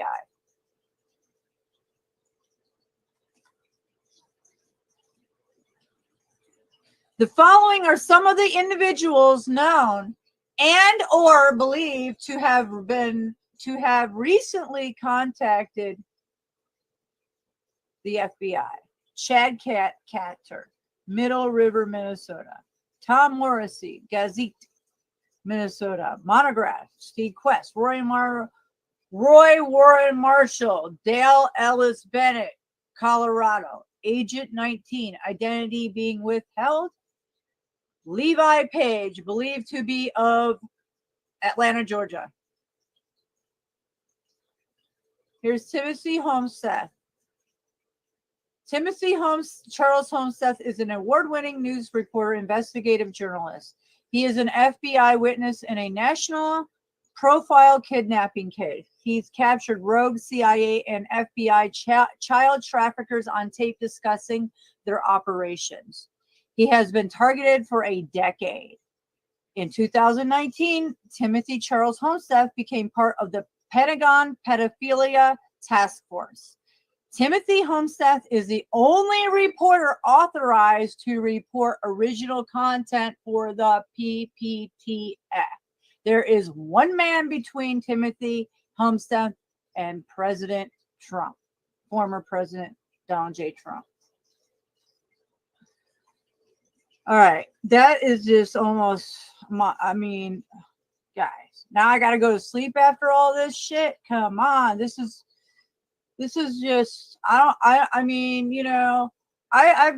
covered a lot of things in 6 years, and I've seen a lot, and there's just some things that you can't unsee. And I've seen some videos that have been published on YouTube that I've published, and YouTube's taken them down. And it's so disturbing because that video is up there and I found it again, but they'll let other people post that video. But when I post it and ask questions, who are these people performing this ritual and throwing bodies into the ocean that are balled up and rolling and are alive? Yeah. I published that on Truther Tube. Yeah. And they took my videos down. And I used to run in these rings with these agents and she's an agent that posts that shit. And she calls herself some fucking, I don't know what she calls herself. She's a fucking clown. She calls everybody a fucking lizard, and then she posts some fucking dark shit like that. So I repost it and go, what the fuck is this? They take my video down. Yes, they do. Isn't that right, YouTube? You cocksuckers, you are supporting this shit. YouTube, you are guilty as fuck. I'm so mad. I'm madder than hell. Ah, the optics are high. Hey, Monty, see how this works? Anyway, scroll up. Keep scrolling or up to the very top of the article. Okay. Ladies and gentlemen, this is Timothy Helmsworth's articles. This ain't what the Snafu crew has uncovered over the years on Mr. Marfugal and Montegraph and these criminals. This is racketeering at its finest. These are ritualistic New World Order, like she said, Illuminati, but this is real. You guys want to help anyone? You help LCJC. You help Mystic. Throw them a little whatever. Say, if you want to help me, help us. I'm telling you right now, guys, the biggest thing is to get the truth out there. And Monograph is obviously comes in here triggered, making threats, his little peeps. See how this works, Monograph? Fact is, we're the crew, we're the glue. They're the glue. We're the truth And what's funny is he took my hit piece down. Notice he put it back up. My hit piece is back up. So he put my hit piece back up. You are a triggered hoe, Monograph. And many people have been watching you over years. And again, you guys are criminals, traitors, frauds, and pedophiles. And I'm proud of the truth. You're always standing up for what's right. Real recognizes real. And it is discouraging that YouTube will allow this stuff to go on, but, will censor, anyone talking about, the skies or, mRNA and meats and, real optics, as we say. And we want to let you know why these pogos are controlling the infiltrated media. This is it. Because they're basically what you read. These are their little like private rooms, their little get-togethers, their group support meetings, just like what Goblin and Venus them doing. Ladies and gentlemen, Monograph's triggered like a little hoe because he knows he's a fucking criminal, pedo optic piece of shit scumbag. Marfugal and him covering up criminal charity fraud on veterans. Dex J working with Oracle at one time. Number 2 data collection agency world, all of a sudden working with little Adam. Yeah. Again, privately owned, government operated, media infiltration.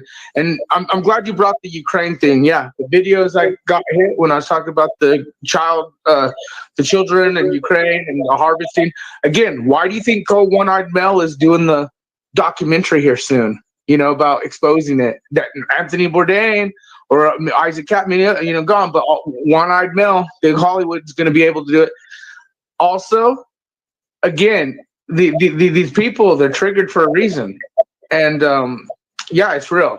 And again, these are articles by Timothy Charles. You could go look it up online, but there's many things on Monograph. I mean, again, for the record in courts, right, Monty? You fucked a honeydew, not a watermelon, right? But again, you want to come in here and make threats to crew members, say, oh, I know Ohio real well, all this bullshit. Remember, Monograph, you fucking scumbag. We're all watching. And again, ladies and gentlemen, just pray for the safety of real journalists exposing these criminal fucks like Adam, Mike Strutton, and Monograph, and many others. So, again, as always, I'm very proud of you guys. But this is deep. When Vlad said, hey, I don't know how deep this rabbit hole goes, ladies and gentlemen, this is deep.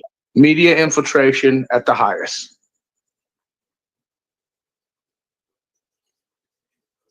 Oh yeah, I'm sorry.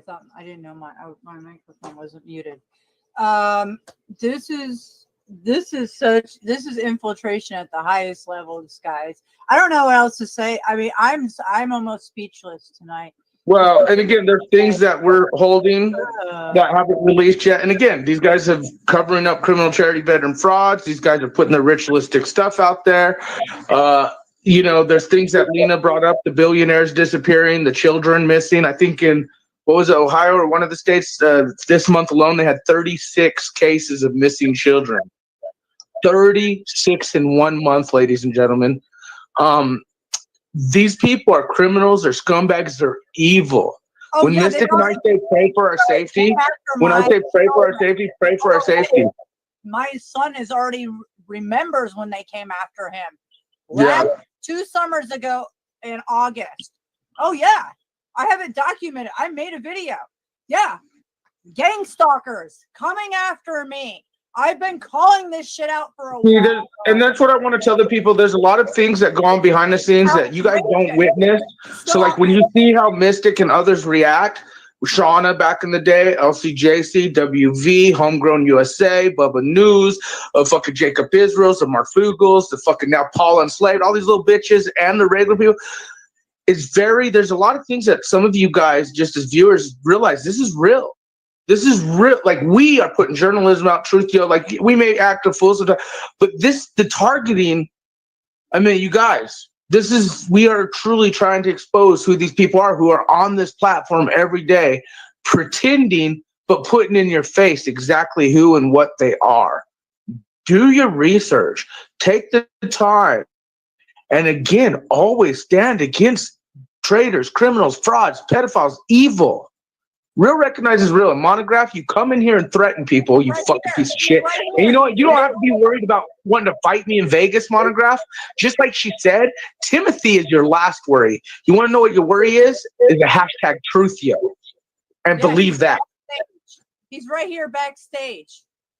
Yeah, fuck him. Don't even let his bitch ass on. Hey, use your little pedo powers to come on here, Monograph.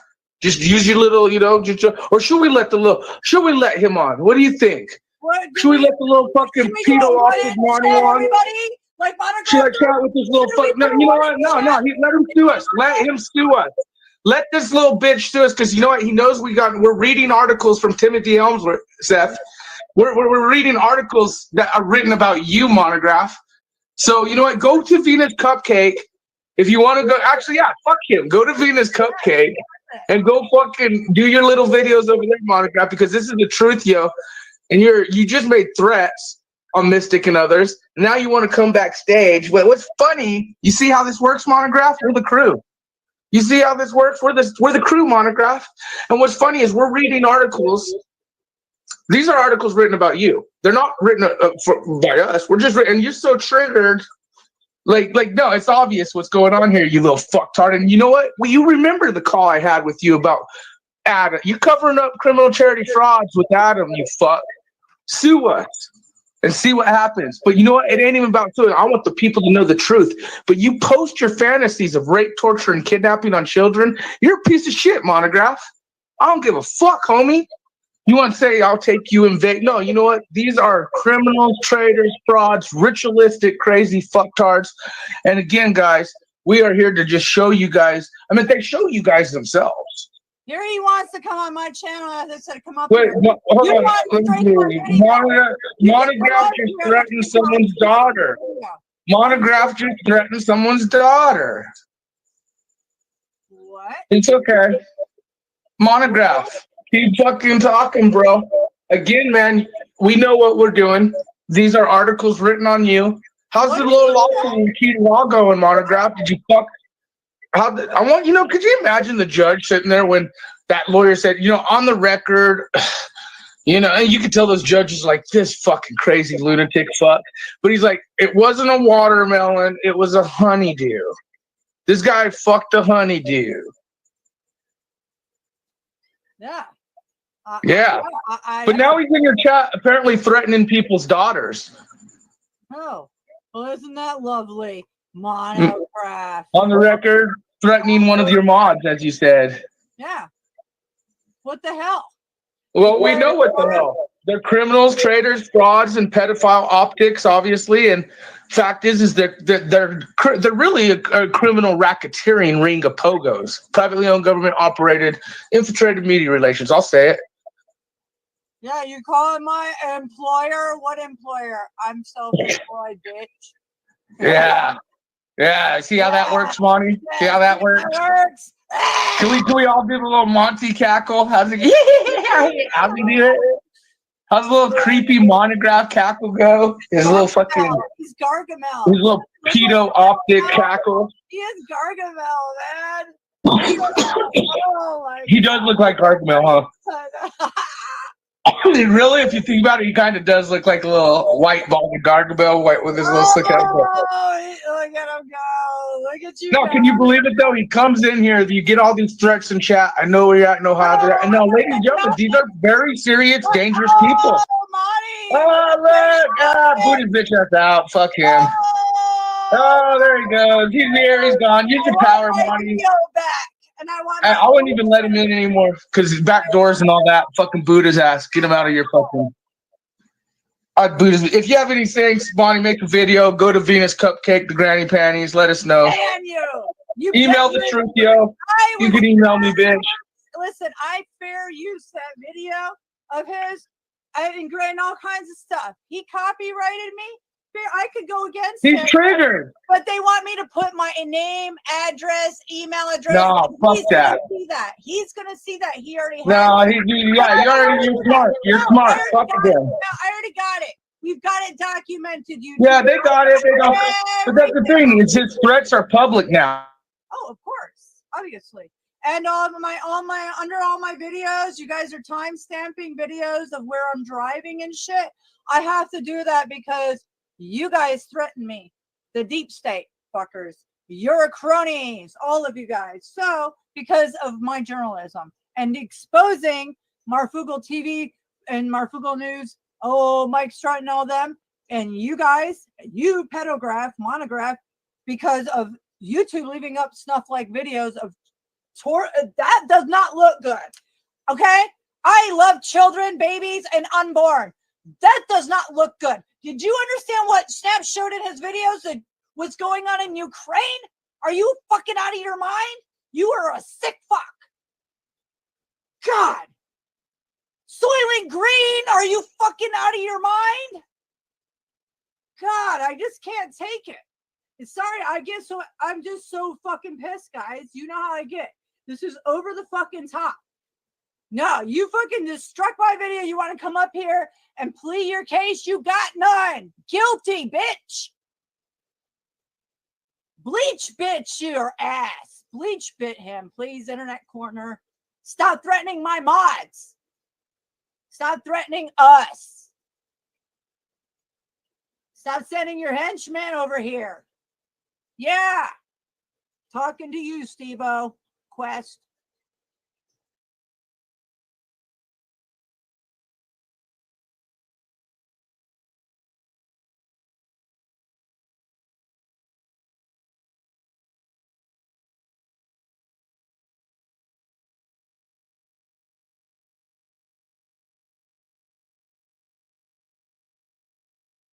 Yeah. This is called high blood pressure. I am madder than fucking hell. Are none of you mad as hell about anything? I have to fucking sit here and show this to the fucking world. Put my fucking family on the fucking line. Do you understand what the fuck's going on? Did you not see me show Hillary and Bill's fucking pictures? Did you not just see all this information? Do you see them coming at me? Monograph's here. He's been on me. He left me a phone message while I was live streaming the other day from a private number. And I knew something wasn't right. I don't give people calling me private numbers. Matter of fact, if anybody knows me and they fucking don't text me, and they know how I operate in all different ways. So I ain't fucking falling for that shit, bitch. I already knew something was up. I said it in my live stream. I'm a mystic, bitch. Yeah. I check it 30 minutes later. It's Steve Quest. I don't give a fuck. Fair Right Use Act. Public records. I'm a journalist. I'm pulling up internet public records like you, bitch.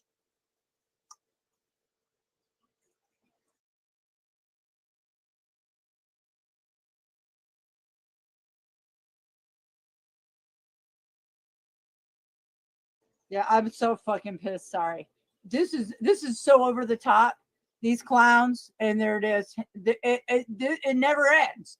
See, they're doing it to Timothy. They've done it to me. They're doing it to Snaps. They've done it to all Shauna. They've done it to all of anybody touching anything that we don't go along with their fucking demonic shit. They're trying to access in different ways. So this is just outrageous. So yeah. There you go. There's their real journalism. There you go, America. Now what? What are you going to do about it? Nothing? You going to bend over and take it like you did all this other shit? Oh, really? We're talking about children and babies. We're talking about young children and babies.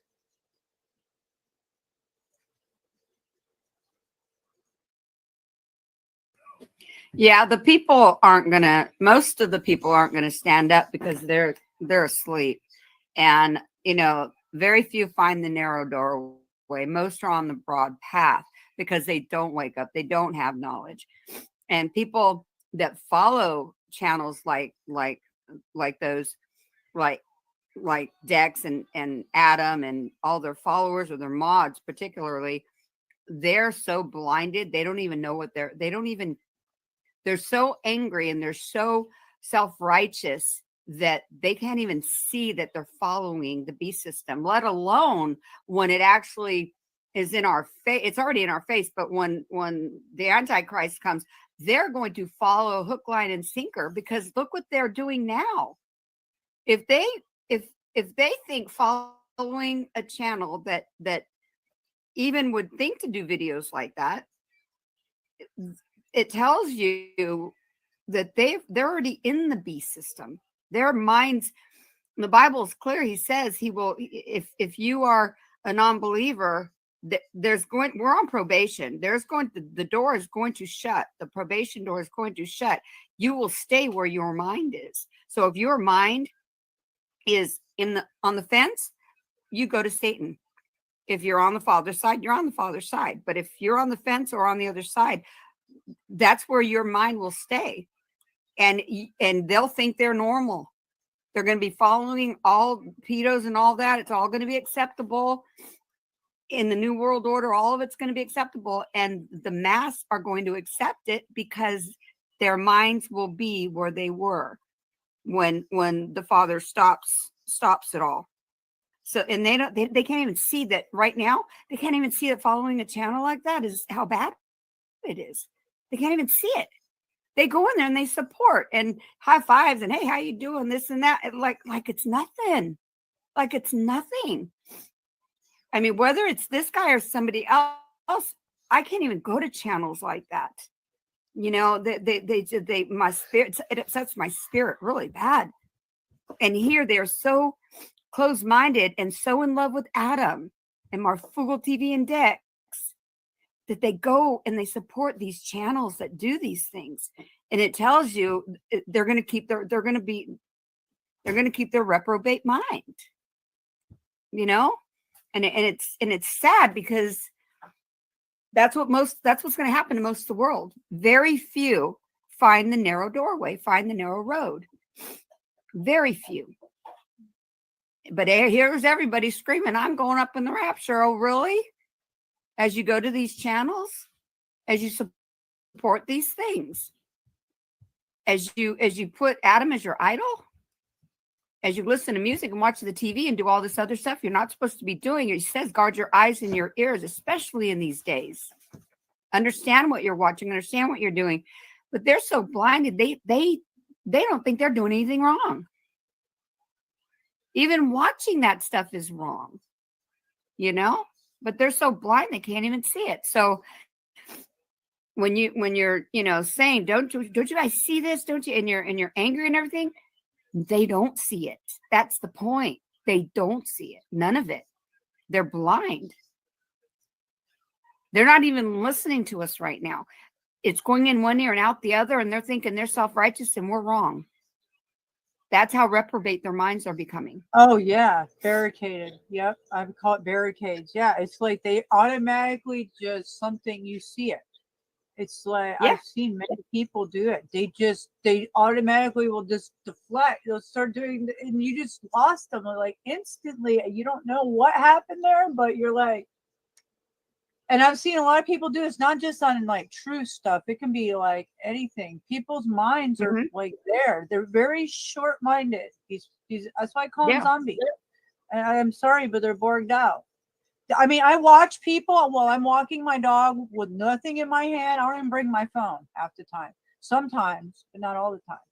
But now I do because I got to record people doing shit to me and shit, But people will be walking down the streets like this, walking. They're like walking one in a line, like husband and wife, but they're both on their phones like this. because they're Oh, yeah. minds are short. They're borged into the Borg. They're in the Borg.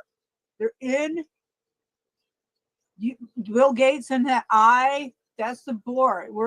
We've been ingrained in the Borg. The skies, the water, our food. We are ingrained with metals and polymers and nanotechnology to put us into microchip Borg land. Yes, I know it sounds crazy, but that's the way it is.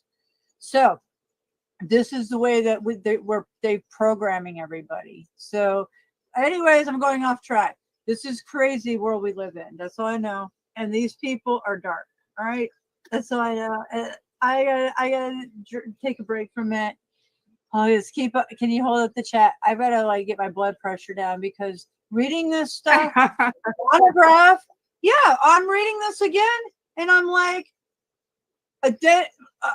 Kevin Flynn, who told me he identified the secret CIA servers called Snow White and the Seven Dwarfs that Monograph was using to show live rape and murder of babies and children for pay-per-view.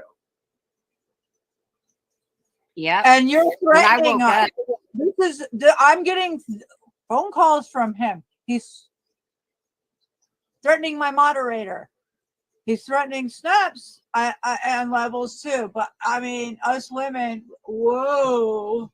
And my children, they've been brought into it. My family, they've got all my information.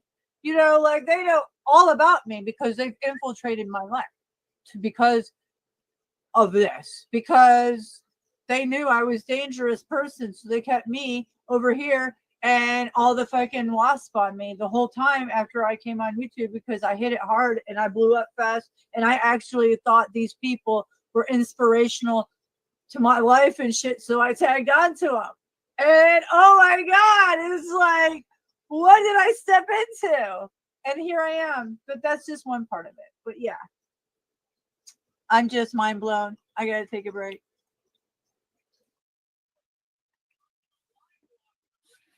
Yeah, guys, if you had to report this stuff and live and be in my footsteps, number one, most people wouldn't have made it this far. That's why they're like, all right, but now they're really pissed. Yeah, now they're really pissed. I've really pissed them off now. They thought they had me tamed, but no, they thought they had me groomed and just sitting in the burners. No. I'm one fiery bitch. No, this is outrageous. I mean, who wouldn't fight for the children that are getting tortured and harvested and babies? I mean, look at what's going on in Ukraine. I had no idea. There's literally butcher shops being blown up and they're going in there and finding bodies everywhere. Children, butchered, arms, legs, everything.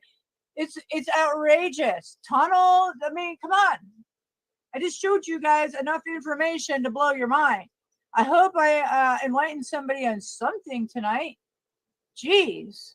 This is just so outrageous. I have to make videos because I have to cover my ass because they want access. They want to get my whole family. They want to get me. They want to get Snaps. They want to get everybody in my chat. They are after us. They're after my mods. This is outrageous because we're calling out the deep state deep throaters, obviously. And Oracle, Mike Strutton and their data mining, tracking, and gaslighters and criminal charity fraud on veterans. Veterans does not make you mad. It's July 4th, America. Oh my God. Real journalism at its finest. Hashtag Truthio, hashtag Snafu Crew. I don't know what more to tell you. I mean, after living this and then this week, all this blew up all of a sudden. Like this monograph, you showed your hand. Thank you very much. And you clowns that come over here and gaslight me and befriend me and then gaslight me and all your optics, you too. Thank you. You guys are so unbrilliant that I'm just like, yes, thank you. Gosh, I can't believe the exposure and great journalism that just happened. Yeah, we just got you guys on all levels. So see how that works?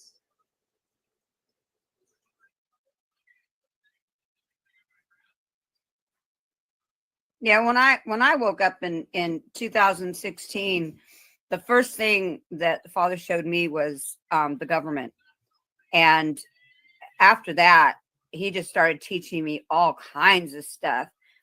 But I didn't know nothing about this pogo stuff until Snaps told me about it. But you know, it's really sad that you know the mods can't, Adam Marfugel's mods can't see what's right in their face. You know, they support him so much, and so did I. I was the same, so I don't blame them. But I mean, for instance, even Lisa R. Hall, when Adam threw me in the bus, under the bus in the beginning, and then she called me up, you know, apologizing to me that she believed him. She said, I'm so she must have called me 6-7 times, telling me how sorry she was for not believing me and thinking I was just starting trouble, when in fact Adam threw me under the bus. And for her now not to believe me, like, I'm not a liar. I don't lie. I don't have no reason to lie. And for them to still follow him, that it's after all the videos I've done. And yeah, I know I pick on him sometimes, but I mean, some of it, I mean, I'll go nuts if I don't put some funny aspect into it, but they can't even see what they're doing.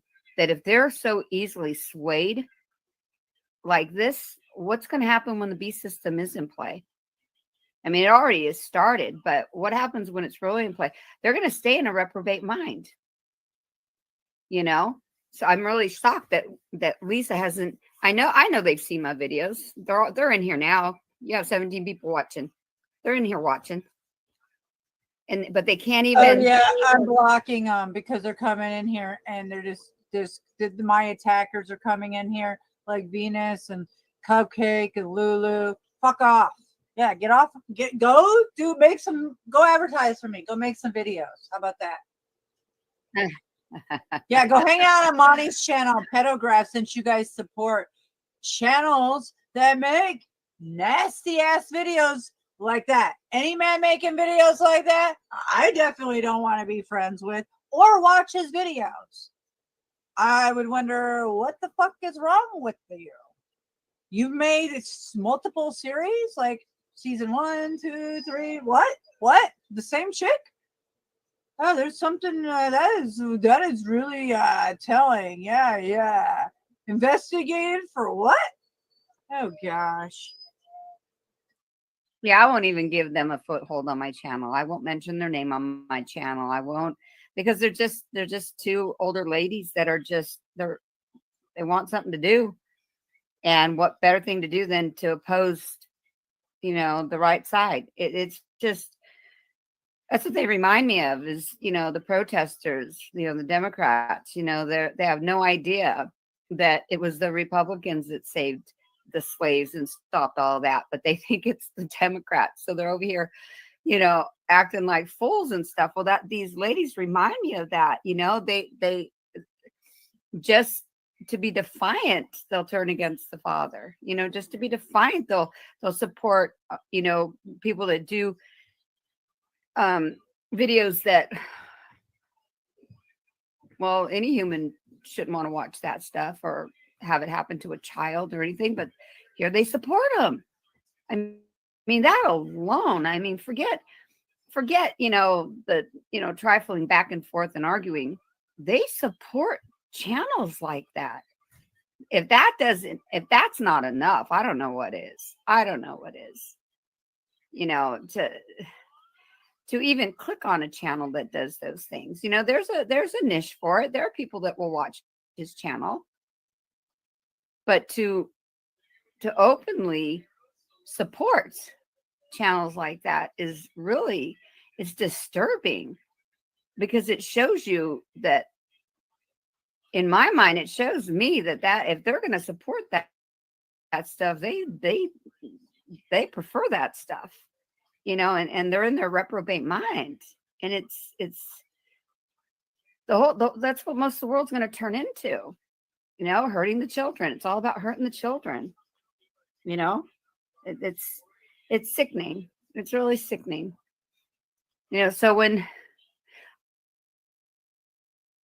when Snaps or you pull up their videos and I see the videos, oh my God, it just disturbs my spirit so bad. And I'm not holier than thou. I mean, I do my own sins on my own. I've got enough issues trying to get through them pearly gates, but I ain't making it worse by trying to, watch those channels. I mean, if you think you're going to watch that channel and you're going to go to heaven, I don't think those are on the cards for you. I think you're going to go the other way. But then again, a lot of these people are infested with demons, and they are going to go to the other place, and they know that's where they're going. They know they're infested with those demons, and they're happy because they want to be part of the beast system. So they'll support those kinds of channels. And it's just it's really sad to watch. And to think that all those years I thought Adam was this good guy, just to come to find out that he would throw anybody away for a few bucks, for a few dollars. Money is nothing. Money's paper. It's paper. It's a debt. We don't own it. We don't own it. It's a debt note. The coins and jewels and diamonds, well, get your pretty little diamond when you get married, because a little child had to dig in a cave for you to get that stupid little diamond. It ain't nothing but a little rock. But they want, money's important to them. All the money disgusts me. We need it to live with, yes, but it disgusts me what people will do for it. The unthinkable they'll do for it. And they'll support those channels. Adam sold out every one of his subs. Our Frugal TV sold out every one of his subs for money to allow the tracking system on his channel. Because you don't go, Hondex, you don't go from being, I already said this once, you don't go from being a,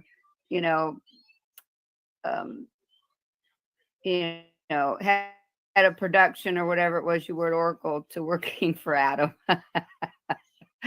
They really want us to believe that. They really want us to believe that, oh, here's little Dex. Hey, I saw your channel. Hey, I just want the truth. I just want the truth to get out there. That's the only reason I'm here. Remember that speech you gave all of his mods, you liar? Liar, liar. You just want the truth out, bull pucky. You're over there putting your software on his channel to track all of us. Man. Hindsight is 2020. It sure is. And the mods stay with him. They stay with him knowing what he's done. Oh, but he's a good talker, though. He probably told them, no, this is what it is. Now, we invented this thing, and it shows us people that want to buy Prada purses or this or that. And that's all it is. Liar. It might be for now, but it's being used for the B system. It's being used to put everyone in categories right now. But I believed his explanation when he said, I'm just here just to get the truth. I believed him. Hook, line, and sinker, I believed him. And now I can just kick myself in the butt because I believed him. But the mods that stay with him, they still believe it. He's a good guy. He wants the best for us. Listen to him. Welcome, Fugal fam. Yeah, fam my behind. Ain't no family. Bunch of Luciferians running around like demons. Throwing everybody under the bus for a few dollars. That ain't going to matter soon. Your money ain't going to matter nothing. Yep, Planet Watcher, yep, the CIA. They're the ones that told them to build it. They're the ones that wanted it. You're right. I know. Yeah. Yep. So these yeah. they're just disgusting. So, it doesn't matter what ballpark you play in. If you're all dirty, you're all dirty. Whether you're a pedo or a murderer or a software designer or a YouTube channel that lies to their subs about his own channel, y'all in the same bed. And that bed's getting pretty crowded. But I do feel bad for the mods though, because when I say I feel bad, I feel bad that because of where they're going to go. But that's the ironic thing. They're sitting there saying the same thing. Oh, about where you're going to go. Yeah, well, I don't watch pedo channels. I'm not following Adam like he's a god, CJ and Lisa. I showed you proof of what Dex has done to other people. And yeah, can people be forgiven? Yeah, but not when they keep doing it. You keep doing it, after a while, it's like you're sorry is nothing. But I when I say I feel bad for those mods, I wish somebody could shake them and wake them up, because they're looking at us like, oh, look you're the one going to hell. No. You are. All of you are. You're following the beast system. And pretty soon, when that door of probation closes, you won't even know that you're staying in your reprobate mind. That's how bad it's going to be. You won't even know you're in that mindset, because the Father's it's going to be normal to you. You won't even know you lost the Father, because your father will be Lucifer, will be Satan. That's who your father's going to be.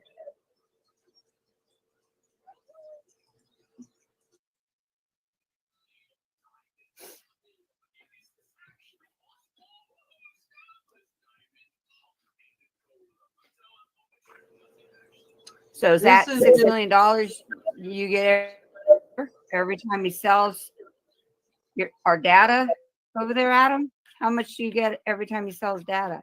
Or is that just a one-time $6 million shot? Like the $6 million man. What are you going to tell the Father when you go up for judgment and you're standing there in front of him and he tells you,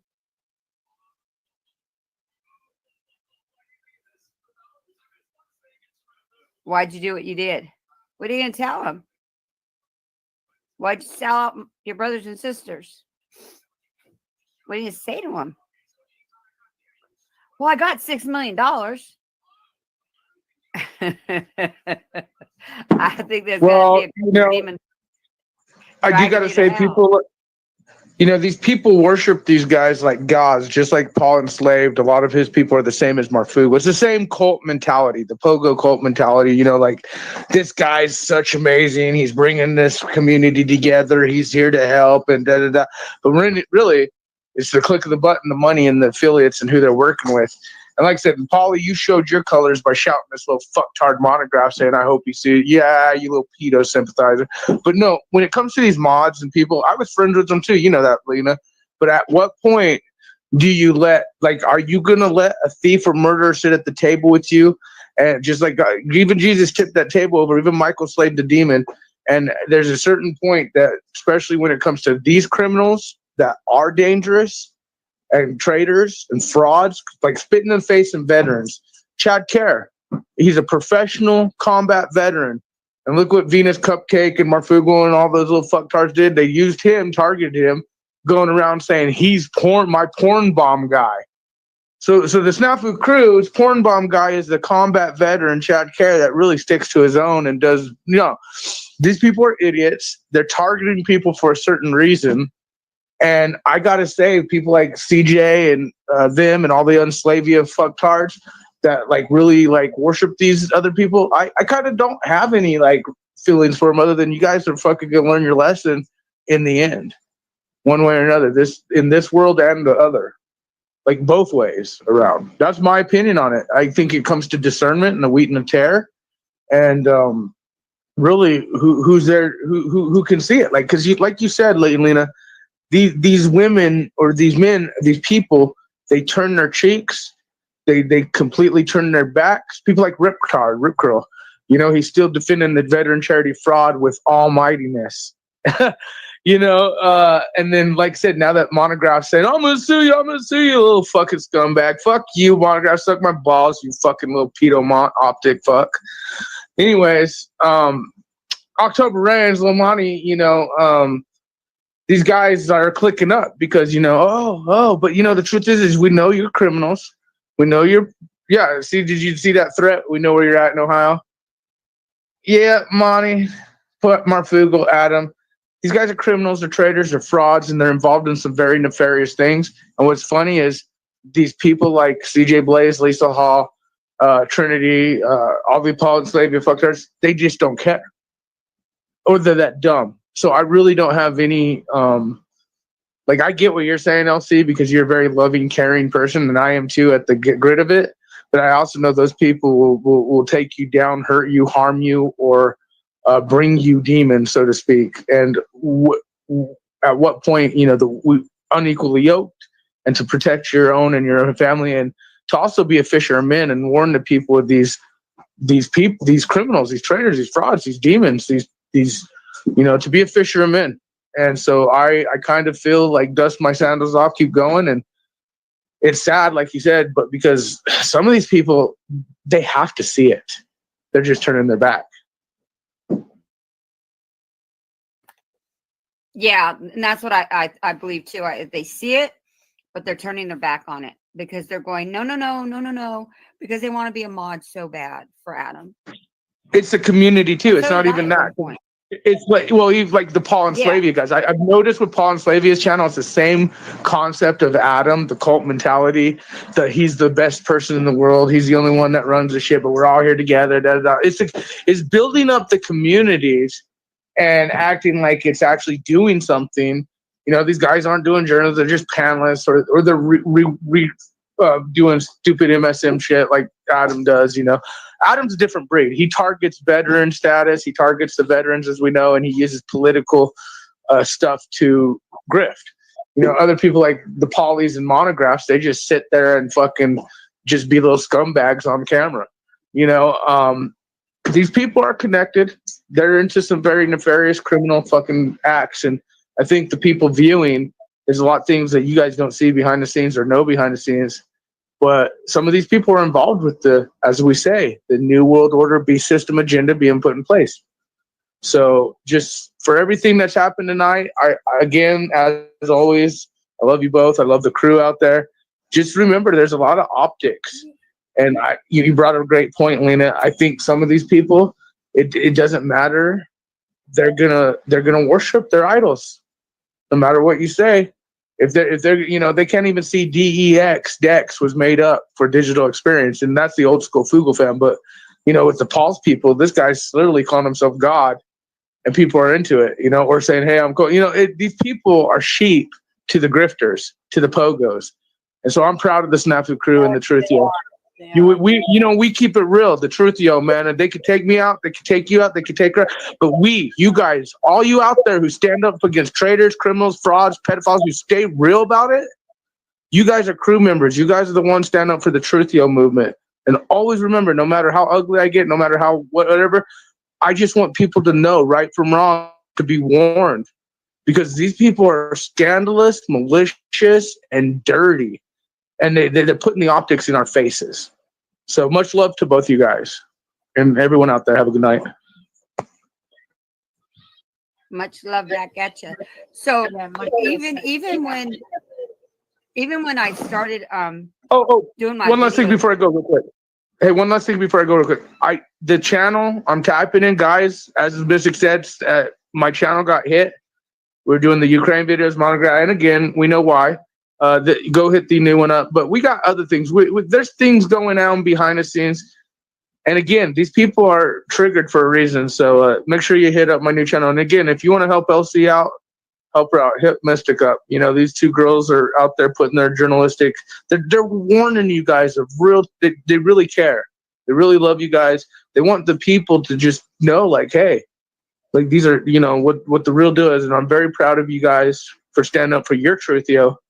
But no, we got to keep this up. We got to grow, and we just got to stand strong. And the attacks are only going to ramp up. So much love to you guys.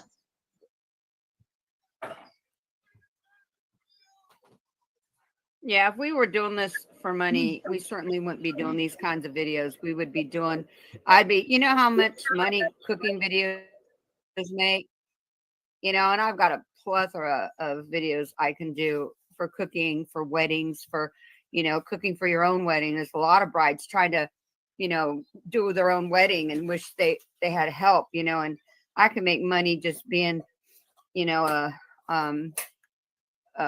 what do you call it? Someone that, I forget what you call it, that you help people with their weddings and stuff. I mean, if I wanted to make money, I could make a ton of money on here, but that's not what I was called to do. That's not what I want to do. But these people are so desperate for money. They don't care who they throw under the bus at all. They don't care who they hurt. They just want the money, money, money, money. It means everything to them,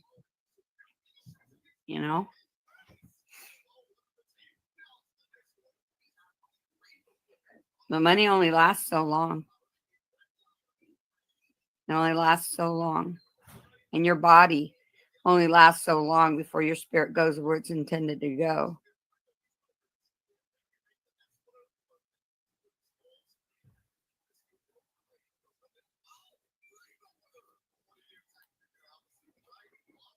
Yeah, and greed's where what gets everyone, and that's the problem. Like you said, it goes so fast. You gotta just be like, if you do have money, you can't you gotta live modest still. Like you could live okay, but you gotta spread your wealth. To be to live as a good person and be okay with yourself. Because if you got too greedy, that's when these people fall into demon positions. Because they just fucking, I mean, excuse my language, but they get deep into that filth. I don't know. I mean, the money is where it goes to a lot of these people. They can have whatever they want. They can do whatever they want. They can hire whoever they want. So they're untouchables. That's what you call untouchables, like masters of the universe. Yeah, you can see all these channels that, 1 minute I'm watching them, they got 30,000 subs or less than that. And then within a few months, all of a sudden they're up, hitting 3, 4, 5, 600,000 subs and 1 million subs. And it's like, how the hell did they get that big? Because they start seeing them.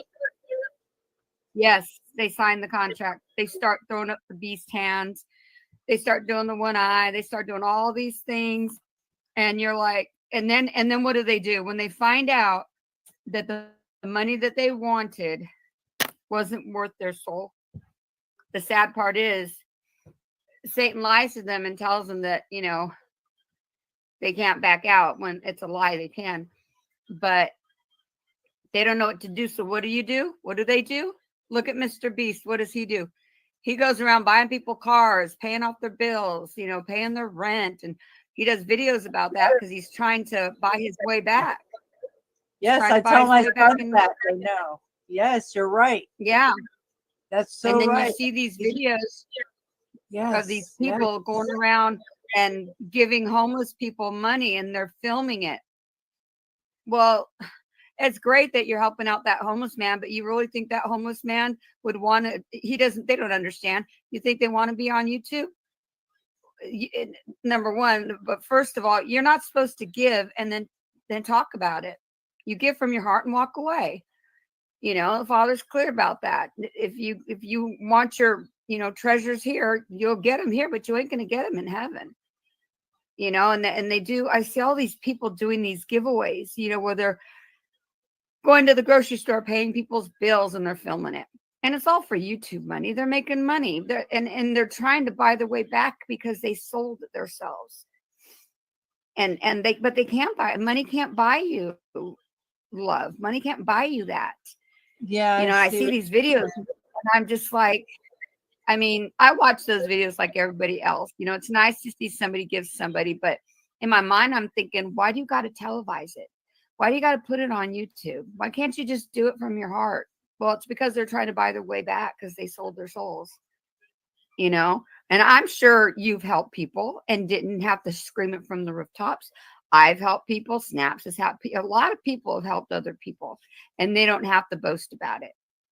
It's when you like Adam. Oh my gosh! Every time he helped somebody, he had to boast about it. You know, Oh he's always no. boasting about why I did this and You're I did modern. that. No, Adam always. Anytime Adam did something to somebody, he'd say, you know, I did this and I did that, and it's like, you know, why Yeah, can't you because just they're do for doing somebody and something. just get the most stuff? Yeah, because like exactly what you said, because he's making up for he's trying to make up, but he has to tell about it and gloat about it because he's that frothy. Yeah, he's a There's no he's a bad. demon. He's a demon. He's not real with himself. That he's got issues. Yeah. As soon as he took that money, he signed a contract. As soon as he took that money, he sold his soul. And I haven't seen him do any giveaways. I can tell you that. The guy holds on to his money like freaking like a tightwad, But man. did He won't help Adam nobody. know that it's a dirty thing? Does he know, or did they con him? Like, hey, like, did they tell him? Like, hey, I mean, I don't know. He knew. I'm just wondering. Yeah. Yeah. Okay. Yeah. If you watch my videos, he knew. Yeah. And that's why him and Shauna had a falling out because they wanted Shauna to go along with the data mining. And Shauna said no. She said absolutely not. You know, she's an Air Force Right. veteran and she knew it was betraying Americans. And she said no. And that's what the whole fight, the phone conversation, you hear them on my videos. That's what the whole Yeah. argument was about. Was that he didn't want her to tell nobody. And she walked away. Dex offered her money too. He was going to buy her out too. She would be rich. She'd probably have $6 million too. She walked away. She didn't want to sell out other Christians, for her. you know, Americans. She walked. Yeah. But they went after her for it. They threatened her parents' know. lives, her life. I mean, they really put her through hell. But That's you the know, problem. he wanted the Yeah. money. He knew about it. Adam knew everything. He wasn't tricked into nothing. Dex walked in and said, hey, let me do this and I'll give you this. And he showed him his house, showed him everything he would have. And Adam said, let's do it. And Shauna said, see ya. You know, so that's what the whole fight was about. Wow. But, you know, Adam, he likes to kiss and tell. You know, if he does something to somebody, everyone's got to know about it. He's going to tell everybody. Oh, really? Wow. Yeah, he's always been like this. I never, well, you know, I never really noticed his flaws until after, you know, and then you can look back and see everything.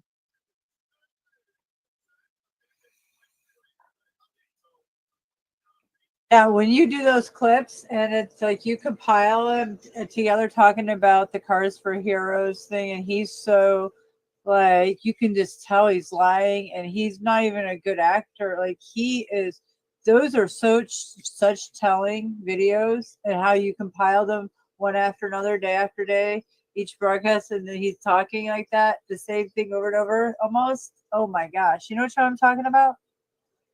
Yeah. That one yeah. video. Well, Oh my gosh. You can tell that he's lying. Through Yeah. his teeth, like his eyes, his everything. Like any psychologist would say, whoa, you know, like, can you not see he's a liar? I mean, oh my gosh. Yeah.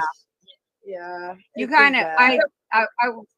I worked in the, you know, in the law enforcement for a few years, and Oh, really? you learn to read people, and it's pretty easy to do, especially if you're able to go back and look at video. You're able to see the lies and all that. That's why police have their cameras on them and stuff, because they can go back and they can look at them. But you know, that video was years old. So, but when I went back and watched it, not years old, but you know, but when I went back and watched it, I can clearly see everything that went down. Everything. You know, you could you can see him take the drink, and he's sweating like crazy. Yeah, he because was. it's almost like, oh, yeah, it's like, oh, thank Yeah. God Terry took it. He That is accepted it. like, He's gonna yeah, you're right. that is just incredible. That's what I was like, can you guys, could nobody not see this? That's the most incredible part right there. Is like, there's what a liar looks like hot, like red-handed. Yeah. Oh my gosh, you could just see it all over him. We should play just that part if I knew what video. It's so interesting to me. Yeah, I'll have to find it. Okay, that's it. But yeah. Yeah, he that whole, well, it's Cars for Heroes, Terry France. It's let me see if I can find it real quick, but you can clearly see him every action. The thing is that you can tell when he's lying because I'll find it. He gets his dates mixed up. He gets his timeline mixed up. When you lie, it's hard to keep track of your timelines and money. And he's like, well, I caught him in that big mistake where he said, when we did that fundraiser prior, well, the only fundraiser was me. And then he shut mine down after 2 weeks and started his. So what fundraiser are you talking about? And then he says at that fundraiser, he made $718. Well, that's the same amount he gave to what's his name. So what fundraiser? They just came up with amounts because they didn't even have the amounts straight in their video. Wow. They couldn't keep up with their own lies. No, I believe it. I totally believe it.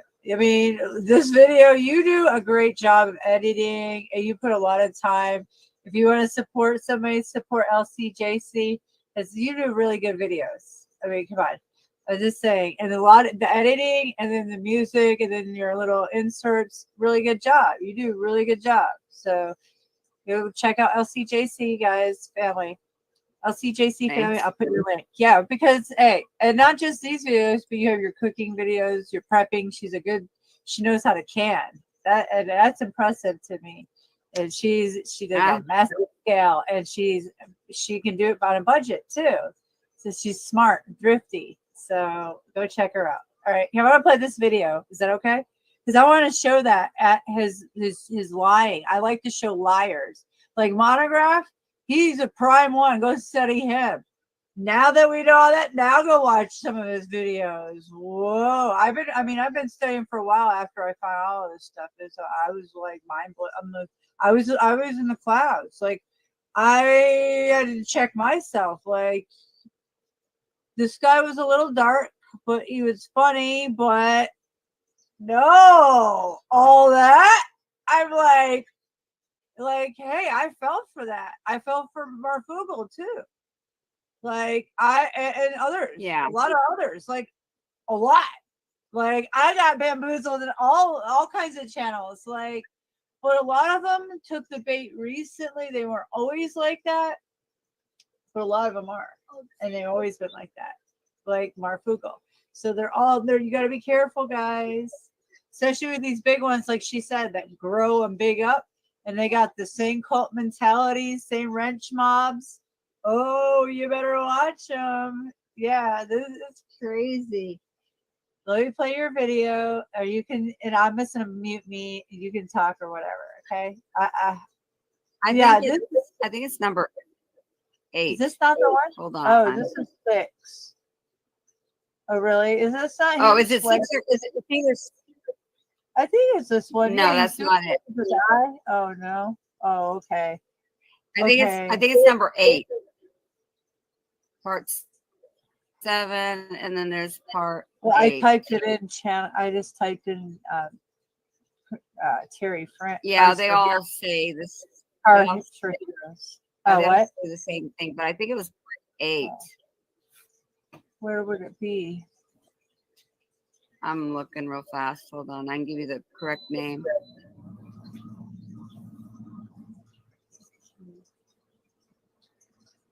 Sorry, guys. I'm like my eyes right now. Oh, it's 2:00. Holy shit. Yeah, I'll play it, but I gotta go to bed after this. See how low my voice is? I'm so tired.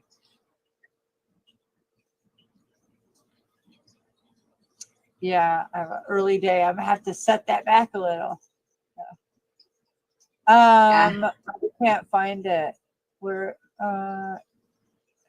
it's dude, part tell me the 8. title.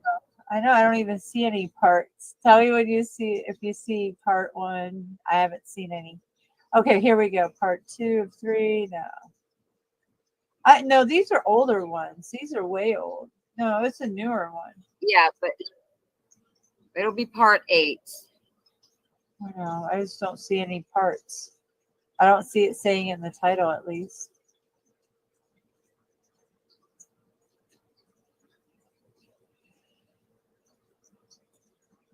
One of 3. 2 of 4, 1 of 4. Because it was the 3. No, it's not on there. I don't know. I don't see no 8s or anything over a 3.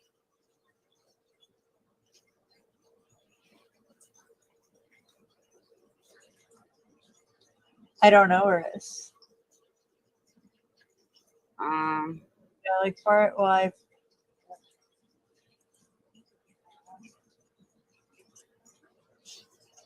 okay. I'm gonna move on until we can find that, because I know that people will start flying out of here. So I want to keep their attention. Yeah, I want to keep their attention. So we'll go back over to more gaslighting over here. Have you seen all the optics over here? Oh yeah. Oh, No. Nicole knew Karen. Yeah, this is her. Yeah, tinfoil comes over here. She trash talks me over on Venus Cupcakes panel, and Goblin Majesty, and Monograph bumped her up. Yeah, and I called her out last spring because she tried to come over here and collect me. She said she could help me out, send me a lot of people. I said, I don't need your people. I said she said she's my friend. She's been something of that nature. I was like, I was waiting for that moment because she's been talking shit about me behind my back, and people have been sending me videos. And so I waited for the right moment. And she came. I blocked her. She came in. She took the bait. I let her in. Anyways, this is her. She is a crazy. She called me last night. I'm going to play the video in 1 second. This is why I'm bringing this up. She's calling me, had a pedo ring in Georgia last night. Yeah, this is. Oh my God. Yeah, I have it clipped right now. I want to show it because I just want to show this. Yeah, this is her channel. And look at Snapu Snap. Matt Krupps, paid disinformant agent. Here's some more. Who's your daddy? Oh, I don't know. That's to proof of Snafu Snaps threatened to dox people. Miss Sticky, which is me, Witch Cloud, laughing my ass off. I haven't even seen any of these. Make that pogo money, meth girl. That's me. This is crazy. Yeah, their thing is they want to call us meth heads, crackheads, baldy, la la la. I drunk. Now I'm drunk on the wheel. It's like, guys, I'm tired. I've worked 11 hours and I came home on YouTube. I was so tired, but I still did it. I'm tired. All right. No crackhead. Play your video, and then the one you're looking for is part 6. Look at this. The one you want for is part 6. Okay. I'm gonna play it, but look at this. All these gaslighting videos, just for the record, even this panel right here is the one Goblin. Now he's with them. He was. Oh my goodness. And this Illuminati Tommy, this is when they threatened Snaps and I and this and brought my children up in this video. But she clipped it out of that. I have the whole video, but she clipped it out to make it not look that way. Yeah, now let me show you the video really quick of her just saying what she said, and then I'll play your video. It's part 6 on mine. But I can't find that. I looked. I'll look again, but I didn't see no part. Where was it? You can't see part 8, but it's part 6. It's part 6. Okay, can you? Okay, hold on. I can't put it in. If you tell me the title name, that's what I was say. But hold on, let me pull this up. because I'll forget what I'm doing. It's just Markle TV and News Veteran Security Fraud Part 6. Okay. Just shit. This should be in the movies because we are living in the movies. This is theater created by the deep state, and they're agents. No, this isn't the one. Wait, hold on. No, hold on. That's not the one. Is it this one? I recorded it because they were doing this hit piece. No, this is today's. Sorry, I want to find it because I had it pulled up.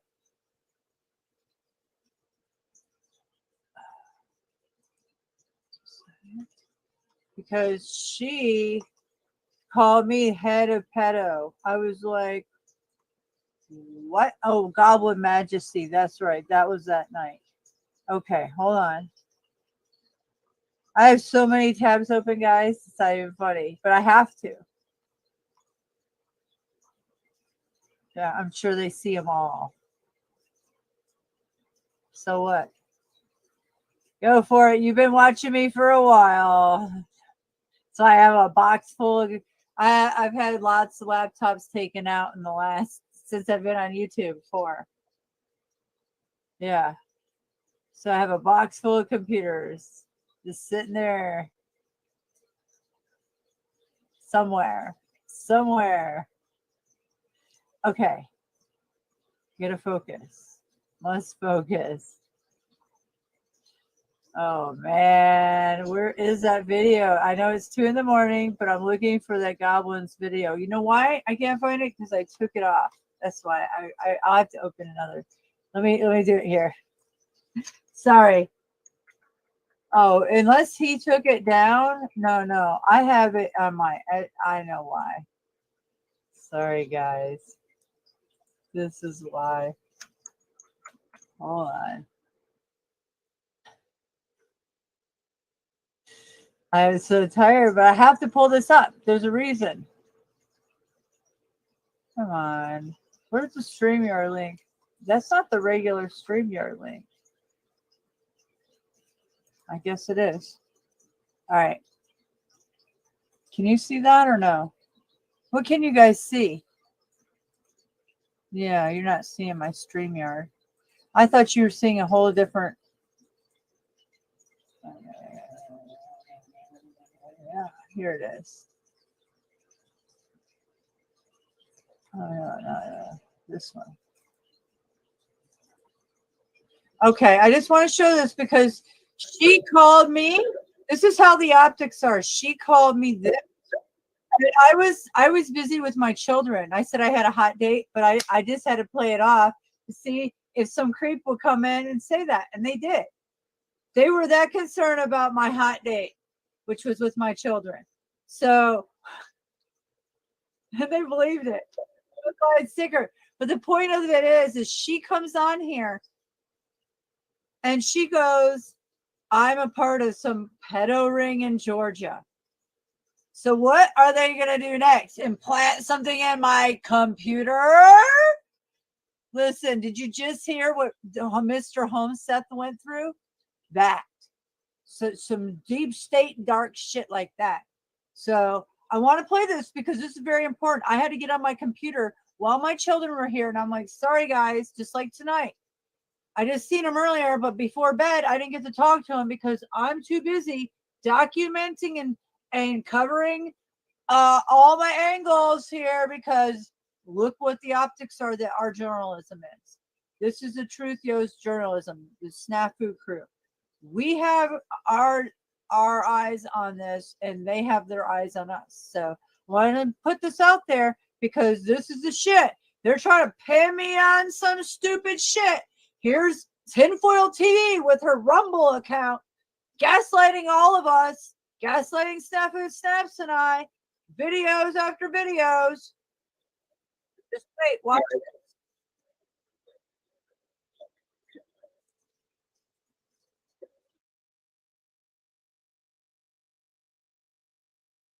Oh, you're not seeing the. You're not seeing the. Hold on. No, nobody. Hold on. I thought you seen that. Okay, there. Sorry, guys. Here. So, here we go.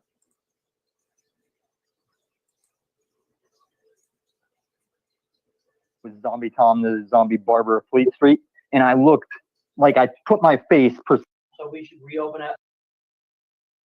That false. Oh yeah. Oh boy. How can I take?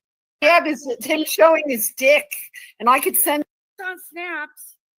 Yeah, we have him showing his dick, and I could send that to the police. Actually,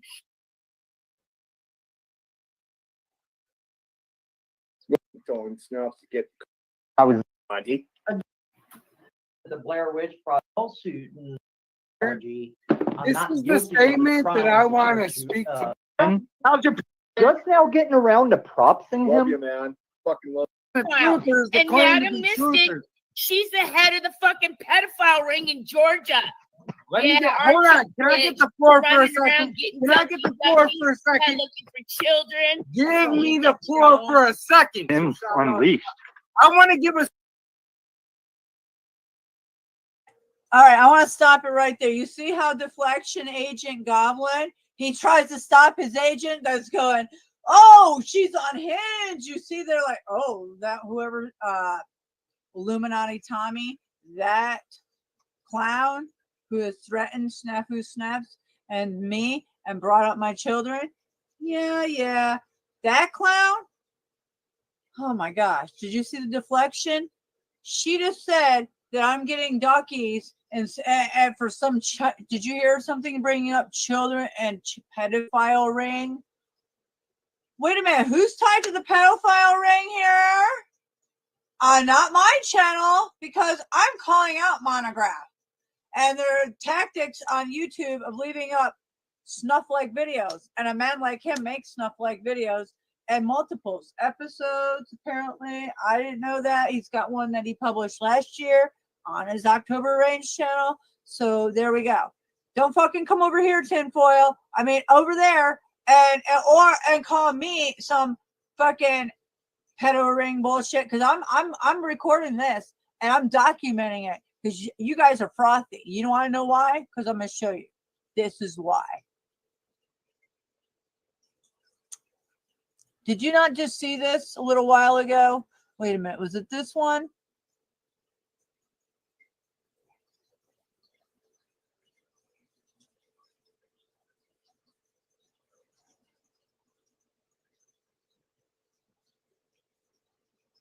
Yeah. It's not this one. Hold on. Is this one even showing up? No, it's not that one.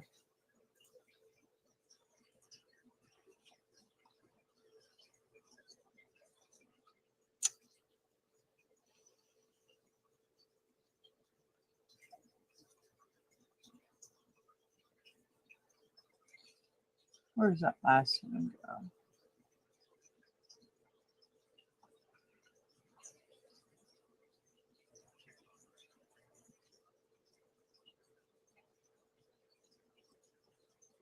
Okay.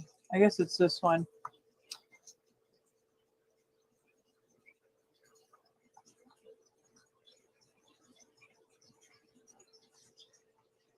Okay, well, what I'm trying to show here is, now I forget. Now I'm getting off track. Hold on. Oh, I'm tired. I just lost it. What I was going to show. Yeah, I forget. I was going there and then something happened. I'm too tired. I forget. Well, the part, where it says that he's blackmailing people in DC, I mean, that's all believable because we know what they do. We know what they do to the children. Right. And So I wanted to it's- show what they're doing to Timothy, how they're they're gaslighting him and he's been in trouble. They're gaslighting him in Minnesota, kind of like what I'm talking about. See right here, like you just said, Monograph is they're blackmailing in DC. Now they're doing this to this journalist. what do you think that she's just trying to do right there? Tinfoil is trying to bring up some bullshit and then some ducky. Okay, if you've noticed Jeeps, there's a thing called duck Jeep, and people give out Jeeps that they like, ducks, and people collect ducks on the front of their Jeep. But there is a thing with these type of rings, people that will leave a pirate duck, meaning you're tagged by the mob. Oh. So yeah, I got that left on my door handle last week when I woke up to go to work that day. So There's yeah. a girl. There's a girl I used to watch on YouTube. Her name was Tamara, same name as me, Tamara Magdalena, Lioness of Yeshua. Oh yeah. Oh, I know and who she was is. spitting out some truth. Oh my goodness, that girl! And all of a sudden, she kept talking. She kept teaching us about the codex and stuff. Next thing you know, she's gone. No more posts, nothing. For I think it's been a year now, but she's just gone. Because she's tied to Bang Meisters. You tagged me to her, and I noticed that Magdalene, no, she got pogoed up is what happened. And I was unfortunate. I'm like, I cannot watch her. No, that's what happened. I loved her content, but they fucking did a lot of shit last year, and it's unbelievable. That's what I think. Yeah, I know. I seen the change. We're and finding out too much stuff. Yeah, we're finding out that what people are hanging out with people. There are a lot of Skywatchers got it too. They infiltrated a bunch of Skywatchers. A lot of those people are not true Skywatchers. They wouldn't do that. Who would do that? Not a real Skywatcher would not fucking take the bait and be bought into that shit. No, it's just frothy. If they did, then they weren't true Skywatchers in the first place. So I don't know what the fuck they were. So yeah, because it did happen. I watch a lot of channels, and you could see how humble people are in the beginning, and then their channels stay stagnant for a while, and then all of a sudden, boom, they go crazy. And see, here's the thing: they have to give us the truth and the lie. They cannot take our soul if we do not have the truth. But they make the truth seem so unbelievable that nobody believes it. But you'll see YouTubers that, just have so many subs and they stay stagnant, and all of a sudden they boost off into nowhere land with all these subs. It's because they sold their soul. They wanted money.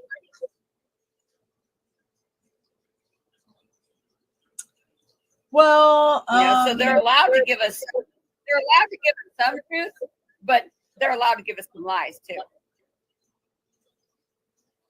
Well, then they're just liars from the get-go. Who's gonna fucking lie? I mean, sorry, I'm sorry. I get all, and I have to remember you're on the panel. I don't mean to disrespect. I just unleash like that.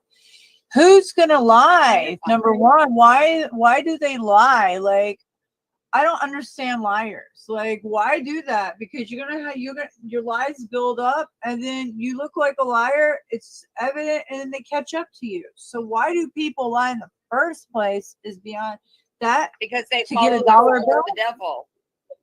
Get a dollar bill. Satan is the father. Satan is the father of lies. He is. That's what he is. He is the father of lies. He lies about everything. He lies to the movie stars, and he tells them that, I'll make you rich and famous. You just gotta let me use your meat suit, because the angels that are in the firmament, they have to fly until they can't fly anymore, and they fall to the ground. They need a host body to come into, so they're given that host body. But that human gets rich and fame. But Satan doesn't tell them how they're going to get rich and famous. How they get rich and famous is they switch bodies with people. They switch their soul, their spirit with people. Brad Pitt, like I said this before, Brad Pitt didn't leave Jennifer Aniston. He went to Angelina Jolie because Jennifer Aniston got boosted up, but doesn't mean she gets to get boosted up. Her meat suit, her spirit went into Angelina Jolie. That's why Brad Pitt married her. He divorced her when Jennifer Aniston went back into her own meat suit, and then Brad Pitt left her, Angelina Jolie, because it's no longer Jennifer Aniston. They switch souls. If you listen to Mel Gibson, he says the same thing. He says that it's hard. You can't get mad at people when they hurt you because you have to understand where it really comes from. And he tries to tell us, but he's only allowed to tell us so much. But if you listen to him, you listen to who? Mel Gibson. But if you listen to Mel Gibson, listen to, just type in Mel Gibson, and he's talking to reporters and he's doing interviews, and he can only say so much. But even he says that it's Hollywood is he says that Christopher Walken is the Antichrist, but Satan will give them what they want, but it doesn't mean they're going to get it how they want it. But they switch spirits. So everyone thinks that everyone in Hollywood is switching partners left and right, and they're all a bunch of whores and stuff. No, they're following where the spirit they love goes. Into what body? Because they could have rich and fame, but he doesn't say they in their own meat suit. Oh wow! I had no idea. What he's really, I could prove it to you. I can another time because it's late. But like for instance, Will Smith's kids, the boy and girl, the girl dresses like a boy and acts like a boy, and the boy dresses like a girl and acts like a girl. It's because their spirits had to switch. Same with John Travolta. When he's seeing that guy when he's getting on an airplane, that's not John Travolta kissing another man. That's a female spirit in John Travolta's male body kissing that guy. Because after a while, they just say, "Screw it! It is what it is. I'm in this male body, and I'm going to love who I'm in love with." So after a while, they just get fed up, and they make that body seem like they're gay or lesbian or whatever it is. So the whole thing is to make us, God's children, believe that being gay and lesbian and transgender, it's all normal. But if those people really knew that it's not normal and what's really happening to them in Hollywood and in the music industry, that they're actually taking each other's meat suits for rich and fame, they might think about what they're actually doing, because Hollywood is what's making it normalized, and they have been for years. But what they don't know is it's all a lie. All of it's a lie. They can get rich and fame, but you're not going to get it in your meat suit. You got to go and get into his meat suit and kick him out or her out.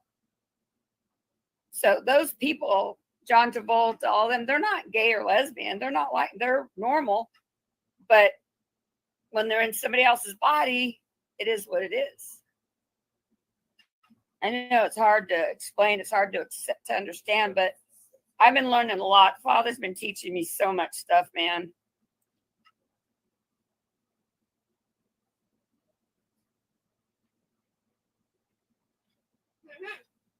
Yeah, that's the video, part 6.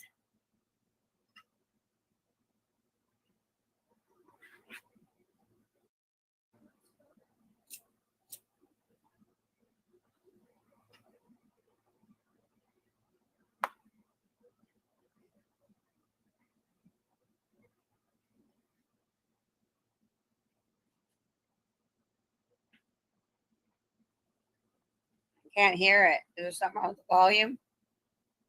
Oh, I did. I'm sorry. I thought I was talking. I didn't know you couldn't hear me. Okay, never mind. I'll play it. Sorry. Glad you said that, because I was just talking and I had no idea. Nobody could hear me. My microphone was muted. Just to make a clarification of my last video, part 6. I kind of ran 2 things together in the beginning. No, that's the wrong one. You have to go to the one before that. Like something it's not. So when I'm talking, that's not the right one. That's the explanation of part 6. Go to the part 6 before that.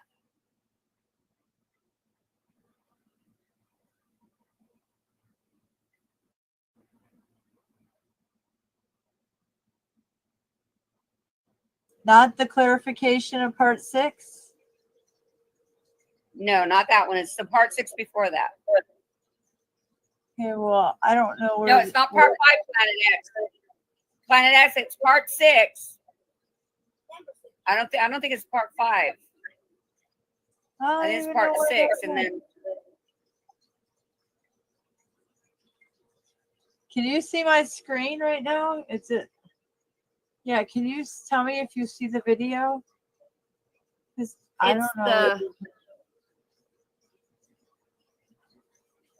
Oh, I think Snaps put it in a link. Oh, okay. I'll go over there then. Okay, hold on. Okay. Okay, I got it, I think.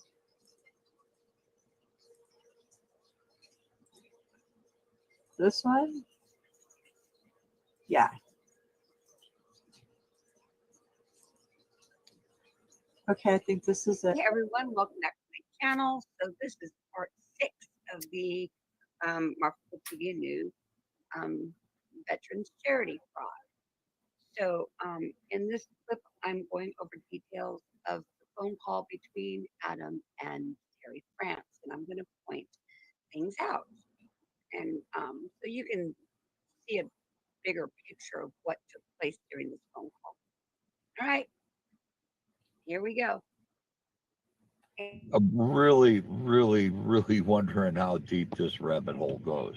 Would you like me to explain? I would really love for you to comment. I would love to hear this.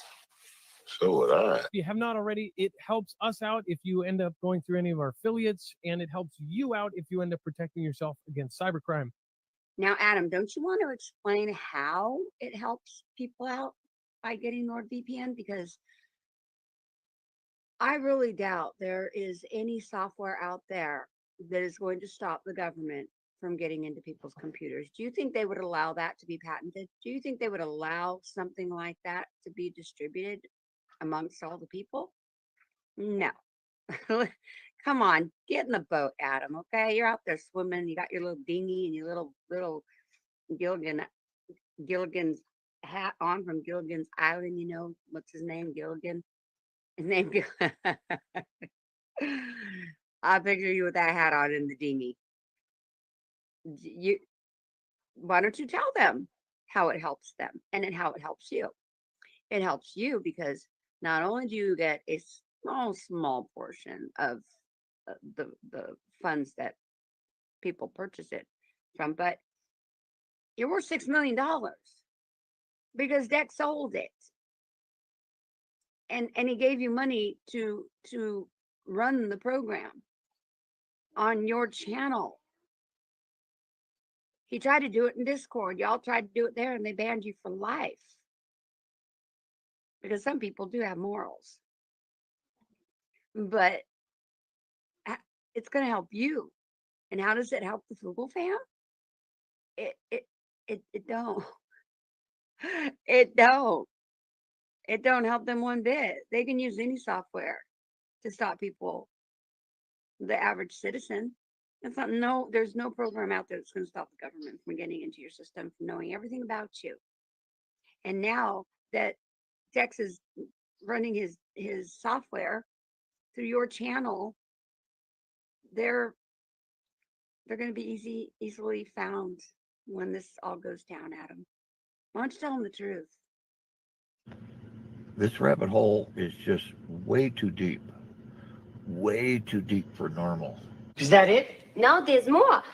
NordVPN is one of the best and one of the easiest to use. If you do not have a virtual private network, it protects your IP address, which is your online identity, which actually connects to your real address and everything else. It also connects to you. The most exciting thing to me in this field is absolutely the amount of data that's becoming available. The most exciting thing to me in this field is absolutely the amount of data that's becoming available.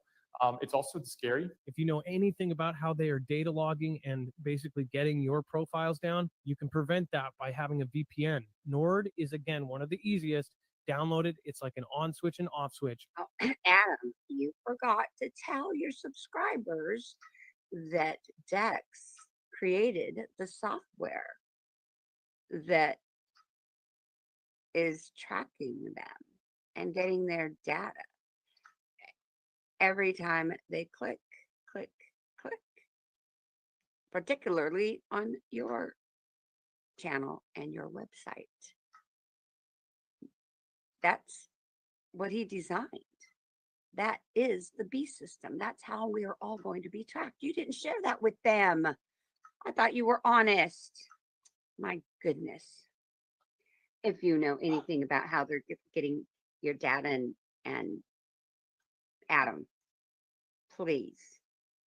You worked with the guy that invented it. You know all of it. You know everything. Why are you pretending that you don't, like it's somebody else?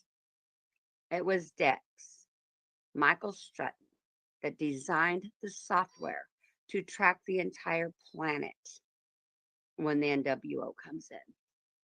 He designed it, invented it. Well, I don't know if it was while he was working with Oracle, but I don't know how long before that he was working on it. But he's in your house. He's sleeping in your bed. Now, I'm going to introduce Terry Franz, the founder of Cars for Heroes, here in just a second. And I just want to first off and introduce, again, back in 2019, we actually did a few fundraisers. Back in 2019, we actually did a few fundraisers. Back in 2019, we actually did a few fundraisers. We don't want to say anything. I guess we wouldn't be saying anything bad about the previous one we did. We did one with a fundraiser.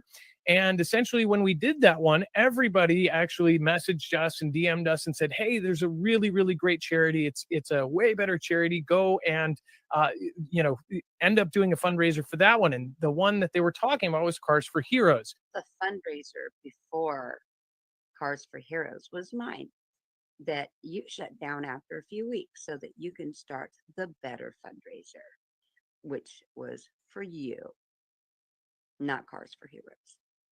Cars for Heroes essentially gets vets into vehicles. Now, as we know, our vets are not quite taken care of, and especially by state, some of them are poorly treated, and that is something that almost all of us would like to change. Just to be clear, you have not and will never show any of our texts in between each other to anyone, including Lena, any of the mods, anyone who has not signed an NDA with Mark Google News LLC. Is that something I can believe that you are saying? If you don't break the law, then no, I won't show those texts. What do you mean if I don't break the law? That's how that works. If you're going to break the law. So here is where Adam is going to talk about Cars for Heroes. And in the next few clips, I want you to pay attention to his body movements. When he takes a drink, look at the relief that he has, that he got away with it. I will point it out as we go. And as they say, let's unpack this. I've always wanted to say that. Now, we have a heavy audience, and we have a lot of military in our groups. We have a lot of military in our audience, of course, active and retired. So this was something that was a no-brainer back then, and it's a no-brainer now. So let's bring in Terry Franz. Terry Franz, the founder of Cars for Heroes, aka the Car Santa. Really big deal for us, and it has been for a long time. Now, Dex. All right, Terry, I just had to introduce you. How are you doing, Terry, and what is going on? Yeah, I'm doing great. It's great to talk to you guys. Been looking forward to having a little conversation on what we're all about. Been looking forward to having a little conversation on what we're all about. Been looking forward to having a little conversation on what we're all about. Well, wait a minute, Adam. Terry Franz is excited to tell you what he's all about. I thought you knew in the previous clips. I mean, you know all this information. I mean, it has been 3 years that you've been giving them money, right? But, oh, you know what? You must have studied really hard for this test, didn't you? Look at you, bless your heart. And just becoming familiar with your program. and just becoming familiar with your program, and just becoming familiar with your program. Okay. Whoa, back the truck up. I thought you've been giving them money like for the last 3 years. Like in 2019, you did this fundraiser for them, right? 100%. 100% they were going to get, but he's the founder. He's the one that would collect this money. But he has no clue. Like he has no clue. What's going on? I'm a little confused with that, Adam. I think you didn't hit the books enough. I think you need a little bit more study. But okay, well let's just move on. So I'm a little confused right now. He doesn't know about you. Clearly, he doesn't know about you. We need to know if there's a big YouTuber out there. I worked with them personally for like 5+ years, just dealing with them. And they have been promoting Cars for Heroes charity, saying that they were going to give you 100% of donations to you. He went on camera a few years or 2 years back, said that he didn't, or he said he paid you guys off. We called you guys or got information from you guys about 2 weeks after that, and you guys told us that no, you still never got nothing from him or whatever. Apparently you guys did reach out. A couple years gone by, but again, there's a lot of things going on with this that's pretty big, so it takes time for things like this. We wanted to verify if you guys received any donations from our Google News at all. Are you sure? Part of this too is when you have that extra car or whatever else, you can go to that same website, carsforheroes.org, and you can go through the process to try to donate it. I believe people can also write that off if they are giving you something of use. If they're donating a car to charity, to a 501c, they can actually get some sort of tax break. So that's also good for them as well. As a the way things work, as far as write-off, when you say the last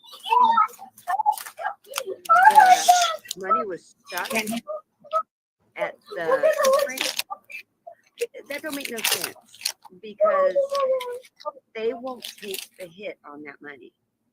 Whoever has that money is going to have to claim it, which means they'll take a hit on it. And they're not going to do that. They're going to call you and say, hey, where do you want this to go? Or we're sending it back to you. So it's impossible for 3 years to go by, let alone 2 months. They won't even keep it that long. They would want to know where it's going. So the whole third party thing, that was a good try, good effort, but no, you're a little bit short there on the cupcake, okay? A little bit short on the frosting. And just to confirm, so one of the reasons why we reached out to you is Okay, hold up a second. You just said, so one of the reasons we reached out to you was, so in 3 years, in 2019, you did a fundraiser for them.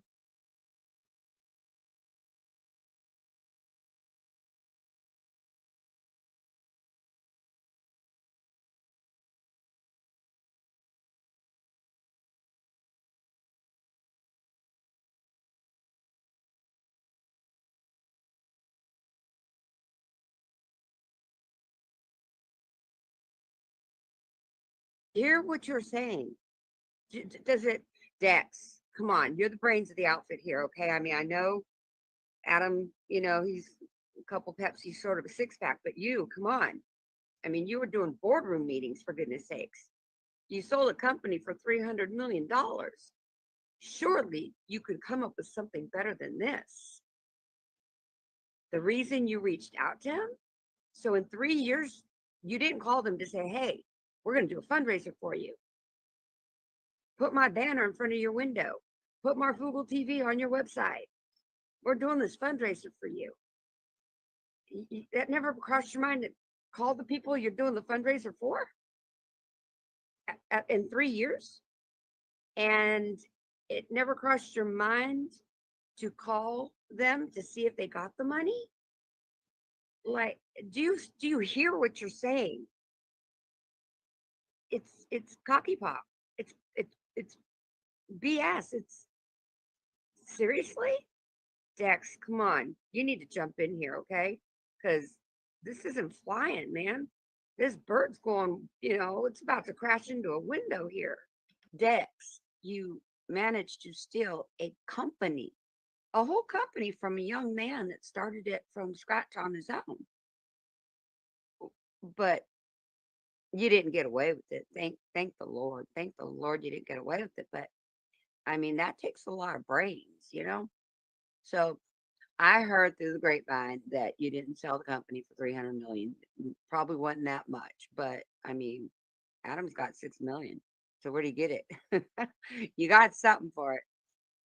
Anyway, y'all's story, it just ain't jiving. Ain't jiving. Nope. Obviously, we did a fundraiser prior. The Fugel fam actually raised $718. Okay, so when you're going to fabricate something, both parties should be on the same page, okay? But right now, you're somewhere in the front of the book, and this other guy, Terry France, is he's towards the end. Y'all ain't jiving, okay? So people, pay attention to the numbers. You just gave a $707 number, okay? Pay attention to this. Okay, in this next clip, it's only a few seconds long, but watch when he gives the dollar amount. Look at how he nods his head. He's letting people know that when he says that he ended up giving 1,057, he kind of does a head nod to let us know or make the audience think or let them know that he gave a little bit more. That's what that body language says. He kind of pauses and then says it and does the nod to let people know that, yeah, I added to the fundraiser. Because he's always got to, make people know. He's always letting the left hand know what the right hand's doing, and the good Lord says, don't do that. You give and you keep your mouth shut. It ain't nobody's business but yours and the Father's. But just pay attention to his body, his movements. We ended up chipping in, and total it was about $1,000.57. We ended up chipping in, and total it was about $1,000.57. We ended up chipping in, and total it was about $1,000.57. So here Adam is saying that he gave 1,057, but what was donated was 700 something, right? So he put a few extra dollars to make it, 1,057. Okay, so pay attention to that number. Just want to confirm that you got that. There was a question that eventually led us to even contacting you in the first place. So here, Adam wants to make sure all the Fugel family, everyone watching his channel, hear what he's saying, that there was some confusion, that he wants to make sure that he got the money. And if you listen to him, what he's actually saying is there's no confusion. Staff and Snaps called him out for fraud. Jason told West Virginia that they're frauding everybody and keeping the money. Dex and Lex all of a sudden go out there and take her to Disneyland. They have a lot of fun, and maybe a purse was padded.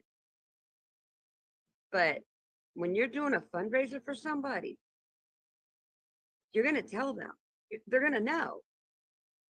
In my business, I was a caterer. I catered many different types of events, from weddings to funerals to parties to cocktail parties, holiday, but you name it. Business luncheons, business dinners, huge ones. And if somebody was on a budget, or they wanted a discount, I would tell them, okay, I'll give you a discount, but my business cards get laid out on my buffet in strategic points, not thrown all over, but my brochures, my business cards, and they're very elegantly done, so that's not going to make the buffet table look trashy, because all my buffet tables were very elegant and very beautiful, and thanks to my team.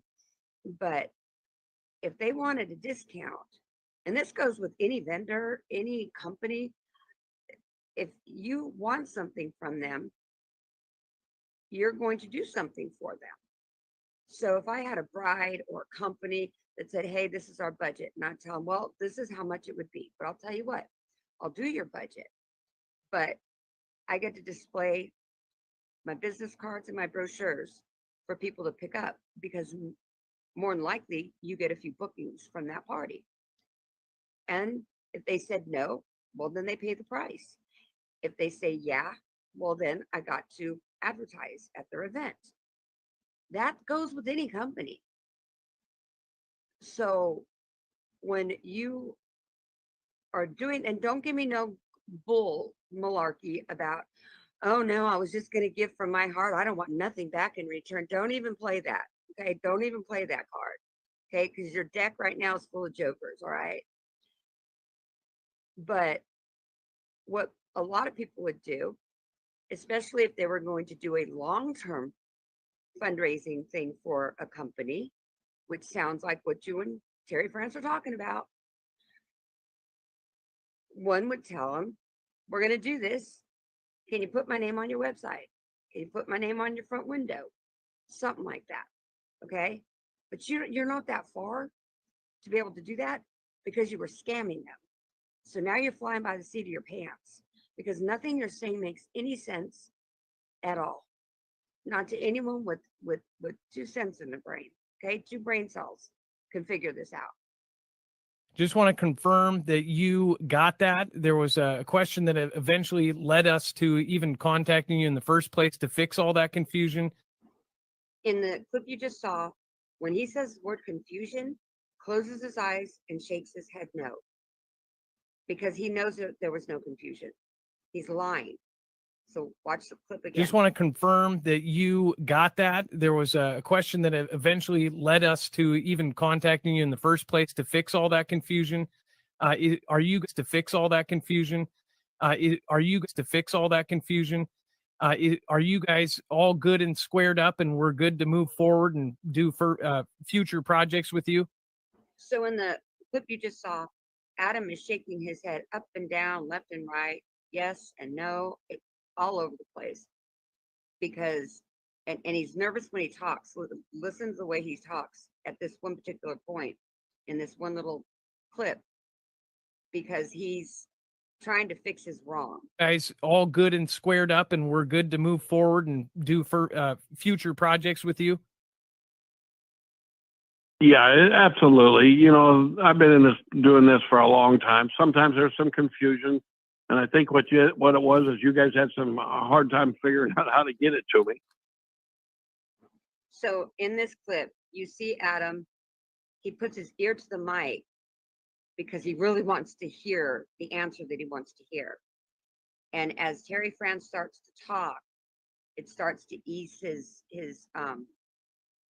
it starts to ease him inside, because he sits back like, oh, thank God, and then he gets his drink, and he takes a drink, and you can look at he's sweating his butt off. He's nervous. He's, this is the pivotal point that he needs to get this point across to everybody. And when Terry France tells him what he wants to hear, what he needs to hear to counter Snafu's claim, it's like Terry saved him, but he didn't, because he's lying.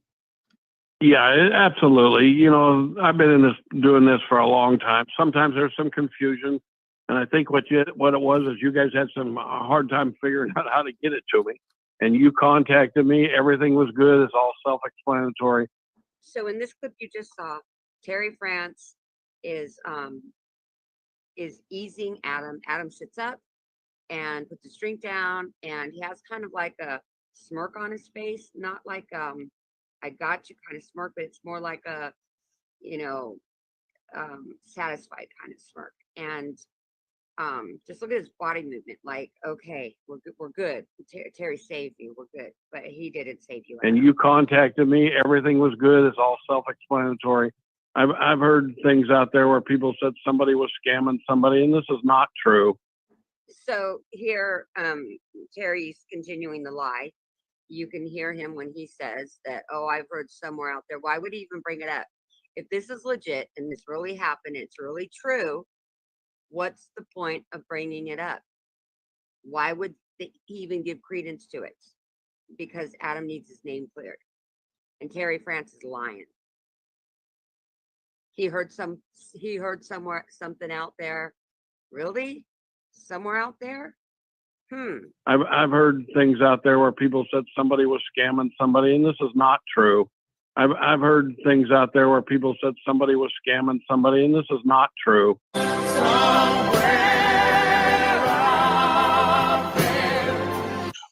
to verify if you guys received any donations from our Google News at all. We did not. Okay, well, I'll put something together and email it back to you. Okay, by the way. Oh my goodness, it's such a pleasure. This is amazing, actually. I've heard things out there where people said somebody was scamming somebody, and this is not true. So when Terry France answers and says, this is not true, I clearly hear orchestrated, planned, etc. Now, if this was not true, well, let me just say, when people started calling Terry to find out if this was fraud or not, and people were texting and emailing him, he was defending the fraud as opposed to defending that it took place. For instance, people are, asking for, show us receipts, show us the money donated, show us when it was donated, and all of this. And at first, when Snafu was talking to him, he was all about it. I've got attorneys, and I know these military people, and I'm right hand man to the attorney general here in Kansas City, and I'll get my lawyers on it, and blah blah blah. But after Adam took that 3-day trip and put Terry France on this show that you're hearing now, you can see emails and text messages from people that are asking the questions to him. That's what Jack says, right? Ask the question or the questions. What's he saying? He's telling the people asking the questions, I will get my attorneys and I will, come after you or what have you. So why, Terry? Answer me that. Why would you, in the beginning, say that you would get the attorneys to go after Adam for fraud? But now you're saying that there's no, after Adam paid you a little visit or called or whatever it was, but now you're saying that you will go after anyone questioning it any further. Do you see the lie? Do you see what's going on here? Shame on you, Terry France. Shame on you. We wanted to verify if you guys received any donations from our Google News at all. We did not. Okay, well, I'll put something together and email it back to you. Okay, by the way. Oh my goodness, it's such a pleasure. This is amazing, actually. Now y'all do the math. Does 2 and 2 equal 4? Terry France is lying. He heard somewhere out there. No. He got a phone call from Snafu Snaps. They talked, for a few minutes. And there's more to the conversation. You heard it. But he's lying. He talked to Snafu. He said no, in 3 years they never got anything. It's more in detailed in the audio. But a year ago, they contacted Terry France's company, and whoever they talked to back then said they didn't get any money. So when Snafu called again, this time they said no, they didn't get any money. So he's clearly covering, because why? I think we all know, right? I don't know. My 2 and 2 make 4. Adams makes 7. I don't know. Just saying. I've been doing this for a long time. In fact, what it did is let us having a conversation. When you contacted me, I got all the money, and now we're looking at doing some things in the future that the 2 of us can combine our efforts and help some more heroes. So we're kind of excited that it all came out this way, and it's all good on our end. Well, luckily it was stuck in the third party. So So Adam, explain to me in your world where you get money held up in a third party when there was never a first party established. How does that work in your world? Because in my world, you have to set up the fundraiser first, and then it could possibly get hung up where? Because it goes to them, to the party. It would have got stuck with Terry. But you never set up a fundraiser. It was going into your bank account. You and Dex spent the money. You stole the money. You kept the money. And when Snafu called you out, now y'all are trying to fix things. And I don't know if Terry had a price, but if he did, I hope it was worth it, because you're going to pay tenfold in hell. that was the main thing back then. When we did that prior fundraiser, we did 50% of the proceeds through the third party, and that had no issue. But when you do 100%, apparently there was something there that didn't go through. So how could you be so sure? It had actually sat there. So I'm glad that everything was good. In fact, negativity brought us into a positive space, and I actually this is really, really amazing. No, Adam. No, negativity did not bring you into a positive space. You've used that line before, and that's a crock of crap. It did not bring you into a positive space. You and Terry agreed on something. When Snafu Snaps showed the charity fraud, all of a sudden you had to go do a video for a friend. Since when are you a videographer? Oh, I did it in high school. No. I'm talking about now. You've been doing this show, at best, walking to a FEMA camp or a gated area or whatever. You've walked the streets a couple of times, but other than that, when have you gone to do a side hustle with a video camera? You told me you did construction on the side, which is a lie. You and Dex don't have outside jobs. This is your job. You've made a ton of money on it, $6 million, which, hey, bully for you. This isn't about none of that. This isn't about, trying to take you off the air, nothing like that. It is about you telling the truth. So negativity did not bring you into a positive space. Negativity or liar upon liar agreement got your ass out of prison, is what it did. I don't know what it cost you. I'd like to know. But I don't think we'll ever get that number unless there's a big audit. Because the one thing I do know about the human race is that people talk. They always talk. Always. Nobody is going to go down for somebody else. So they will think that person off in a hot minute. So keep that in mind. And I'm looking forward to working with you in the future. And I'm super glad that we could, move forward and basically get something going. Well, the videos on me just said they sold some t-shirts. That's all it is. It's not a big deal because I focus on helping the next veteran. I don't worry about the next veteran after they're getting ripped out. I find this scammer. Well, I know, but this is a huge. This guy's scamming veterans every day, brother. Well, do you think I should go out and take up your cause and stop doing what I'm doing? No, that's why I asked if we. I was hoping we could understand what my importance is. Okay, what states are you filing in? What states are you filing in? I'm not gonna file anything until there's a case. You actually told us. You actually said you were going to file in the state of Washington, Seattle, and everywhere that you're going to file. But I can find better ways to do it if you've got something of more importance. That somebody sold some shirts and didn't give me the proceeds. And what is the truth today? Tell the truth. Let's get back to justice. So before Terry France heard from Adam, he was all about it. He knew it was about t-shirts. He knew it was from 3 years ago. It was a big deal then. Oh, he's going to get him. He knew everybody. He knew the attorney general and personal friend. He knew lots of lawyers and lots of people in the military. And Adam pays him a visit. 3 days later, he's on Adam's show. And when Snafu contacts him again, he's, oh, you want me to take up your cause?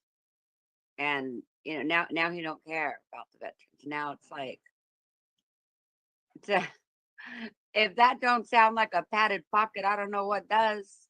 I mean, it was just a few t-shirts I didn't get money for. Well, you were all about it before Adam visited you, weren't you? It's just comical. It's just freaking comical, man. These jokers, where do they get their ethics? Where do they get their morals and their standard of humanity? Okay, my name, or Marfugle, Marfugle, M-A-R-F-O-O-G-L-E.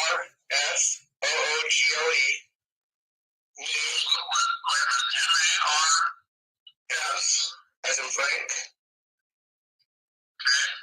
O-O-G-L-E. Marfugle TV and News. As you can clearly hear, Terry France doesn't even know the name Marfugle, let alone the charity. Okay, let's just make that clear. So you want me to state that we have not received any money from this organization? Yeah, at all, up to this day.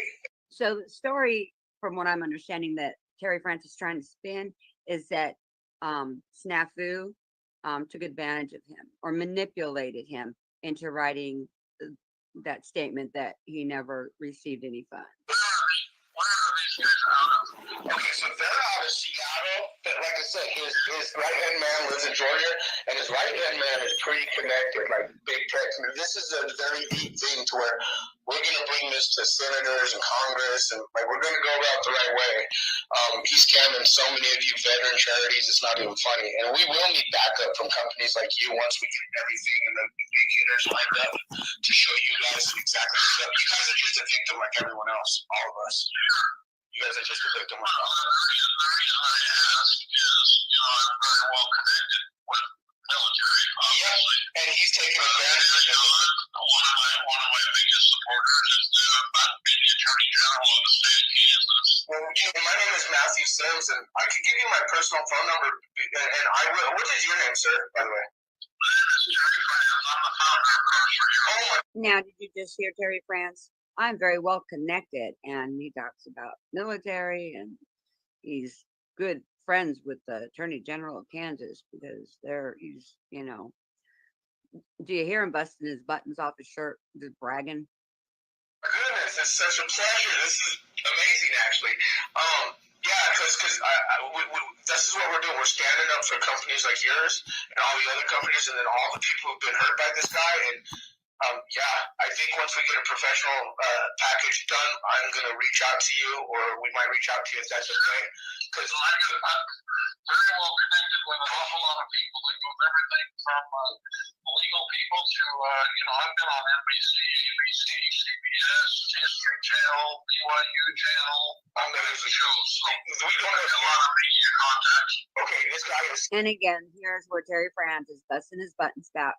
He's been on NBC and CBS and all these other channels, and he knows these people and that person. And okay, he's just busting his buttons, but he does it again in a text message to one of the people questioning him, and he talks about how he's connected and everything, but against Snafu's group, right?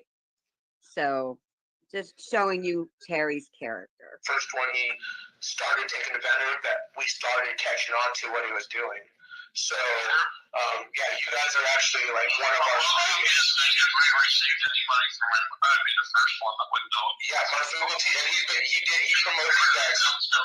Yeah. So as you can clearly hear, Terry France says that he would have known if money came in because everything comes to him. If Adam was donating anything for the last few years, it would have came to him. And he clearly heard Snafu say that it was for t-shirts, the Mafia t-shirts. It should have been for the Mafia t-shirts, as he called it. The Mafia t-shirts. We got footage for months and months and months. So, like, I'll send you all this, sir. What is justice?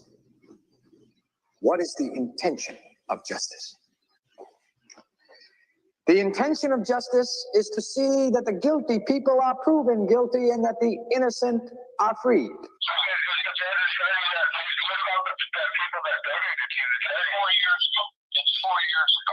It's 3 years, actually. The statute of limitations still doesn't matter. Like, it's still illegal. I understand you have a mission. I wasn't harmed in this. They got some money that they said was going to go to me. I didn't put out the efforts. I didn't put out any shirts. I didn't put out any money. Okay, well, they just didn't give me and they scammed it.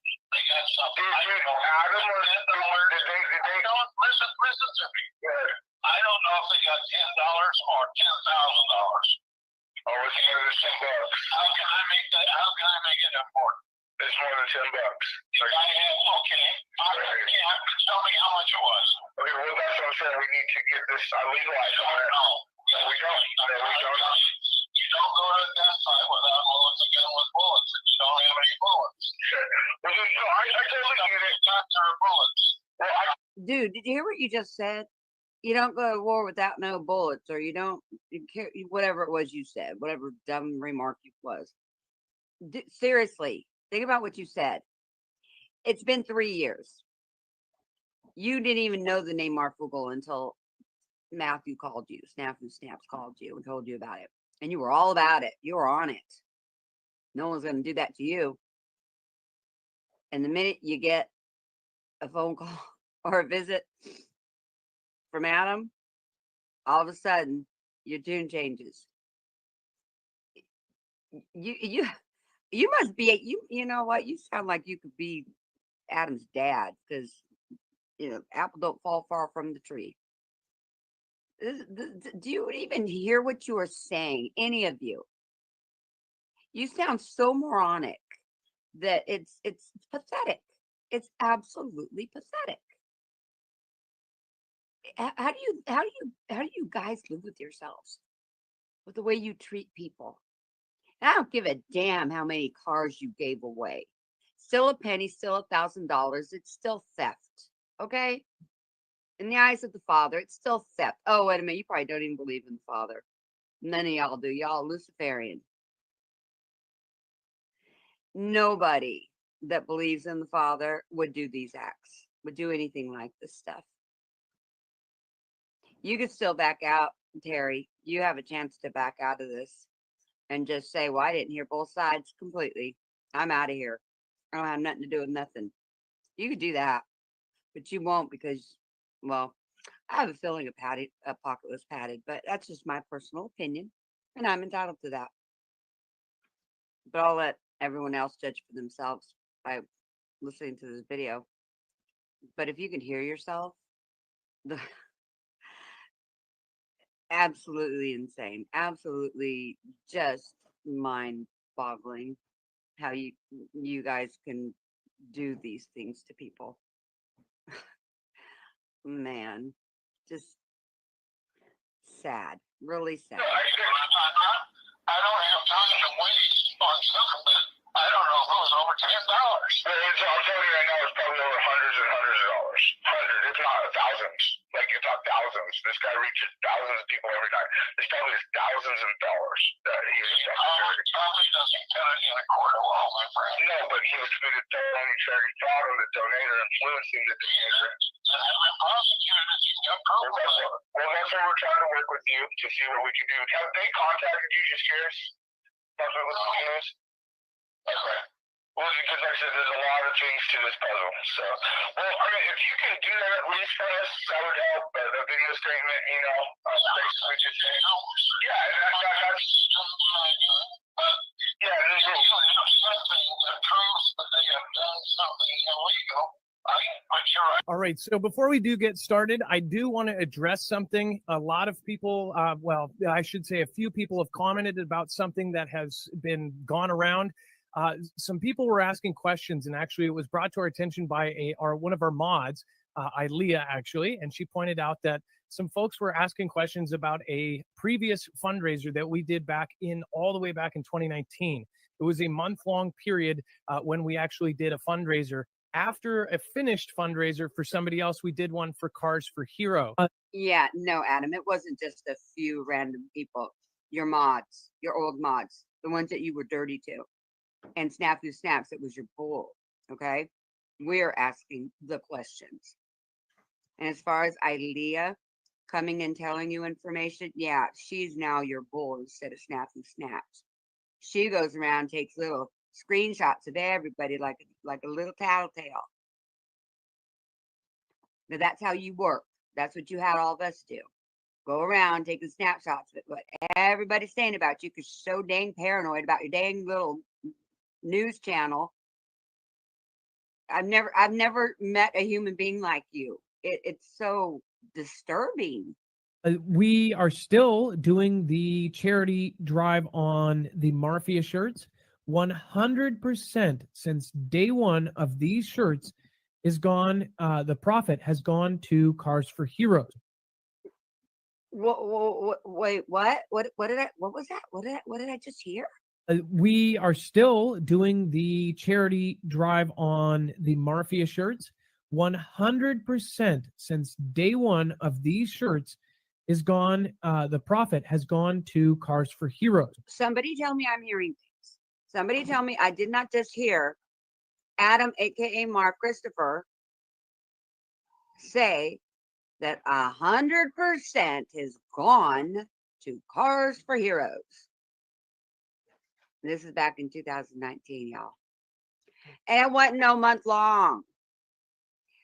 I don't know where you learned. Well, I know they're dumbing down the schools and all that. So maybe you got caught up in that mess. But September 19th, all the way through December 6th, that don't calculate no month to me. So I don't know what math you're doing. I don't know what calendar you're using. But because you're still, I consider you a millennial, I will give you a little bit of latitude on that one.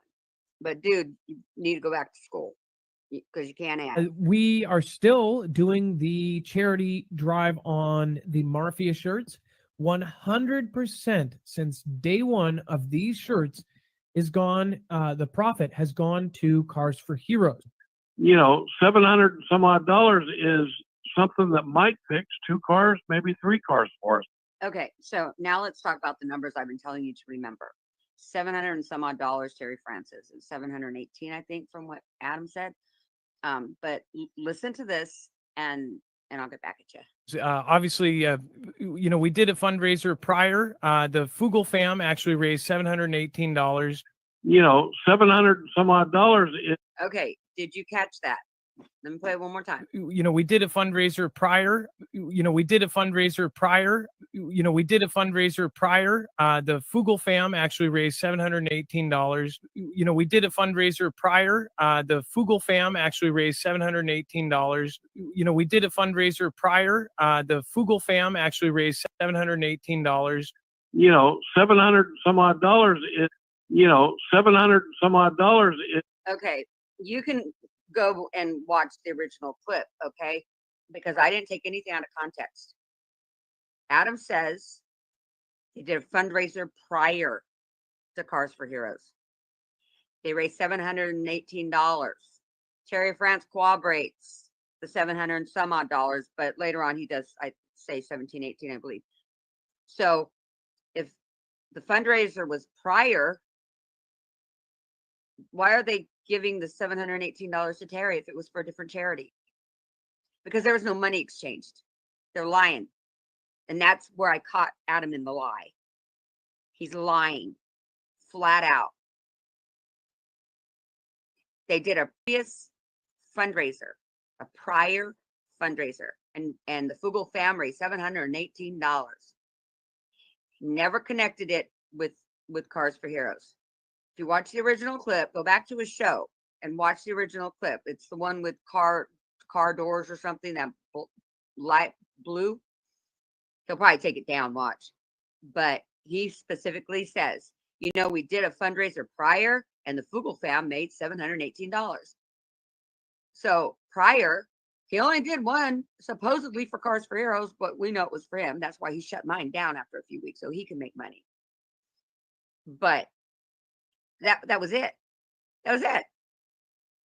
So if he did the fundraiser prior, why are they giving that fundraiser money to Terry France? They're not. He went there, patted his pocket. I believe, in my opinion, patted his pocket.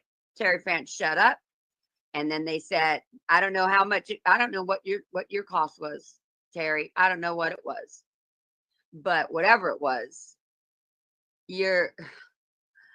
Oh my goodness, this is the lie that I caught that nobody else caught. Y'all hear that? Go listen to it again if you didn't, because they're lying." You know, we did a fundraiser prior. The Fugel fam actually raised $718. Wrong. Are you sure? I'm positive. How could you be so sure? Objection, Your Honor. Can we clarify to the court whether the witness is stating opinion or fact? This is your opinion? It's a fact. I find it hard to believe that this kind of information could be ascertained. Would you like me to explain? I would love to hear this. So would I. You know, we did a fundraiser prior. The Fugel fam actually raised $718. Is that it? No, there's more. You know, 700 some odd dollars is. We ended up chipping in, and total it was about $1,000.57. So, in your professional opinion, Miss Tomei, were they lying? They what? Thank you, Ms. Vito. No more questions. Thank you very, very much. You've been a lovely, lovely witness. You know, 700 some odd dollars is something that Mike picks 2 cars, maybe 3 cars for us. Okay, Adam, you got to help me out here because I'm no mathematician. However, I was quite good in math. I'm good with numbers. You know, I can go into a restaurant supply store and think of 600 guests, and off the top of my head, I can figure out how much rice I might need, how many potatoes I might need, how much salad I'm going to need. And I was always pretty much dead on. So I'm fairly good with numbers. Not bragging. It's just, you know, I'm just able to figure stuff out in my head without using a pen and paper. So in the clips we just heard, the Fugel fam raised just over 700 some odd dollars, but you donated 1,057. But then Terry France doesn't cooperate what you're saying. He's saying it's always nice to get 700 some odd dollars. We could fix 2 or 3 cars with that. Where's the other money? Between 7 something odd dollars to 1157. Where's the money there? Here's what I think happened. I think you gave him the money that was raised, if that was even the correct amount. But hey, let's just give you the benefit of the doubt, okay? Let's just believe you for a moment that that's all the Fugel family raised was 700 and something odd dollars. You gave that to him, said, "Here's our donation," and I don't think there was 1157 added. I think there was a thick envelope there. Yeah, I think you and Dex felt it might be better to give him a real thick envelope, and because it makes sense when you look at the clip when Terry France is clearing your name and you take the drink of water, it's almost like you weren't sure, you weren't positive he was going to go with that storyline, and when he did, you were relieved because when you asked him to speak, he started talking, you had your ear to the microphone, and then you start to slump back in your chair with a breath of relief, and you grab your drink and you drink it, and you are sweating. You are like a hot potato. And then once he says what you needed him to say, he cleared your name, you it was like you were saying, great, he took it. He took the gift. Let's call it a gift, okay? Because we all know what it is. He took the gift. He's going along with the storyline. I believe that's what happened. Let's listen to that one more time. Because Adam, if it walks like a duck, talks like a duck, it ain't no chicken. Okay? And just to confirm, so one of the reasons why we reached out to you is obviously, we did a fundraiser prior. The Fugel fam actually raised $718. We ended up chipping in, and total it was about $1,000.57. Yeah, absolutely. I've been doing this for a long time. Sometimes there's some confusion, and I think what it was is you guys had some hard time figuring out how to get it to me. Obviously, we did a fundraiser prior. The Fugel fam actually raised $718. We ended up chipping in, and total it was about $1,000.57. Yeah, absolutely. I've been doing this for a long time. Sometimes there's some confusion, and I think what it was is you guys had some hard time figuring out how to get it to me. $700 and some odd is something that might fix 2 cars, maybe 3 cars for us. She doesn't have a motive. You know why? Because she's not lying. My client should go right to jail. If it's allowed to go free, then something really wrong is going on. Let's make a deal. Let's make a deal. You're supposed to stand for something. You're supposed to protect people. I just completed my opening statement.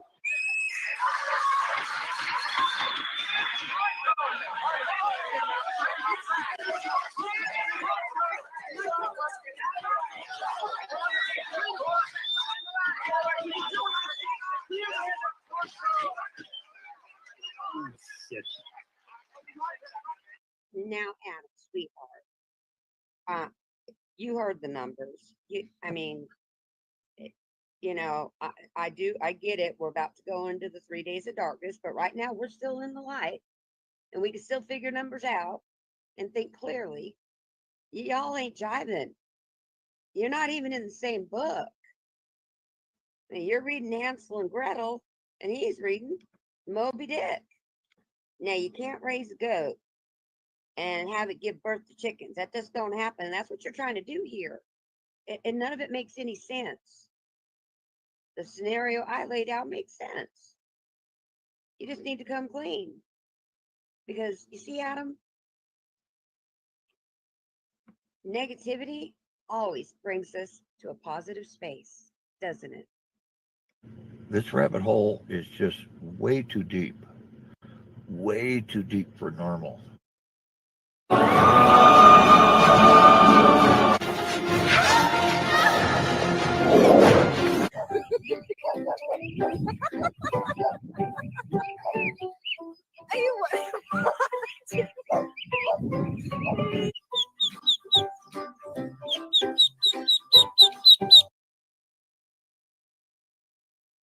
Here's where we make sure our Blue Bunny Soft is super soft. Oh, Phil! So soft.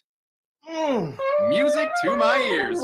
Blue Bunny, we make fun. Live on WFLA Now, this is Hey JB. Here's JB Buno. Unanswered questions after a tragedy near the Titanic. 5 people presumed dead. The Coast Guard saying from a catastrophic implosion believed to have occurred during the Titan submersible's descent into the depths of the Atlantic on Sunday. We honor the fallen 5. We examine your top questions and look ahead to what this all means going forward here live on WFLA Now. Welcome back into the Stream Center, folks. I am not alone. Let's begin by introducing WFLA senior investigator Walt Buteau on Slider Cam. Walt, it's good to have you back, Good to be back on stream. We've got a lot to chat about today. And then special guest people wanted Mr. Mark Martin to return, and he is back here with us after a motorcycle ride right here in the Sunshine State. Mark, welcome back. Thanks. There wasn't a lot of sunshine out today. No. Sorry, guys. I was multitasking. Monty's live right now. I've been recording it. So just documenting the threats. So I just want to let everybody know that. Thanks for being here tonight. I'm going to put on my extra, and I'll be uploading a Petagrass video shortly. Thanks for joining us tonight. Thank you, LCJC. Thank you, Snafu Snaps, and thank you, the Snafu crew. And again, everything's been documented, and much love. Keep spreading your truth, yo. Peace, guys. I'm sorry, I'm really tired and just gotta stay up to document the garbage, as you guys know. All right, much love.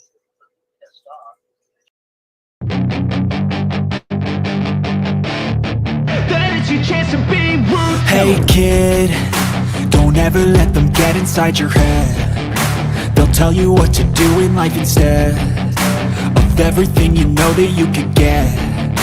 Don't let them guide your life towards regret. I'll fight for what I love with every breath. My past is filled with things I won't forget. I use them all to push me to my best. So treat the worst of times just like a test. If only I could go back in time, I'd tell myself that everything will end up alright. Just push yourself, test yourself, figure out what you like, and find your limits, don't be rigid, always work towards a prime. Surround yourself with open minds, people can change your life. A few friends with intent can help you feel alive. Find a passion, take some action, and with a little time, just be patient, make a statement, try to enjoy your life. They'll try to kick you while you're down. They wanna rise up while you drown. They wanna fill your head with doubt. They're silently scared that you'll figure it out. I'll make it look like I'm losing, won't bother hiding my bruises. And when they finally think you're wounded, then it's your chance to be ruthless.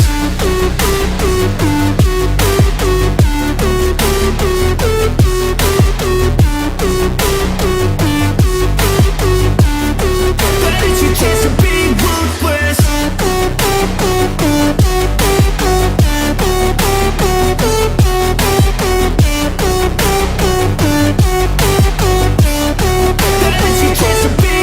They don't wanna see me make it, they don't wanna see me care. Anytime I make some progress, I can see that they compare. I think everyone's against me, maybe something in the air. Am I paranoid? I swear a void is forming and they're scared I walk a straight path. Not many can say that. I like to play fast, cross me and there's payback. You better pray that I don't see your face at any place that I go. I know you hate that. I've been doing fine, I'm not wasting any more time. I live for the fight and the climb, and I think that the pain that's deep inside is what defines. So I won't give up, I'm gonna make it to the top. I don't care what's in my way, I swear I'm never gonna stop. I could fall flat on my face and I swear I will get back up, cause I don't deserve a thing and the road ahead is tough. They'll try to kick you while you're down. They wanna rise up while you drown. They wanna fill your head with doubt. They're silently scared that you'll figure it out. I'll make it look like I'm losing, won't bother hiding my bruises. And when they finally think you're wounded, then it's your chance to be ruthless.